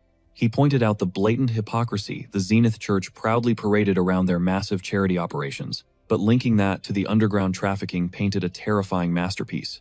Their holy goodwill was entirely fabricated. This entire orphanage was never a safe haven. It was an unholy meat grinder, trapping broken street kids to exploit them as disposable pawns, instead of saving them from the streets. With the horrifying puzzle solved, the duo rushed straight back to the Welton estate to drop this massive intel dump, squarely on the Count's desk. Stepping up to the plate, Ras formally briefed his liege, laying out the sickening timeline. Capping it off with the smoking gun, Ricky, a known mafia affiliate, was currently stashed inside that very sanctuary. Count Argano leaned back, his eyes narrowing. He admitted the church provided god-tier PR and stability for his territory, which was why he let them operate. But these new, incredibly shady red flags were impossible to ignore anymore. Ras then brought up the bishop's silent muscle, admitting that the heavily armored brute seriously messed with his radar. There was a glaring anomaly he just couldn't shake. The guy leaked an overwhelmingly oppressive mana, but the vibe was entirely toxic. It didn't feel like pure Zenith holy magic at all. Instead, the frequencies were twisted, radiating a deeply chaotic, mutated divine power. Ras was seconds away from blurting out the ugly truth about a chimera, but Count Welton brutally cut him off. Argino had already connected the dots to a monster, his face pale with dread as he processed the nightmare. The Count knew playtime was officially over. He couldn't just sit on the sidelines, he had to mobilize his elite vanguard and cleanse this corruption immediately. Lars totally got the Count's hardline stance, but he wasn't about to crash out without solid proof. He needed hard facts, refusing to make a blind move that could blow up in their faces. He swore on everything that he would dig up the receipts, finding the ultimate smoking gun to nuke this chimera-making psycho and the corrupted network, poisoning the Count's turf. But Argino wasn't having it, warning him that pulling a solo run against these freaks was pure suicide, making backup an absolute necessity. Even with Lars ready to throw hands with whatever came next, the Count kept it strictly business, grilling him on their actual odds since they were flying totally blind in the intel department. But the blonde holy knight wasn't sweating it at all. Flashing a confident grin, he dodged the heavy doom and gloom vibe radiating from the Welton family head. Argino realized that buffing his new squad mate wasn't optional anymore, promising to hand over 3 of his elite hitters to back Lars in his underground war. Before the words even hung in the air, 3 absolute units materialized right behind the knight. Their movements were razor-sharp, cutting through the space with dead, terrifying silence. Lars flinched, his eyes darting around, mind blown by their stealth. He hadn't sensed a single pulse in that room. Smirking, the Count dropped the lore. These were Shadow Knights, top-tier ghosts literally bred to guard the estate, bringing serious professional heat to the mission. Lars squinted though. With their lethal drip and sketchy energy, they looked way more like cold-blooded hitmen. He didn't even know how to talk to these guys, doubting they were actual knights beyond the title. But whatever. They were the ultimate safety net. Hyping up his gratitude, Lars vowed to rip the mask off the enemy, no matter the cost. The Count nodded, locking in their alliance, while a tiny shadow watched from the corner. Black recorded every single detail, beaming the intel straight back to Jamie, who was hungry for updates. Meanwhile, chilling in his room, Jamie was already plotting his next massive brain play for the upcoming chaos. The kid genius clenched his jaw. Treating innocent kids as blank canvases for sick lab experiments was vile. In his mind, there was zero chance God would let that slide, because it completely shattered every moral code. And the fact that the bishop ghosted the project halfway through meant he was definitely running from something huge. You don't just ditch a high-stakes op without a terrifying reason. Snapping back, Jamie locked eyes with his familiar, ready to drop an order. Stuck in a kid's body, he needed his magical pet to make the physical plays, and Black was all ears. He slid a sealed letter to the shadow bird. Get this to Ricky. Now. Do not stop. In a heartbeat, the pet launched out the window, diving into the sky. This delivery was literally do or die. Left alone in the quiet room, Jamie's eyes glowed. It was time to grind. Because the incoming war was going to demand magic way beyond his current stats. He mentally put Zenith on notice, promising to be her absolute worst nightmare, as he started practicing cracked high-tier techniques. His go-to was memorization, a crazy skill that trapped massive mana deep inside the soul, letting him spam spells later with zero cooldown. Cut to the other side of the city. His undead minions chilled in the dark, wondering when their boss would finally drop the green light. Number 2 laid down the law, telling them to hold the angle, until something sketchy popped up. They just needed to keep their dead eyes peeled and wait for the perfect strike. Azar groaned, complaining the streets were completely dead. Not even a rat was out here, let alone some rogue knight, making his enthusiasm drop into the negatives. But his partner wasn't having it, fiercely barking at him to stick to the mission parameters and follow the boss's script to the letter. The beefier zombie sighed, bored out of his skull. The absolute lack of action was driving him insane, convinced they were just wasting time waiting for a fight that would never happen. Suddenly, the dead silence shattered. Heavy armored boots pounded the pavement, proving their brutal stakeout wasn't a bust after all. But this knight closed the gap with glitch-like speed. Ripping his sword from its sheath, he lunged, aiming to send them straight back to the grave. Azar's jaw dropped. Their survival odds just hit zero. The guy ambushed them so fast, they couldn't even throw up a basic guard. And the craziest part, the knight was radiating insane amounts of stored mana, glowing like a walking nuke, ready to detonate all over them. Every single swing carried bone-crushing weight. Dodging was basically impossible. With their backs against the wall, the undead duo had to desperately scramble to block. But here was the massive plot twist. The crushing energy was pure holy magic. Who even was this guy? He was absolutely wrecking them with church techniques, yet his aura felt completely twisted and wrong. This dude was basically a glitching NPC programmed for one thing: catching bodies. No strategy, zero hesitation, just locking onto foreheads and swinging for the fences. Pure, unfiltered malice burned in his eyes. It was like that toxic hatred was his actual health bar, pushing him forward like a total juggernaut. The whole vibe was incredibly off. He was completely stripped of his humanity, missing that mental chip that makes a normal fighter adapt or react. There was zero battle chemistry. He wasn't trying to read his opponents at all. He was just a meat grinder on autopilot. Jamie's squad realized they needed to break his aggro. They split up, hoping to scramble his radar and buy themselves a literal second to breathe. The plan was simple: stall him and get word to the boss. But the second they dashed, this Terminator instantly snapped his neck toward them. He locked right back into kill mode, spamming that exact same brain-dead attack pattern he just used a second ago. It was crazy obvious this guy wasn't normal. Whatever drove him was forcing this tunnel vision rampage, completely ignoring how the battlefield shifted. Closing the gap, the knight went right back to his signature move: mindless, heavy-handed swings. No fakes, no dodging. Izart was literally sweating trying to calculate a counterattack against someone playing without a brain. How do you outplay a guy who doesn't even perceive your feints? The knight just wanted blood and ignored every trap they set. While Izart was overthinking the matchup, the enemy closed in tight. It was a do-or-die moment to save his bro. So the second undead minion made a clutch split-second sacrifice play to keep him alive. He literally yeeted Izart straight out the window, blasting him away from the danger zone before he could even process the chaos. Airborne and tumbling from the second story, leaving his partner locked in a deathmatch with the rogue knight. Mid-fall, his brain was on overdrive, desperately trying to decode a survival strat to get them out of this nightmare. Back in the room, the abandoned servant ate the raw damage to save his boy, tanking a catastrophic hit. The knight's strikes were brain-dead but packed ridiculous firepower, severely wounding the minion. Then, out of nowhere, a massive shadow barrier erupted. The boss's signature mana flooded the room.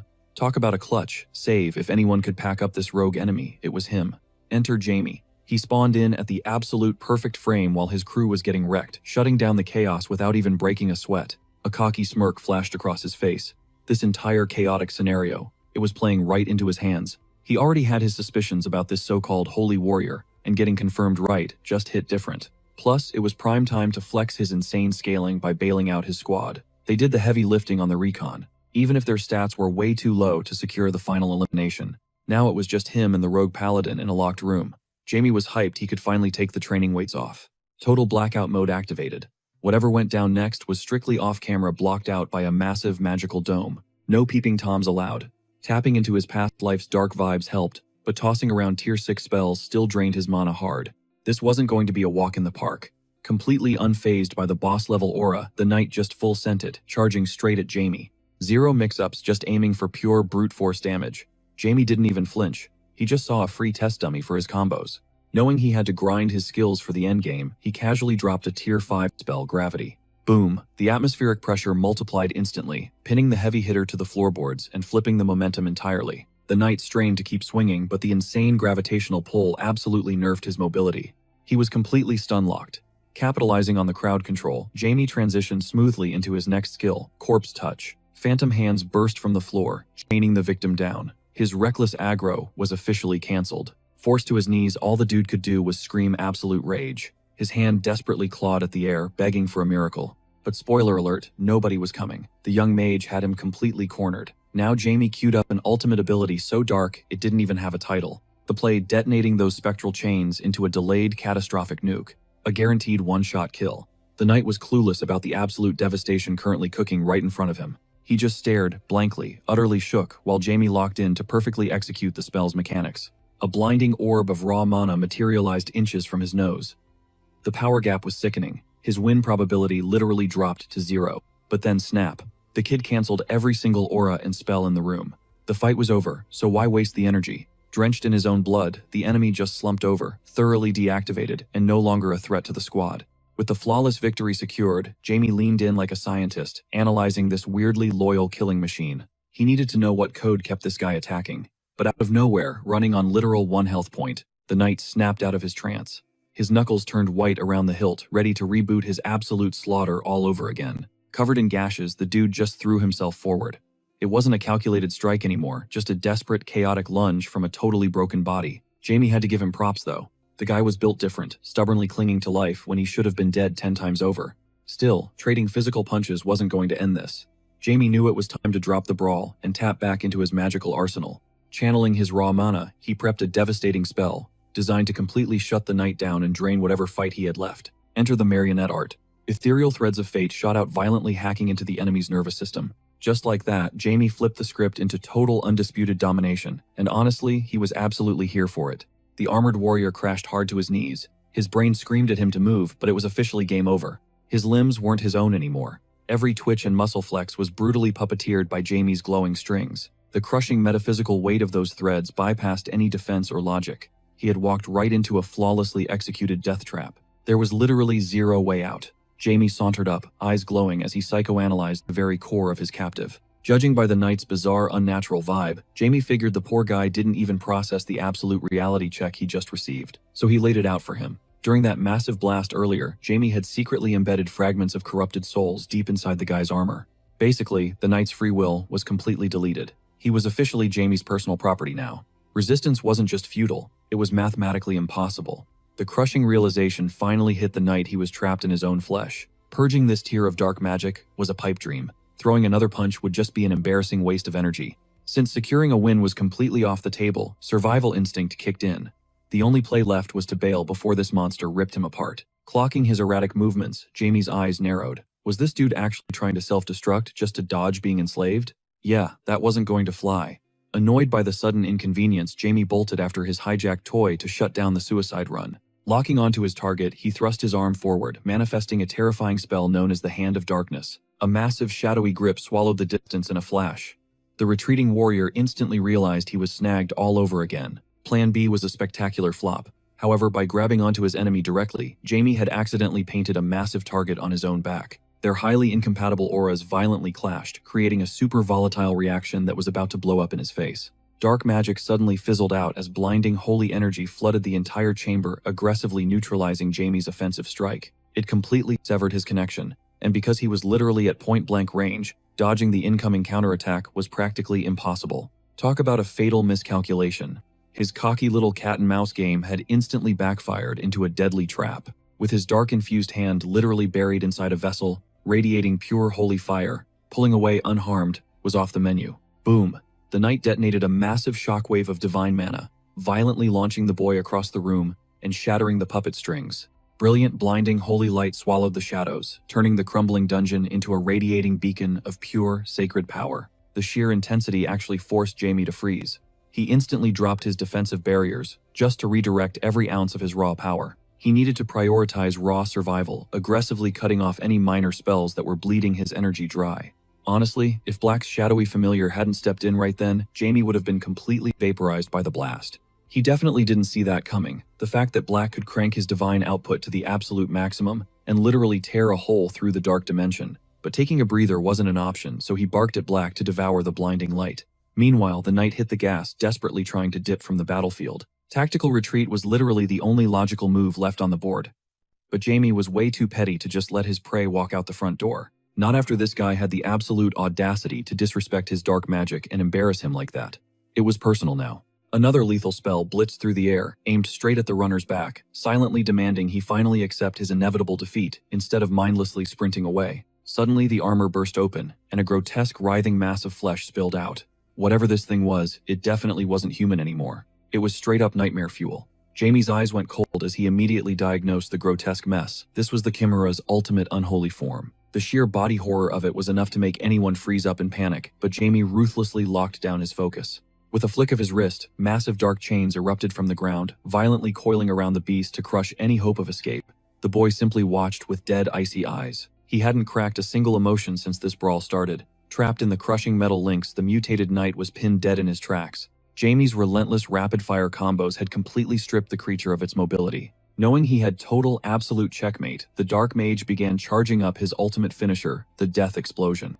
The monstrous warrior was forcibly dragged down to his knees, paralyzed by massive structural damage and the suffocating pressure of the shadow chains. The catastrophic blast slammed into him point blank, an apocalyptic force designed to shred impenetrable armor and instantly fry his core combat processor into ash. Jamie clocked the brutal state of his enemy. That twisted body was totally trashed, completely maxed out on damage, making any basic counterattacks literally impossible. Backed into a seriously tight corner, the monster had exactly one desperate play left on the board. It was time to trigger its final last-ditch protocol. With things looking incredibly bleak, Jamie braced himself.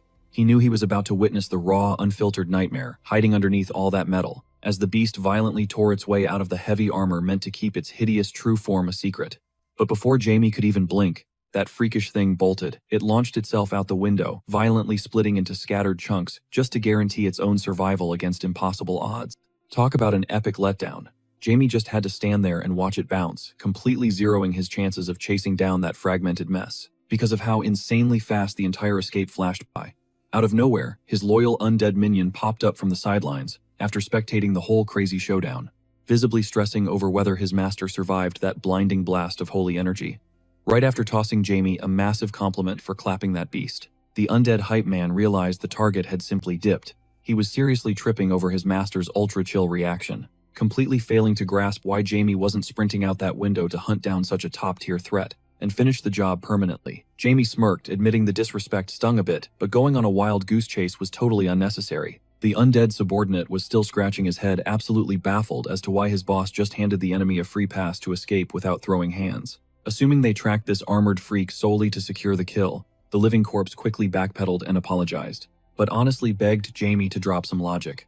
Right now, this whole catch-and-release strategy made zero sense to him. The young sorcerer just flashed a wicked grin, casually pointing out that scrubbing off his dark mana is literally impossible. Plunging his shadowy hand straight through that knight's chest earlier wasn't just for show, it was a calculated, game-changing move. That shadowy energy had essentially hardwired itself into the monster's veins, transforming it into a walking, breathing tracking device. Meanwhile, across town, the bishop was chilling in his luxurious office, mindlessly signing paperwork, totally clueless about the absolute beatdown his pet project just endured. His supposedly invincible bodyguard was nowhere in sight. Out of nowhere, a super sketchy scraping noise hit the window glass, forcing the holy man to snap his head up. Squinting through the glass, he caught sight of a pulsating chunk of the chimera, desperately clinging to the ledge. The fleshy blob was so violently mashed up you could barely even comprehend the absolute nightmare it had just survived. The bishop glared at the gruesome leftover with pure disgust. His brain literally couldn't process the idea that his flawless creation actually took a brutal loss, which meant someone out there flexed hard enough to body an armored beast pumped full of literal divine juice. Snapping back to the ruined house, where the dust was barely settling from that insane boss fight, Jamie's undead sidekick was still hardcore stressing over the game plan. Flexing forbidden magic like that felt like a massive gamble, practically screaming to the world that a dark sorcerer was operating in town. Basically, it was a fast track to getting completely exposed and hunted. Jamie totally got the paranoia, but coolly promised that his cover remained completely bulletproof. Nobody was going to uncover his true identity. He explained that his current energy signature had evolved way past basic dark magic, creating the ultimate stealth cloak to keep him entirely off the grid. But it also brought up a wild mystery. Why the heck did modern black magic seem so laughably weak against holy power lately? Especially since shadows were literally engineered from day one to perfectly counter and devour divine energy. Crushing that blinding holy light required raw, suffocating darkness, capable of swallowing it completely whole without leaving a single trace. And Jamie, he was the absolute embodiment of that devastating power. Jamie's powers were so totally overpowered that whatever holy garbage the church threw his way, he would completely obliterate it.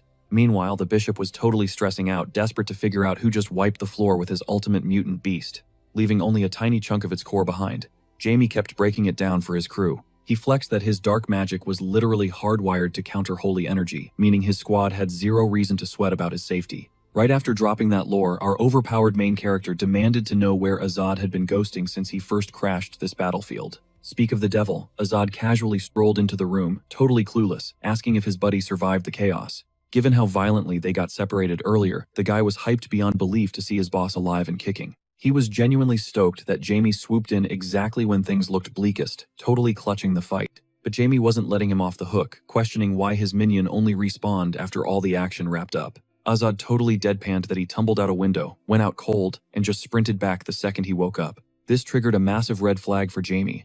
How on earth does an undead zombie actually black out? Biologically speaking, that should be completely impossible.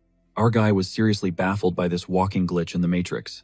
Since undead physiology doesn't work like that, and Azad was too clueless to explain it, he just nervously obeyed his boss's strict command. Jamie forced him to stay low. Flexing his absolute authority, he instantly banned his minions from chasing the enemies down. He knew the church would instantly clock their movements and strike back, meaning they had to silently spectate from the shadows. Arguing wasn't an option for the zombies. Locked under his absolute mind control, they just swallowed the order without a peep.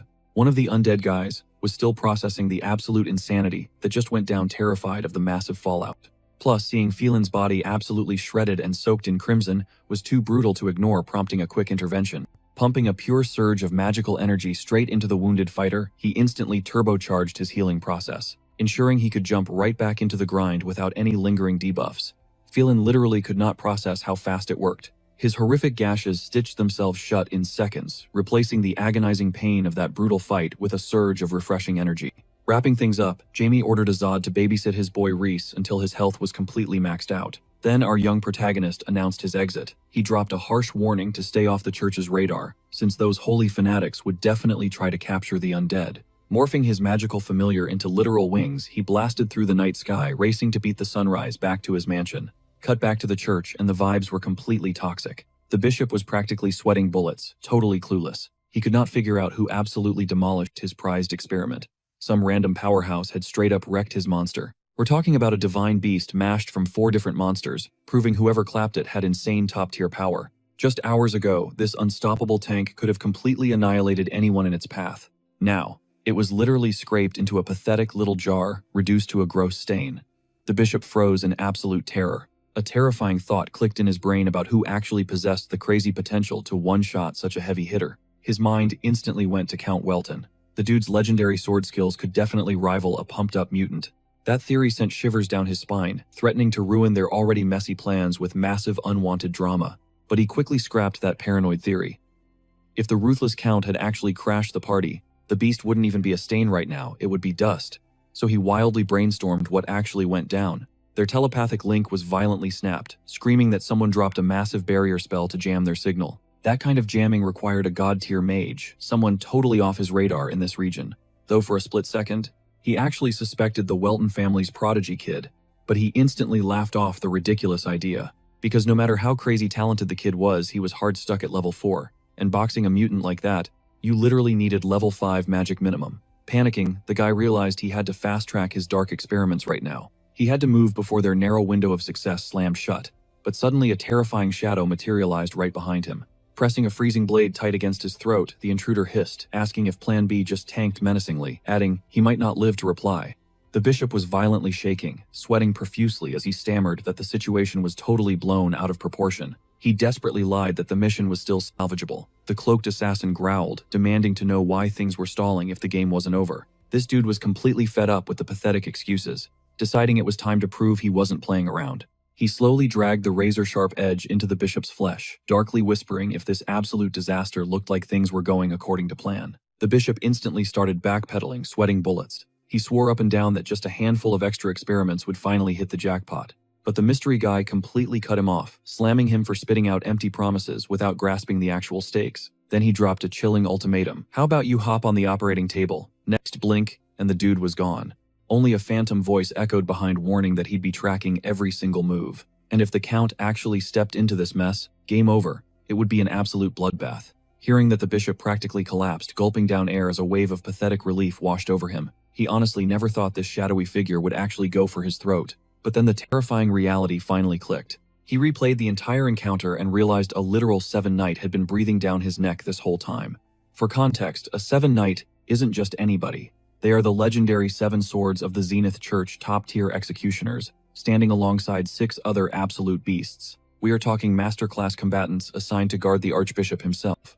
Getting completely sunned by one of them was an absolute kick to the teeth. It was beyond humiliating. His untouchable status as a high-ranking cleric just got dragged through the mud like a stray street dog. Seething with rage, he vowed to never let himself get clowned on like this ever again. The only way out, stealing that Archbishop crown for himself. And if his master plan actually worked, that throne was guaranteed to be his. Cut back to Jamie, who was casually strolling back into his massive estate.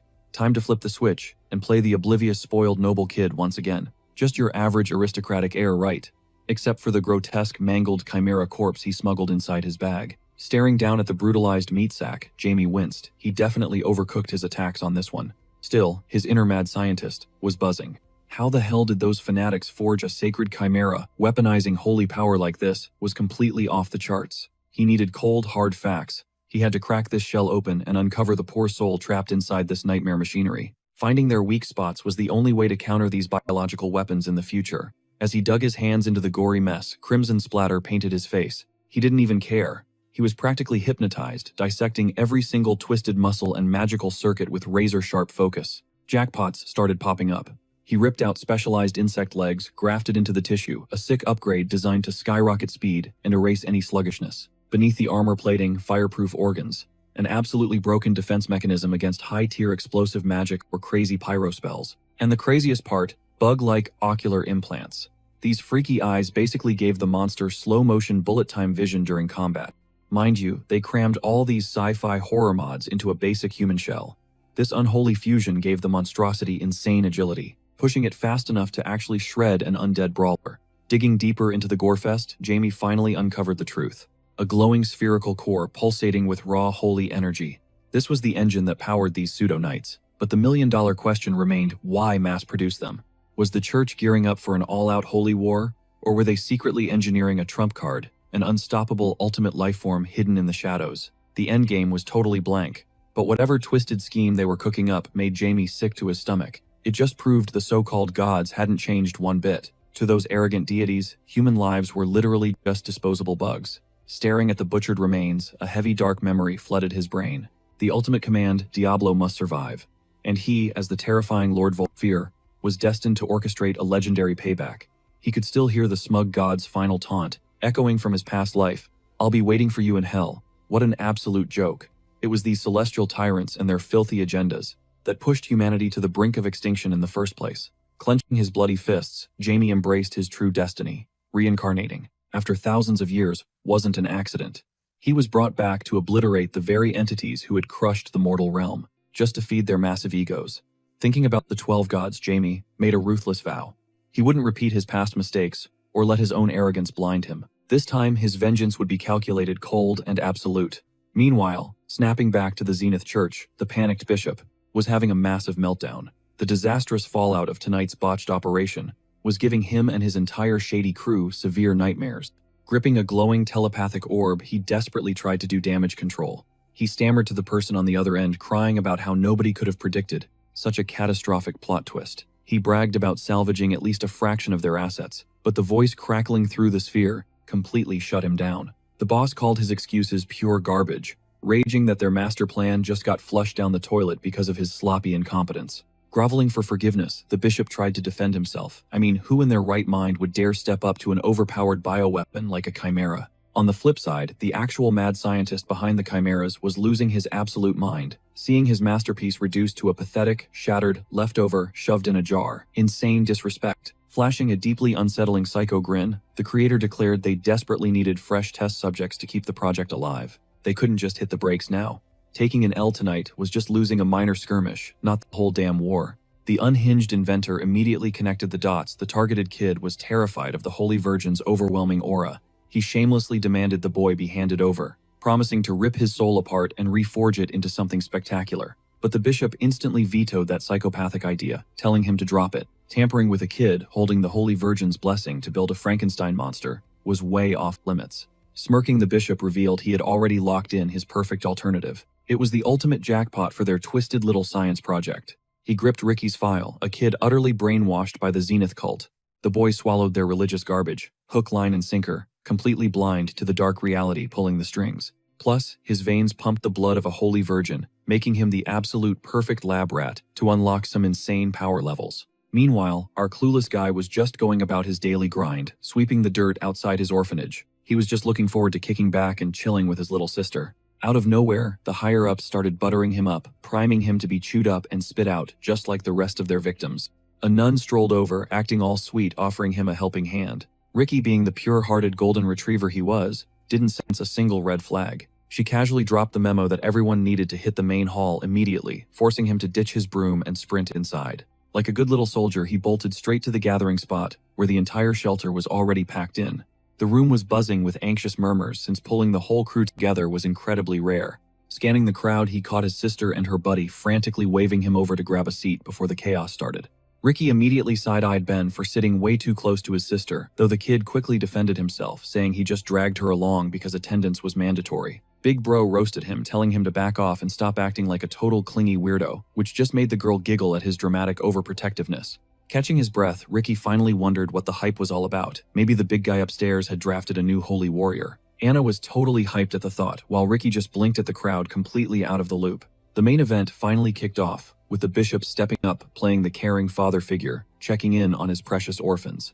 The kids practically screamed their lungs out in response, prompting him to flash a warm smile and drop a massive bombshell. A brand new divine prophecy had just landed.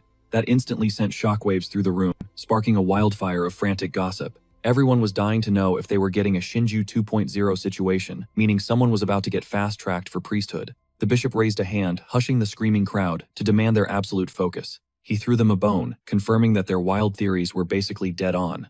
If this guy wasn't bluffing their deity, Zenith was headhunting another recruit straight from the orphanage. But behind that holy facade, he was mentally throwing shade at the sea of naive faces. To him, they were just a bunch of brain-dead losers, desperately chasing a pipe dream, and he could barely hide his sinister smirk. He justified his twisted logic, figuring that turning these hopeless street kids into paladins was practically doing them a massive favor. Catching his own toxic thoughts, he smoothed his tone, preaching about how crazy blessed they were to even be considered. He called it the ultimate honor for their pathetic little lives, snapping back into character as the kids hung onto his every word. Commanding them to take a seat, the tension skyrocketed as he prepared to name-drop God's newest draft pick. He milked the dramatic pause before locking eyes with Ricky, the exact kid who had spent his entire life begging for this exact moment.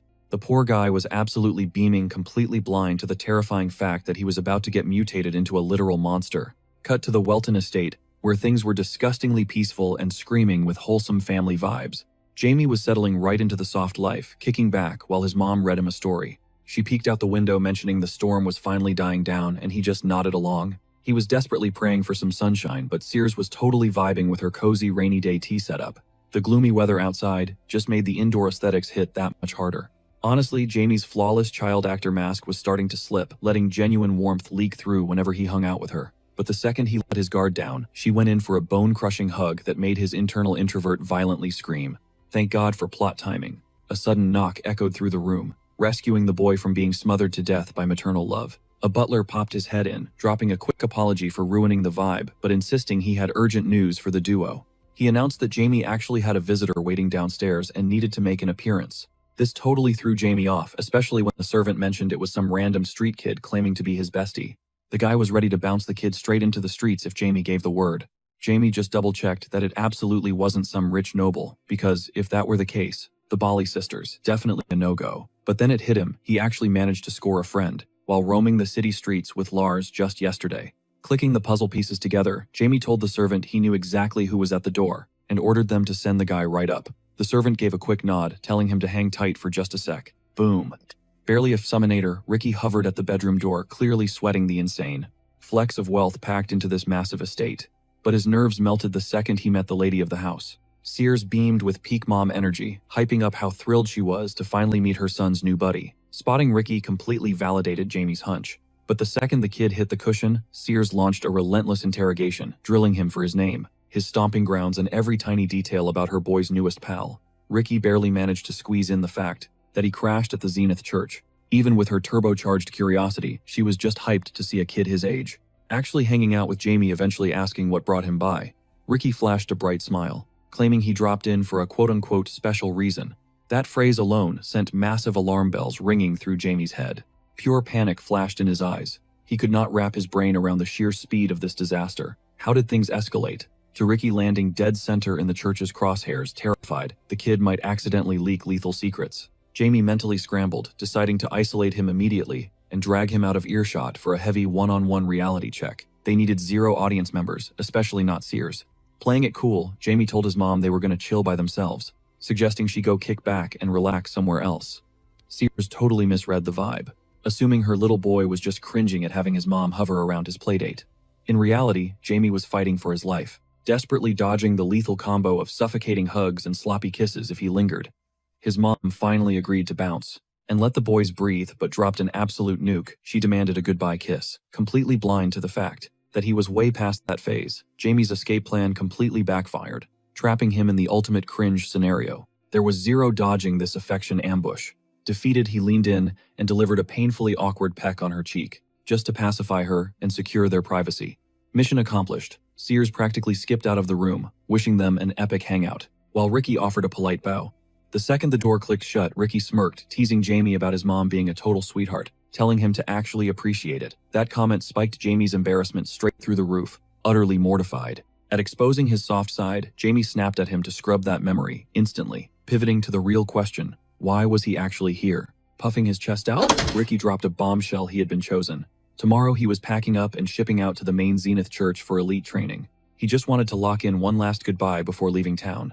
Hearing those words, Jamie's blood instantly ran cold. He knew the dark, twisted reality behind being chosen, while his buddy remained blissfully clueless. Cut to, outside the sun was actively setting, signaling it was time to wrap up their daytime side quest. Lars was currently standing there, feeling like an absolute clown, because that sketchy paladin had practically ghosted reality for the past few days, totally wrecking Lars's massive promise to the Count that he would dig up rock-solid proof.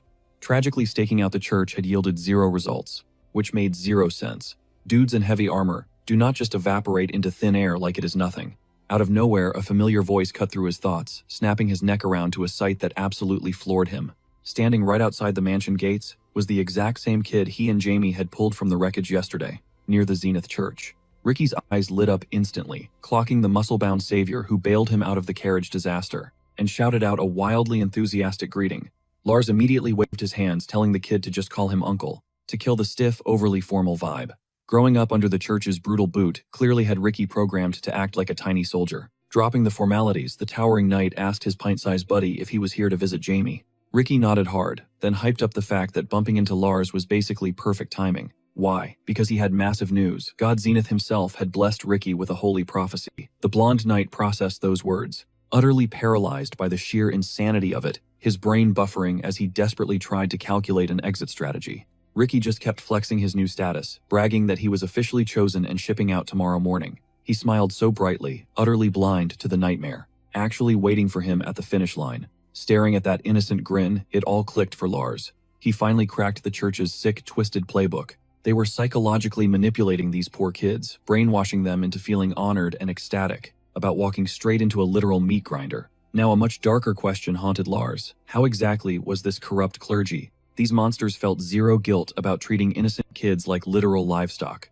Ross rested a heavy hand on the boy's head. The kid was beaming, totally clueless as to why his savior wasn't matching his hype, swallowing his rage to keep the boy calm. Ross slapped on a fake smile, praising the kid's bright future as a priest, but deep down his blood was boiling. He knew he had to blow this whole sick operation wide open and fast. Meanwhile, Ricky puffed out his chest, swearing he'd become the ultimate holy man, a true hero for the broken and hopeless. They traded warm smiles and parted ways, promising to hang out again the next time Ross swung by. The second the kid was out of earshot, the knight summoned his elite trio. His voice dropped to a deadpan whisper. Did they catch all that? Did they realize the twisted reality behind those empty church promises? The friendly facade instantly melted into cold, hard fury. Tomorrow at dawn, they were tailing that transport wagon. It was time to show these fake holy men what actual divine retribution looked like. Fast forward to daybreak. Ricky stood outside the orphanage, waving goodbye to his makeshift family. He poured his heart out, promising to flex his new priest robes the second he graduated. His little squad was an absolute wreck. They were sobbing, half bursting with pride, half crushed that their ride or die was actually leaving. Ben stepped up like a total bro, gripping Ricky's shoulder. He swore on his life he'd watch over Ricky's little sister, guarding her through thick and thin. The rest of the crew showered him with hype and support. Then little Anna chimed in, puffing her cheeks and acting tough. She told him to quit stressing over her and just focus on coming back as a certified holy boss. Scanning their teary faces, it finally hit Ricky. He was going to miss this cramped, noisy shelter like crazy. It was his sanctuary, the only real home he'd ever known. Overcome with emotion, he practically tackled his sister in a massive bear hug. He rattled off his big brother rules: listen to the nuns, stay out of trouble, and absolutely do not skip meals just because he wasn't there to nag her. He swore to flood her mail with letters and rush back the moment he got ordained, ready to spoil her with all the perks of his new title. Choking back sobs, Anna vigorously nodded her head, promising to wait forever for her favorite person in the world. The wooden wheels finally groaned into motion, kicking up dust. As the carriage hauled him toward the shady main church, Anna chased it down the dirt path, waving frantically until he was out of sight. But that happily ever after was a straight-up lie. Deep in the shadows, the blonde paladin and his elite Black Ops squad were tracking the carriage like apex predators. Ross's eyes burned with absolute disgust at the church's sick betrayal. He was ready to burn their reputation to the ground and snatch that innocent kid away from the Grim Reaper for round 2. Cutting over to Jamie, our boy was gearing up to crash this twisted party. He sat dead still, hyper-focusing on channeling his chaotic mana into razor-sharp precision. This was a solo, off-the-books Black Op. Waiting until the coast was completely clear, Jamie finally made his move. Raw magical energy crackled between his fingertips. A cocky grin spread across his face. All that grueling grinding was paying off big time. Wielding this power didn't just feel effortless now. It was dangerously addictive. Time to tap into the magical bug he'd planted, the ultimate cheat code to exposing the Zenith Church's filthy secrets. One quick scan later, and jackpot. His radar lit up exactly how he predicted. The foul stench of dark magic was undeniably leaking straight from the so-called holy sanctuary.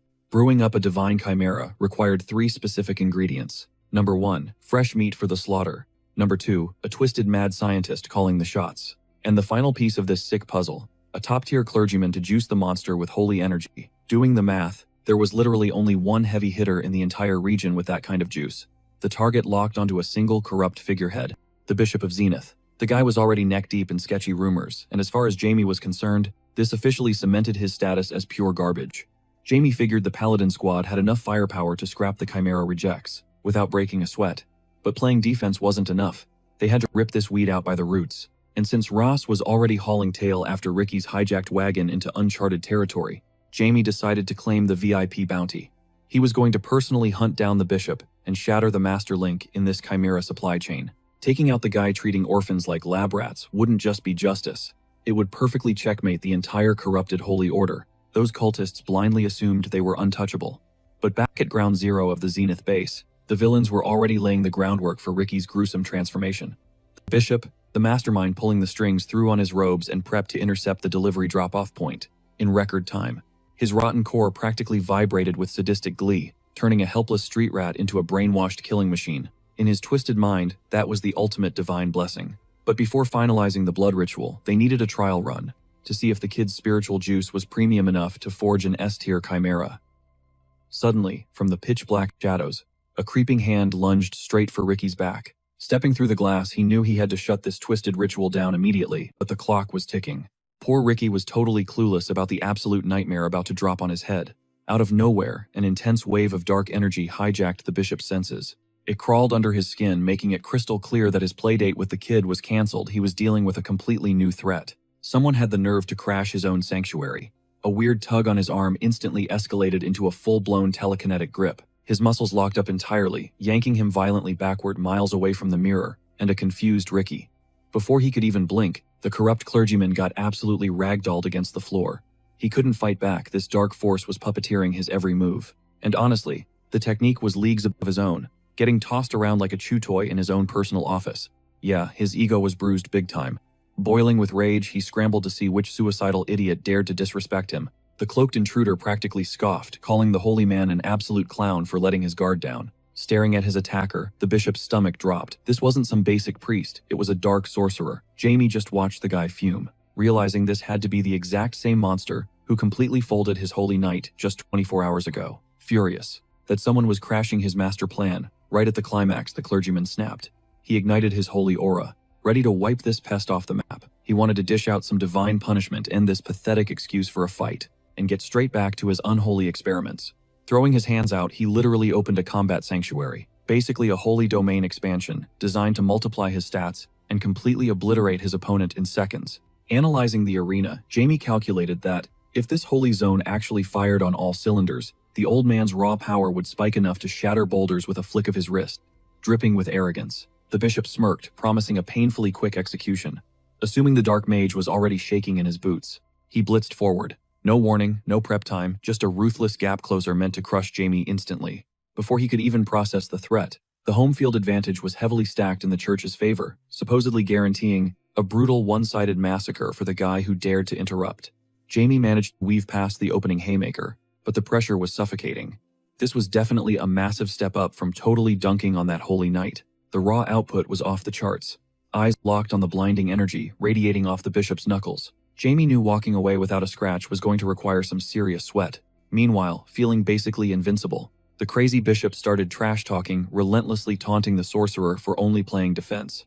Winding up his next glowing punch, he decided this annoying intruder would make the perfect bonus ingredient for his sick chimera project. A twisted key to merging totally separate dimensions. But then, the vibe completely shifted. A chilling smirk crept across Jamie's face, as he basically asked if that was the absolute best the so-called sacred church had to offer. The holy man was stunned.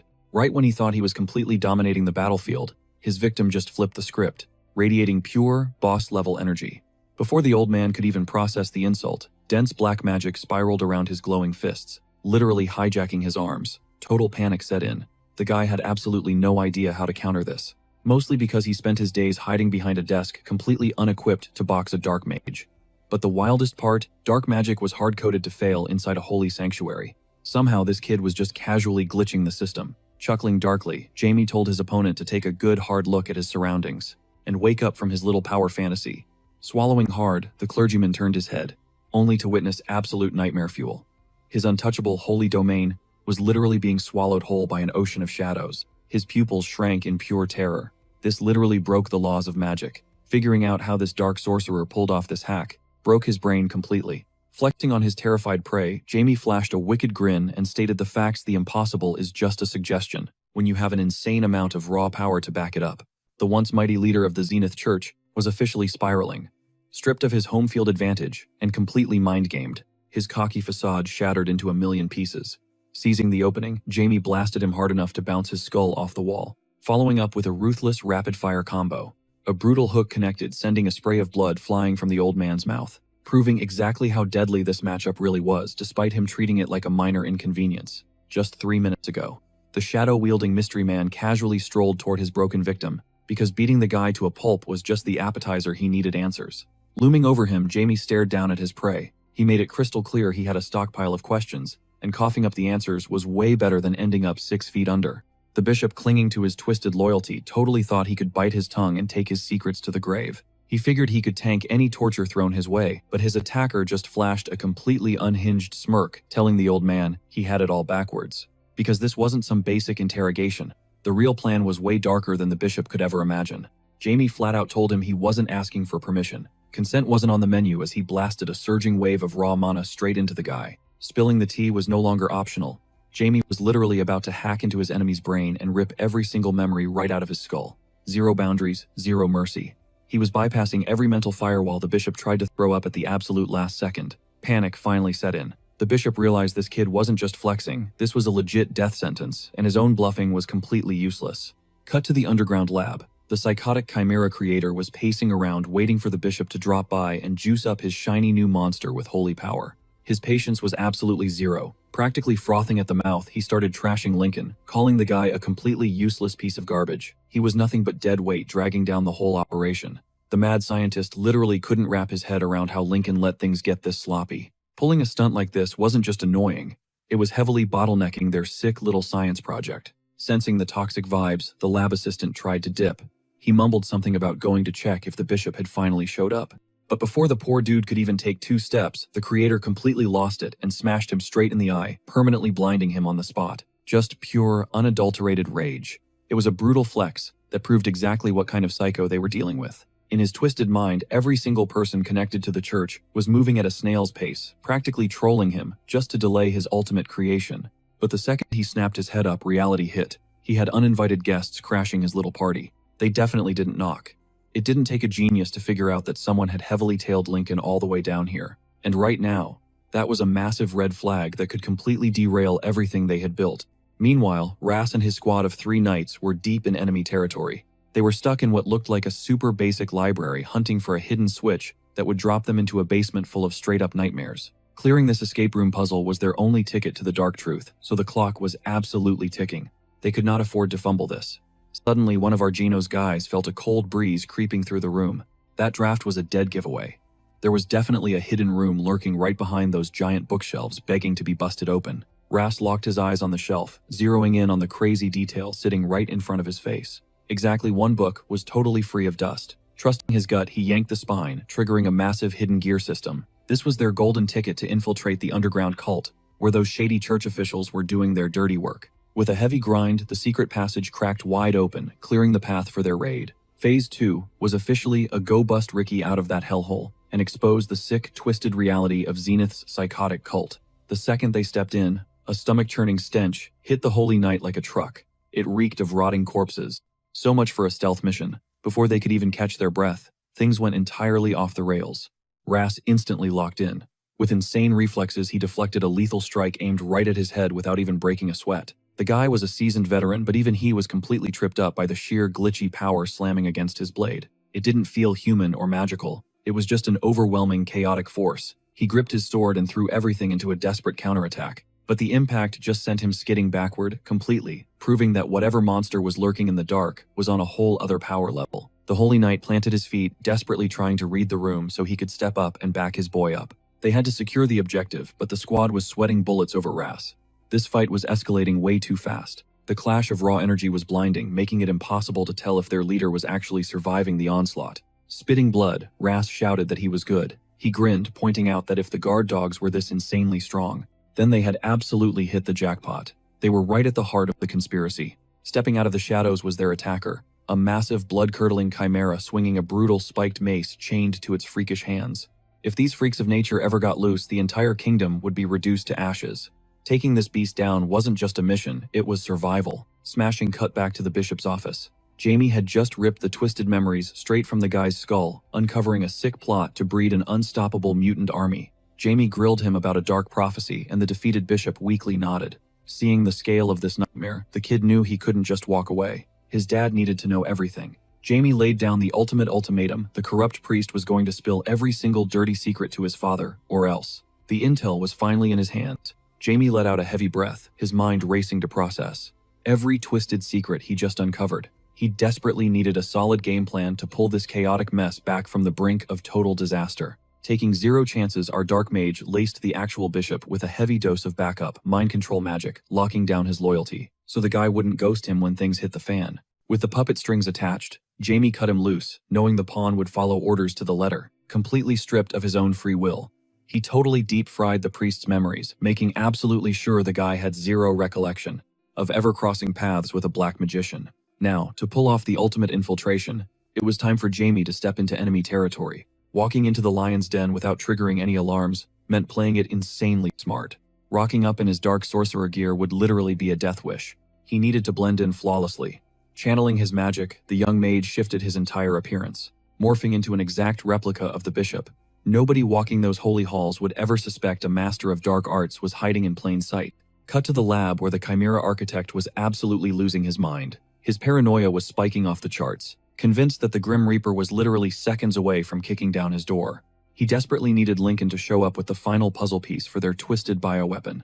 Honestly, if they survived this, he swore he would decapitate his perpetually late partner himself.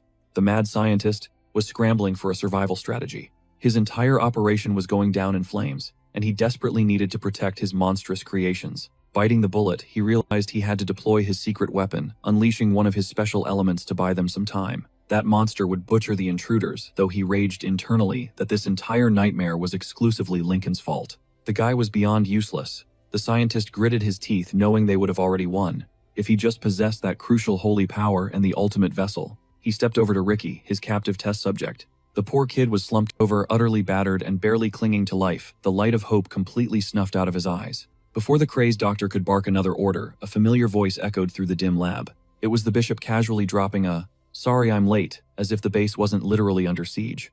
Ready to explode with rage, the scientist spun around to rip Lincoln a new one about his horrific timing, but the words died in his throat. Standing there was the bishop drenched in blood and sporting some gnarly wounds.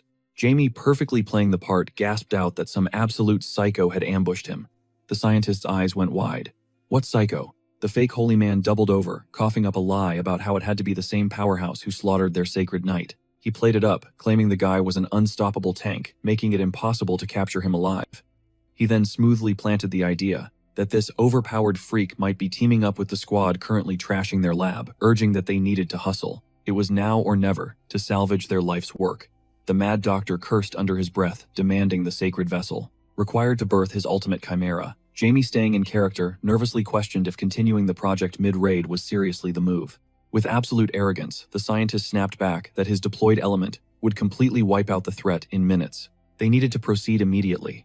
Beneath his holy disguise, Jamie's mind was racing, trying to figure out what kind of monster this element was. Playing it cool, he reached into his robes and pulled out the jar containing the glowing remains of the high priest. Yeah, the very same guy Jamie had personally flatlined earlier. The crazed doctor practically drooled over the container, ecstatic to finally hold the core ingredients for his horrific masterpiece, his face twisting into a terrifying manic grin.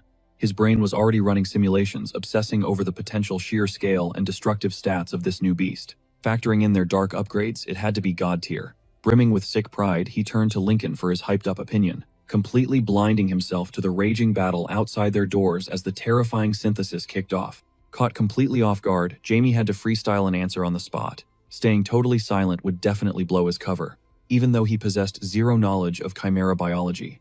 Playing it incredibly safe, he muttered that it would definitely outclass their last failure. The doctor paused, shooting him a weird look for stating something so painfully basic. He slowly stood up, a flash of suspicion crossing his face. Jamie held his breath, praying his ultra-generic answer hadn't just signed his death warrant. Luckily, the scientist's obsession overpowered his doubts. Locking eyes with the jar, he asked if the hour had finally arrived to trigger the ultimate evolution.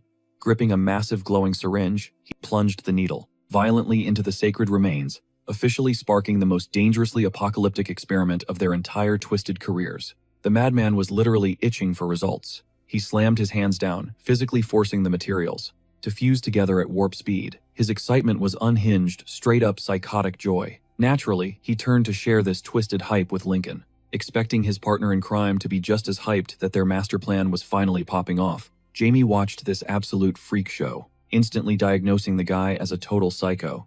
He forced a stiff agreement, but his vibe was completely off. That weak delivery, a massive red flag. The Chimera Maker snapped. His whole demeanor flipped to lethal as he glared at the imposter, instantly realizing the guy standing there was definitely not the Lincoln he had been scheming with for ages. Caught off guard, our boy played the ignorance card hard. While faking confusion out loud, Jamie's brain was working in overdrive, desperately trying to decode whatever sick inside joke these two lunatics shared that just blew his cover. The deranged scientist abandoned his twisted pet project. Locking his killer gaze onto the fake bishop, he saw right through Jamie's desperate acting and lunged for the kill. The gig was up. The creator knew he had to eliminate this intruder immediately, before the imposter could derail the whole operation or leak their twisted secrets.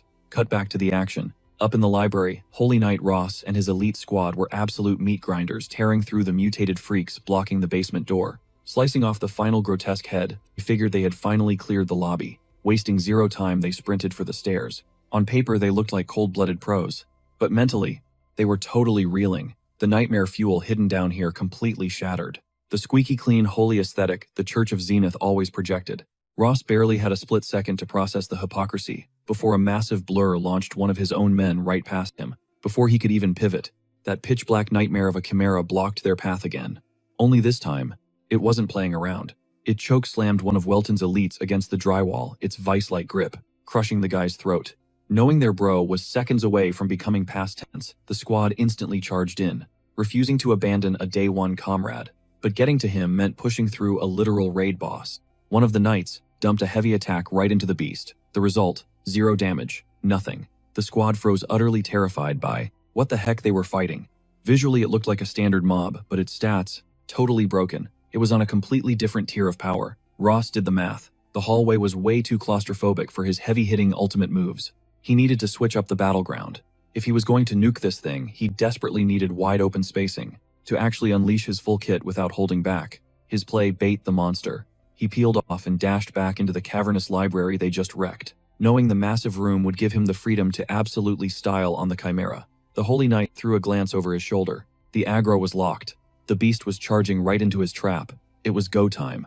Ross unsheathed his blade, channeling pure divine fury to trigger his signature Sword of Justice art. This was supposed to be the ultimate counter against these dark mutations. He let the holy nuke fly, a strike designed to utterly vaporize the arrogant beast. Searing steam erupted from the monster's gaping maw, a brutal visual of its corrupted dark magic, violently clashing with the blinding holy aura layered on Ross's blade. But plot twist, the chimera just tanked it. Its sheer raw durability kept it moving forward despite taking a hit that would have one-shotted literally anything else in its class. Ross paused, squinting through the smoke to check his damage output, wondering if his ultimate actually did anything.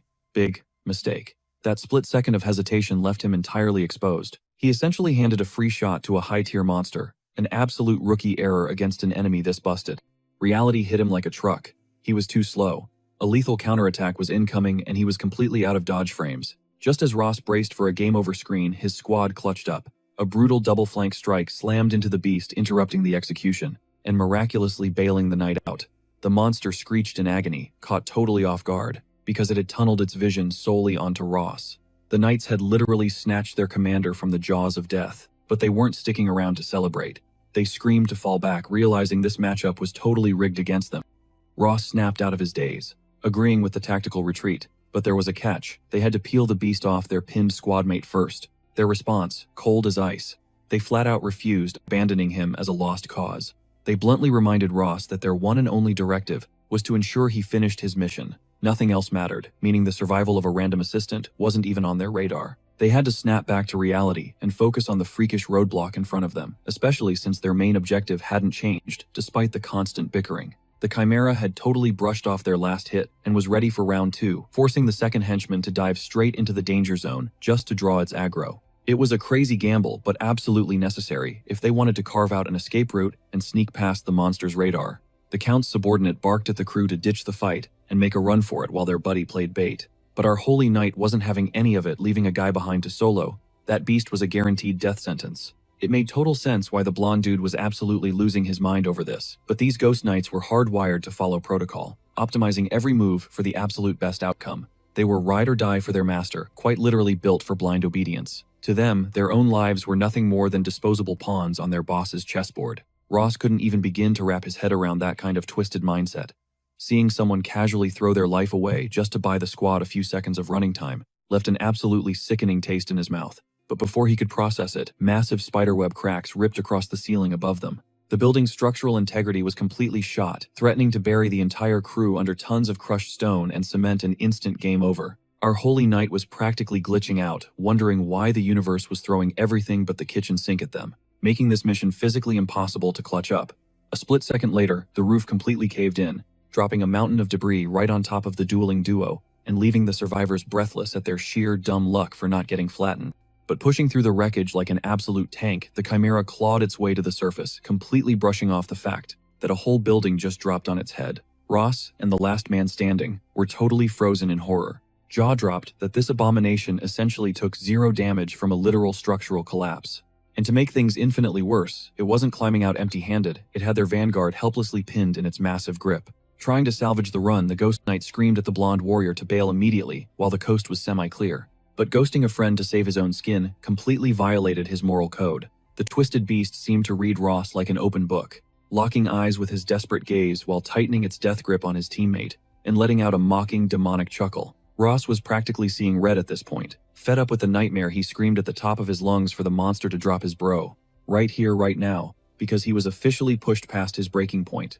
Operating on pure adrenaline and desperation, his hand instinctively gripped his hilt, ready to flip the script and alter reality if it meant keeping his comrade breathing. The Holy Knight completely snapped, trading his signature holy aura for pure, unadulterated rage that practically radiated darkness and bloodlust. It was a total 180 from his usual righteous vibe. His surviving squadmate nervously asked if he was all right, sensing that Ross was teetering on the edge of a point of no return, where he might just lose his humanity entirely. But right in the eye of the storm, a chilling calm washed over him as he proudly declared his allegiance to Pyro, the goddess of mercy and justice, flexing his divine backing. Entering a state of absolute flow, he triggered the legendary holy martial art, igniting a blinding complex matrix of mana that violently pulsed from his core and saturated the air. His gaze was dead-eyed and icy, projecting pure, undeniable confidence that he was about to secure the W. The Chimera was officially out of its league now. Without missing a beat, he coldly dropped a single brutal command, telling the beast to get wiped from existence, and swung his blade, unleashing a catastrophic shockwave of energy that vaporized everything in its path. The monster was instantly engulfed in what felt like hellfire, ripping a terrifying, deafening screech from its lungs. As it experienced a level of agony it didn't even know existed. The beast was completely defenseless, totally stun-locked and screaming, as the attack shredded its internal organs, completely flipping the script on its previous dominance. This wasn't just physical damage. The flames literally melted the creature's core DNA, forcing it to tank the full, devastating penalty of the Holy Strike. Meanwhile, Ross was already mentally calculating the heavy toll of borrowing the St. Martial's insane buffs again, knowing the cooldown would be brutal, but his tunnel vision was locked strictly on saving his buddy. Back in the Church of Pyro, only an elite squad of 7 holy knights were handpicked by the goddess herself to wield this broken ability. It was basically a glass cannon ultimate, perfect for one-shotting enemies, but punishing the user with an agonizing holy recoil immediately after. But against all odds and abandoning their original retreat strategy, they actually clutched up and rescued their stranded squadmate, who got completely blindsided by a surprise Chimera spawn earlier, all thanks to Ross slipping up in the first place. Our hero firmly believed this double-edged power was both a brutal curse and an ultimate blessing for the faithful, gifted straight from the hands of Goddess Pyro, and it meant the absolute second his invincibility frames wore off, a tidal wave of physical torment was going to hit him like a freight train. Still, he shrugged off the impending doom, deciding that keeping his team completely in the dark about his inevitable suffering was the ultimate sacrifice. This was their one shot at survival, and they had to grab it. The whole squad snapped out of their daze, huddling up to make a split-second call bailout right now. Being stuck in no man's land was a death sentence, completely trapping them. Meanwhile, down in the dark depths of the dungeon, the vibe was just as deadly as the chaos exploding above ground. The twisted mastermind behind the Chimeras was throwing absolute hands with Jamie, who was still rocking his bishop disguise. And man, the mad scientist was out for blood. Our boy danced around a wild barrage of strikes. His opponent wasn't just human, the freak had straight-up tentacles bursting out from inside his guts, turning him into a terrifyingly fast blur. Jamie kept weaving and ducking, knowing damn well that taking even one hit from those creepy appendages could be game over. Considering their toxic effects were a total mystery, the Chimera boss was absolutely fuming, completely tweaking over the fact that anyone dared to mess with his sick experiments. In his twisted mind, a dark mage was just street trash, utterly unworthy of gazing at his grotesque masterpieces. But Jamie clapped right back, pointing out the sheer hypocrisy. Hearing a guy who literally butchered his own anatomy talk about superiority was straight-up comedy. The mad scientist scoffed, treating Jamie like some clueless kid who couldn't grasp true brilliance. To him, mutating flesh was high art that demanded absolute respect. Ready to flex his insane genius, he hyped up a deadly showcase, swearing to make the sorcerer bow down to his vision. Jamie just stood there, holding back a massive smirk, because honestly, the mutant's chimera wings looked like a cheap Halloween costume. Zero drip, pure cringe. That silent judgment sent the creator off the deep end. He worshipped his terrifying pets, and disrespecting his life's work was the ultimate trigger. but Jamie decided to hit him where it actually hurt. Right behind the madman laid the wrecked pieces of the armored beast that our boy had completely folded the day before, now locked down tight by shadowy magical chains. It wasn't going anywhere. Jamie casually gestured toward the mangled corpse, dropping a sarcastic remark about how fun this little toy was to break. He knew exactly how bad that would sting the creator's massive ego. The second the words left his mouth, the dark chains violently constricted, crushing the monstrous remains into absolute dust. Any chance of salvaging that top-tier biological weapon was entirely erased from existence. The twisted scientist almost threw up watching his masterpiece get trashed, as his massive god complex simply couldn't process the disrespect. Watching his premium creation get turned into confetti broke his brain. Jamie didn't even blink. Staring back with eyes cold as ice, he openly trolled the guy, calling him out for crying over a busted action figure. Without skipping a beat, dark mana exploded into a massive glowing ring around them. Jamie smoothly suggested they take this brawl somewhere a little more cinematic, a VIP arena that heavily stacked the deck in his favor. The freak instantly recognized the space warping spell, but in his arrogant mind, he thought he could shatter the magic circle with raw force before it even activated. Veins popped on his forehead as he clenched his fists, purely driven by blind rage. Having his grand evolutionary plan hijacked by some edgy spellcaster was driving him completely insane. He tried to rip the spell apart with everything he had, but it was useless. Jamie's grip on the space was way too dominant, completely shutting down the mutant's counterattack. The mad scientist totally glitched out. How was this happening? Why was he getting thoroughly outplayed by some random wizard who came out of nowhere? Panic started to set in. He frantically scanned his twisted brain for a backup plan, desperate to delete the kid who was wrecking his entire life's work. But boom, in the blink of an eye, the scenery completely warped. Jamie's warp tech worked flawlessly, dropping them straight onto a wide-open street, where he could unleash his full arsenal without holding back. The mutant boss was utterly shook. He couldn't process how his overwhelming power failed to crush a simple teleport. Just seconds ago, he thought he had the upper hand. Jamie flashed a wicked grin and dropped the harsh truth. The mad scientist was just pitifully weak, completely blind to the massive gap in their power levels. Holding all the cards, our boy playfully suggested they take their little death match into the woods, essentially turning the entire map into their personal playground. But his tone suddenly went ice cold. He made one thing crystal clear: the second playtime was over. He was going to slice the freak into ribbons and permanently lock him down as an undead servant. That level of disrespect had the scientist seeing red. Convinced the dark mage was just bluffing, he launched himself forward for a desperate kill shot. Meanwhile, Jamie was basically chilling. Even with lethal strikes coming at his head, he knew he already had this fight in the bag. In fact, he was mostly just curious about the squad downstairs. How were the Pyro Church's Holy Knight and his crew holding up against the mutant army? Catching that thought, the mad scientist barked a harsh laugh. In his mind, those Holy Knights were already dead meat, casually flexing that he had dropped 2 elite-tier chimeras into the basement to guarantee a bloodbath.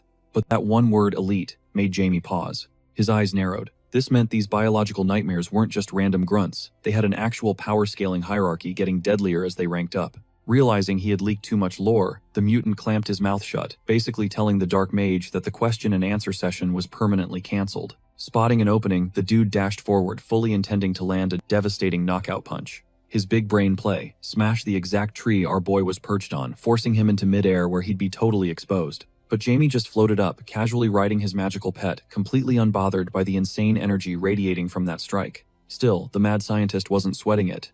He smugly pointed out how they barely survived fighting just one chimera back in the basement. And now, with 2 of these monsters on deck, it was officially game over. Jamie paused, letting the situation sink in. It clicked instantly: this psycho was completely off his rocker. Jamie studied his opponent's unhinged reactions, reading him like an open book. Meanwhile, the Chimera creator mistook Jamie's silent focus for sheer arrogance. This delusion only fueled the villain's ego, validating every twisted solo experiment he'd ever run. Jamie stared him down, disgusted by the fact that this freak had spliced 7 totally different life forms into his own flesh. Honestly, calling this guy human was a massive stretch. Biologically speaking, he was basically a walking sci-fi nightmare. Yet you had to hand it to him, the mutant mashup was actually working, allowing the villain to hold his ground against our overpowered hero. He was even throwing some heavy counterattacks. But to the crazy doctor, Jamie's dodging skills just gave him a light bulb moment.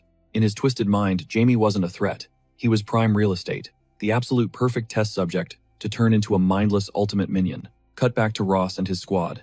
They were infiltrating the shady compound where the kidnapped kid Ricky was supposedly being held hostage. Thick, creepy fog choked the air, giving off major horror movie vibes. Every single footstep in this enemy territory felt like a trap waiting to snap. One wrong move meant getting totally wiped out.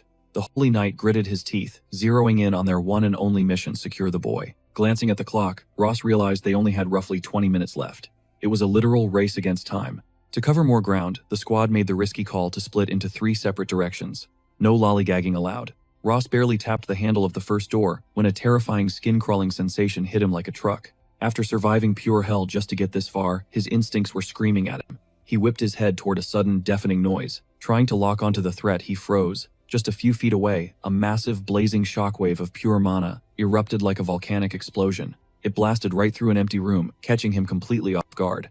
Ross's brain short-circuited. He needed a survival plan, and fast. But with his team scattered across the base, tackling this mystery boss was going to be an absolute nightmare. Nearby, one of his rookies dove to drag a downed comrade out of the strike zone, shouting that this new foe wasn't playing around. Pure dread washed over Ross's face as he stared down the threat. The survival odds were tanking by the second, especially since his mana reserves were practically running on fumes. Standing right in the smoke was a massive, weapon-wielding chimera. An armed monster. That cranked the danger level up to 11. The Holy Knight just stared, absolutely, utterly floored that such an abomination even existed. One swing from that thing would turn his squad into minced meat. But before they could even process that raid boss, the red-haired scout started screaming about a second target flanking them. Sure enough, an absolute unit emerged from the shadows, a twisted hybrid of a hulking ogre and a demonic warhorse. This wasn't just a tough mob, it was a straight-up death sentence. Ross quickly did the math. Even a top-tier magic grandmaster would get clapped by these things. And his ragtag squad of 4, they were severely underleveled for this zone. Just as panic set, in a flash of Ricky's terrified face crossed his mind. That kid from the shelter was the whole reason they broke in here. Giving up wasn't an option. They were boxed in, and dodging a bloodbath was officially off the table. Gripping his sword hilt until his knuckles turned white, Ross steeled his nerves. He barked out the command to engage, knowing they had to throw everything on the line.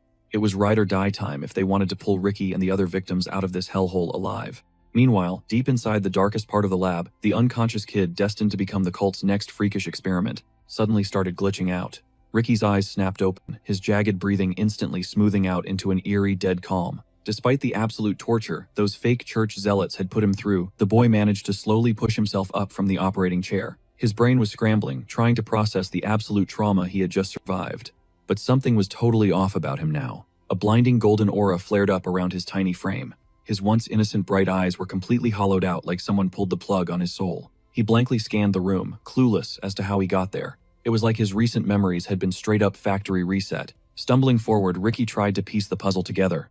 Where was the priest, who promised to take him to the Grand Temple? Instead of holy grounds, he was in a creepy dungeon. The chilling silence confirmed one thing. He was completely on his own. He started wandering to find an exit, only to notice an eerie flag creeping up on him out of the shadows. Frozen dead in his tracks, Ricky's jaw hit the floor at the absolute nightmare staring back at him. It was Shin, his childhood best friend. Just weeks ago, the church dragged Shin off to be some holy priest. Now he was rotting away inside a massive glass tube, looking like a literal science experiment. Ricky's brain short-circuited, trying to process this sick, twisted reality. How did his bro end up as biological waste in this creepy underground lab? The puzzle pieces slammed together, hitting him like a freight train. That whole chosen by God narrative, total garbage. It wasn't about divine glory. It was a one-way ticket to getting butchered by absolute psychos who treated human lives like disposable trash. Flashbacks flooded his mind. They were so hyped up back then, convinced that bearing the divine mark was the ultimate flex, a literal blessing from the heavens. Looking at the decaying corpse floating in glowing liquid shattered that delusion completely. Tears instantly streamed down his face. He was mourning his best friend's gruesome murder, while simultaneously staring at his own exact future, if he didn't act fast. Pure survival instinct hijacked his system, wiping away the panic. He needed to dip. Right now. Scanning the empty lab, he realized the guards had totally vanished. Ricky bolted straight for the heavy steel door. He gripped the cold metal handle, ready to ghost this hellhole, without a single look in the rearview mirror to guarantee his own safety. But guilt struck him like lightning. Leaving his day one homie floating in that tank felt like the ultimate betrayal, even if Shin was already gone. Choking back a sob, he whispered, a desperate apology, swearing on his life that he'd return for Shin once he leveled up and figured out a solid game plan. Just gotta survive first, he muttered, bursting into the hallway. Time was ticking, but a burning rage ignited in his chest. The Janus Church was going to pay in blood for this absolute atrocity.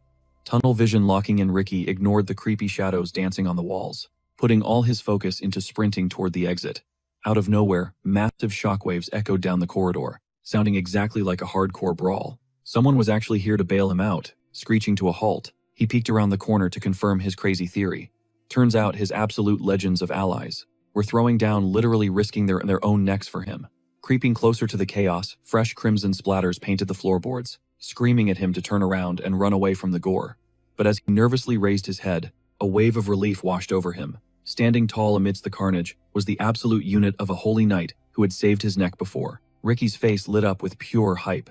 Seeing this warrior face down a literal death squad fearlessly gave him serious goosebumps. Ross was putting up a god-tier fight, swinging his blade against monsters that easily outmatched him in raw stats. But spotting Ricky watching from the doorway gave the knight a massive adrenaline boost. Slicing through an enemy, Ross stole a split second to flash the kid a cocky, reassuring smirk. It was his way of saying, "Relax, kid, I totally got this under control." Bad move. That brief distraction tipped off a massive, mutated chimera that fresh meat had just entered the boss room. Ricky was completely unarmed and totally squishy, basically a free kill, drooling over an effortless snack. The abomination abandoned the knight and launched itself straight at the helpless teen, ready to snap him in half.